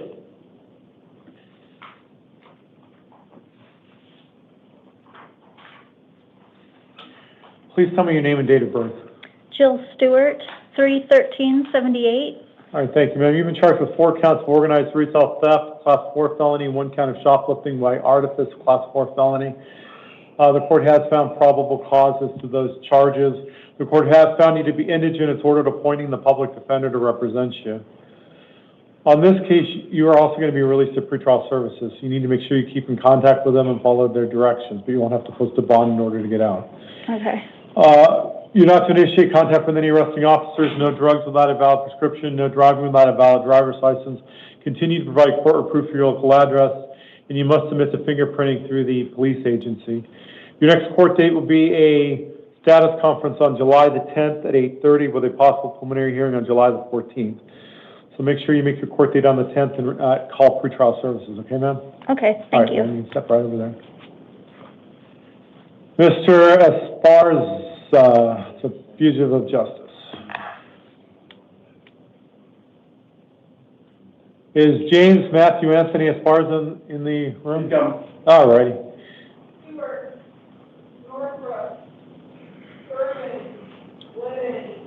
Sir, step up to the podium, please. All right.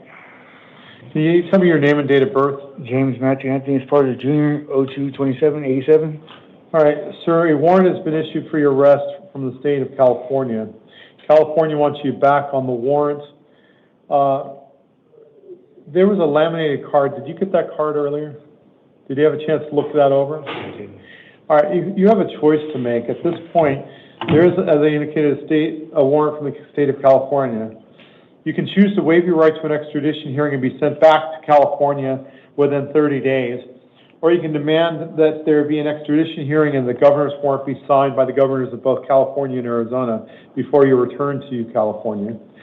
If you choose to waive your right to extradition hearing, you'll be held without bond in Maricopa County Jail for a period of up to 30 days to allow time for California to come and get you. That 30 days would begin tomorrow as long as you don't have any criminal charges pending against you anywhere in Arizona. If you do have criminal charges pending against you in Arizona, the 30-day period would start once those charges are resolved. If you choose to have an extradition hearing, I will set a hearing in a few weeks. There'll be a status conference. No attorney will be appointed to represent you because extradition is considered civil in nature, so you're not entitled to a court-appointed attorney. You're free to hire an attorney if you wanted to do that. You would be entitled to bond if you set this for an extradition hearing.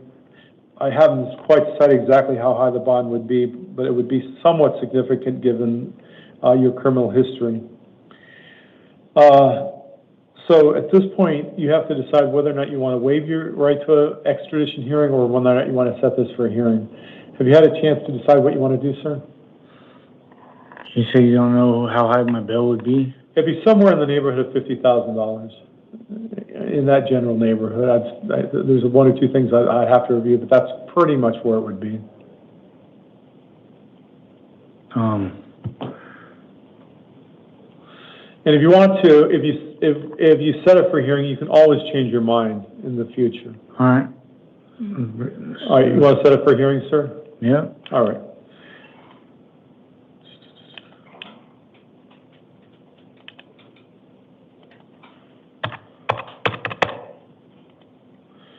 All right, we're going to set this for an extradition hearing, a fugitive of justice hearing. Your next court date will be July the 7th at 1:30. There's going to be a cash bond set in the amount of $50,000. If you post that bond, you're not to possess any weapons. You're to continue to provide court proof for your local address. No drugs without a valid prescription, no driving without a valid driver's license.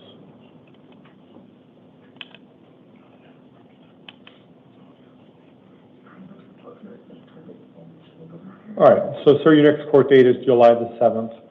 The officer will give you some paperwork as soon as my clerk prints it out, so you can have a seat back where you were, and the officers will bring you the paperwork in just a minute.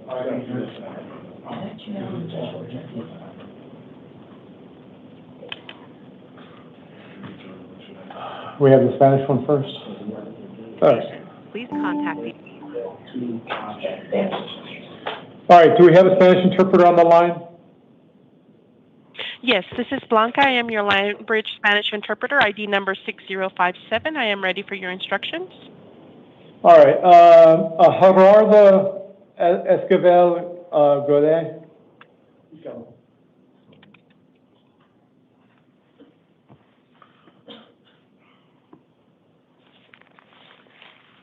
All right, now you can begin interpreting, madam.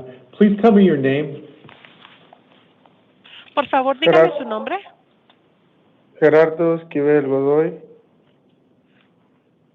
Gerardo Esquivel Godoy. All right, is your date of birth May 29th of 1991? Su fecha de nacimiento es el 29 de mayo del 91. Sí. Yes. You're here on a Superior Court warrant on the charge of possessing a weapon during a drug offense. Está aquí en la Corte Superior por una posesión de arma. And also possessing a controlled substance.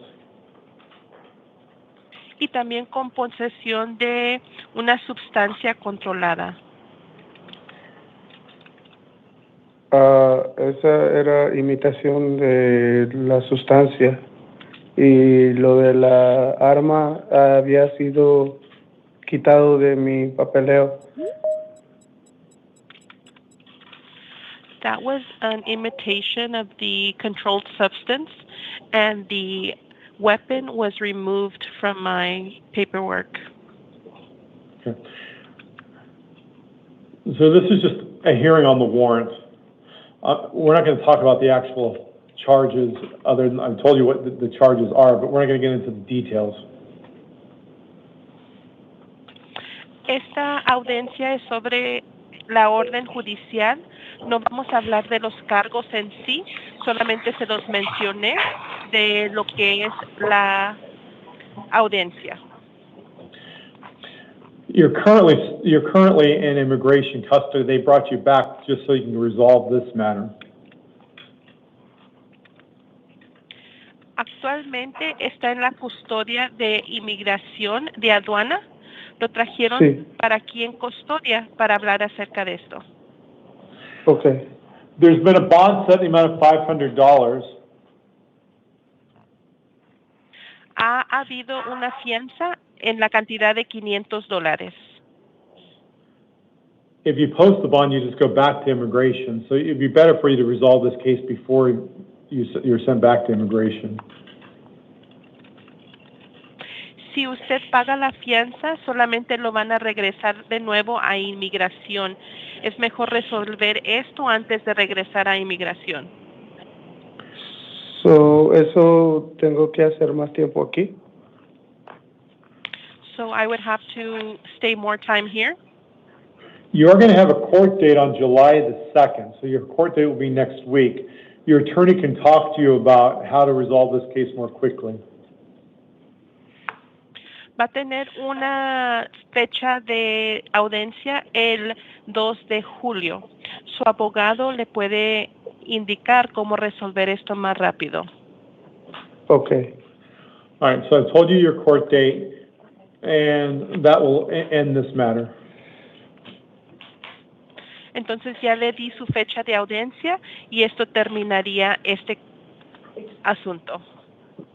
Gracias, su señoría. All right. Thank you, Judge. Thank you for interpreting for us, madam. We appreciate it.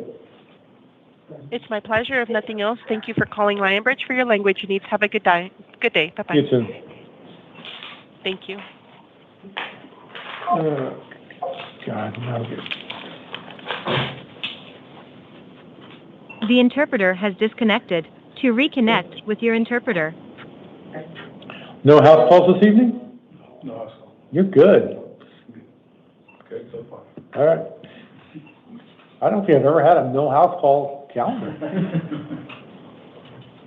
It's usually my luck, though.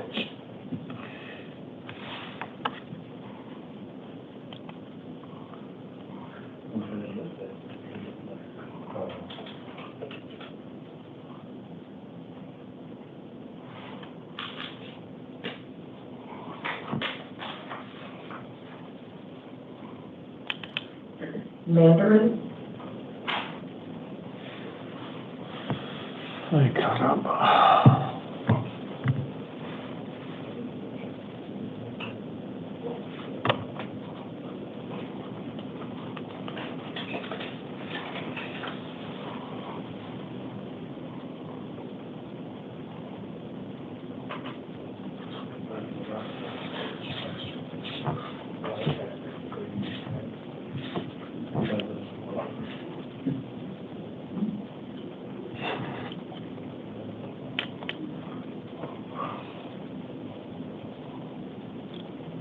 Jesus Christ.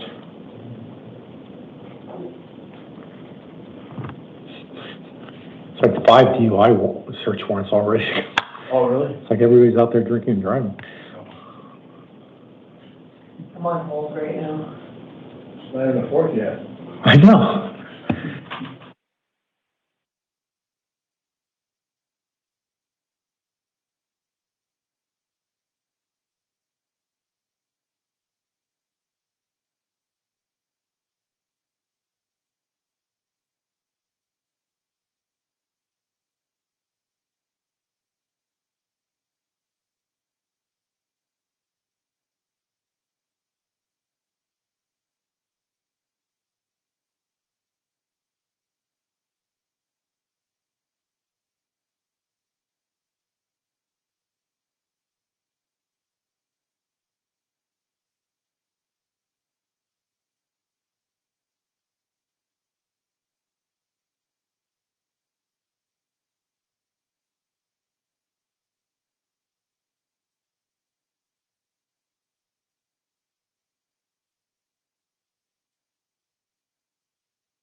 Community safety through service.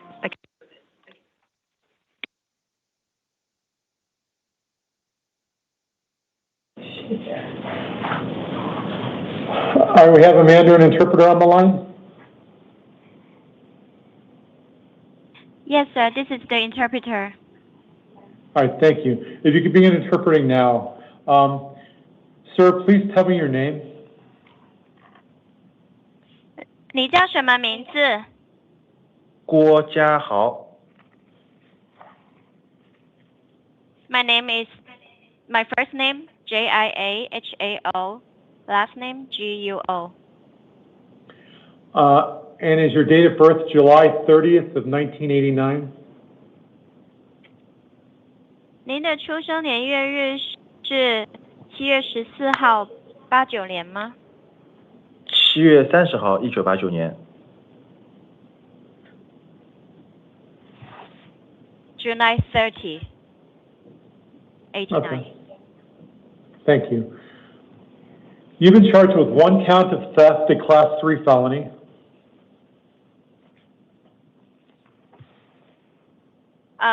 您现在是有1级的重罪，被审判为1级重罪。 1 count of conspiracy, a Class 3 felony.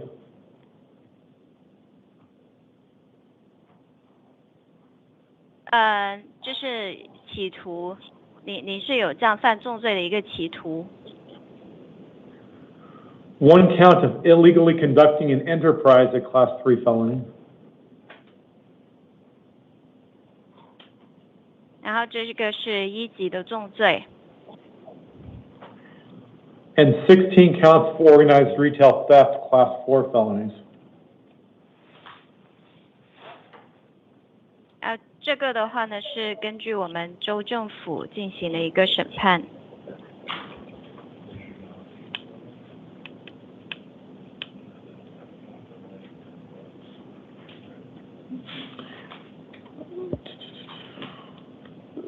Hold on, I need to check one thing.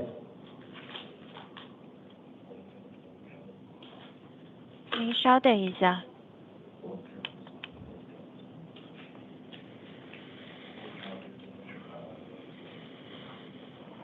All right, you already have an attorney in this case, correct? Sorry, already have what? An attorney in this case. Attorney? Attorney, lawyer. Okay. 您是yes understood. 您是已经有了代理律师是吗？是的。Yes, I do. I do have one.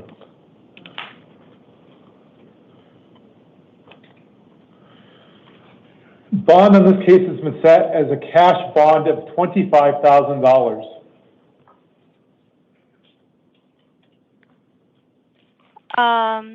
您现在要面临的一个罚款是25000美金。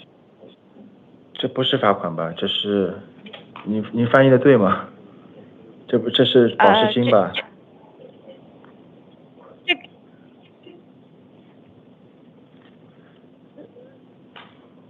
我都听明白了，我都听明白了。This is like the billing.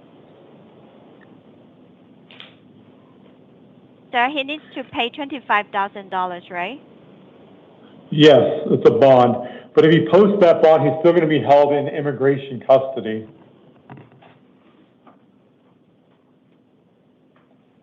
哦，不好意思，那您是要支付25000美金。我没听明白。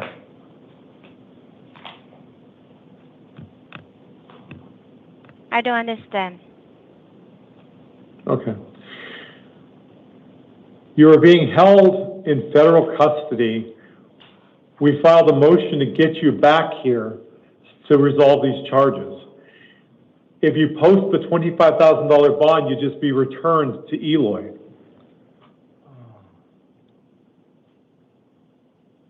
如果您就是交了这25000美金的话，您可以倒回那个 Eloy 这个地方。不好意思，我不熟悉这个地方。我已经，不然的话，您就要被进行监禁。我已经付了25000元，为什么还需要重新再付一遍？ I already paid $25,000, so right now I need to pay again. I don't have any information about that. When you go to court on July the 30th, which will be very soon, your attorney can bring that up with the judge. 我现在没有记录显示你已经有支付过了25000块钱，但是到时候7月30号你们上庭的时候，您的律师可以把这个情况跟法官那边说，就提供证明你们已经交了。7月30号还有，我现在就有文，就是文件在外面可以拿给你看吗？证明我交了这25000元。So I have the relevant document to prove that I already pay for $25,000, but it was outside. Can I go get invited and present to you? Not this evening. The problem is, if you're released on this case, you're going to go back to federal custody, and then we're going to have to come and get you again and bring you back. You need to resolve this case here before you're taken back to federal immigration custody. But I can't do anything else this evening. Your court date is going to be June the 30th. And that's, the judge and your attorney at that point can explain anything further for you, but June 30th is your next court date.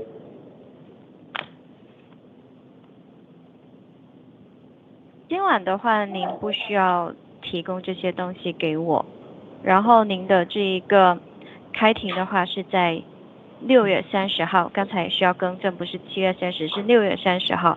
到时候您的律师可以跟法官去沟通这件事情，他们可以给您更多的信息。您到时候再把这些证据给法官。好的，谢谢。Okay, thank you. All right, thank you, sir. Thank you for interpreting for us, madam. 我想再问一下，Hold on. sorry，我想问是6月30号几点？ I got one more question. Okay, go ahead. What time on June 30th? 8:30 in the morning. 8点半早上。谢谢。All right, thank you. We're adjourned on this matter. Thank you. Okay, thank you. Thank you for calling Line Bridge for English Need. Goodbye, sir. Thank you, ma'am.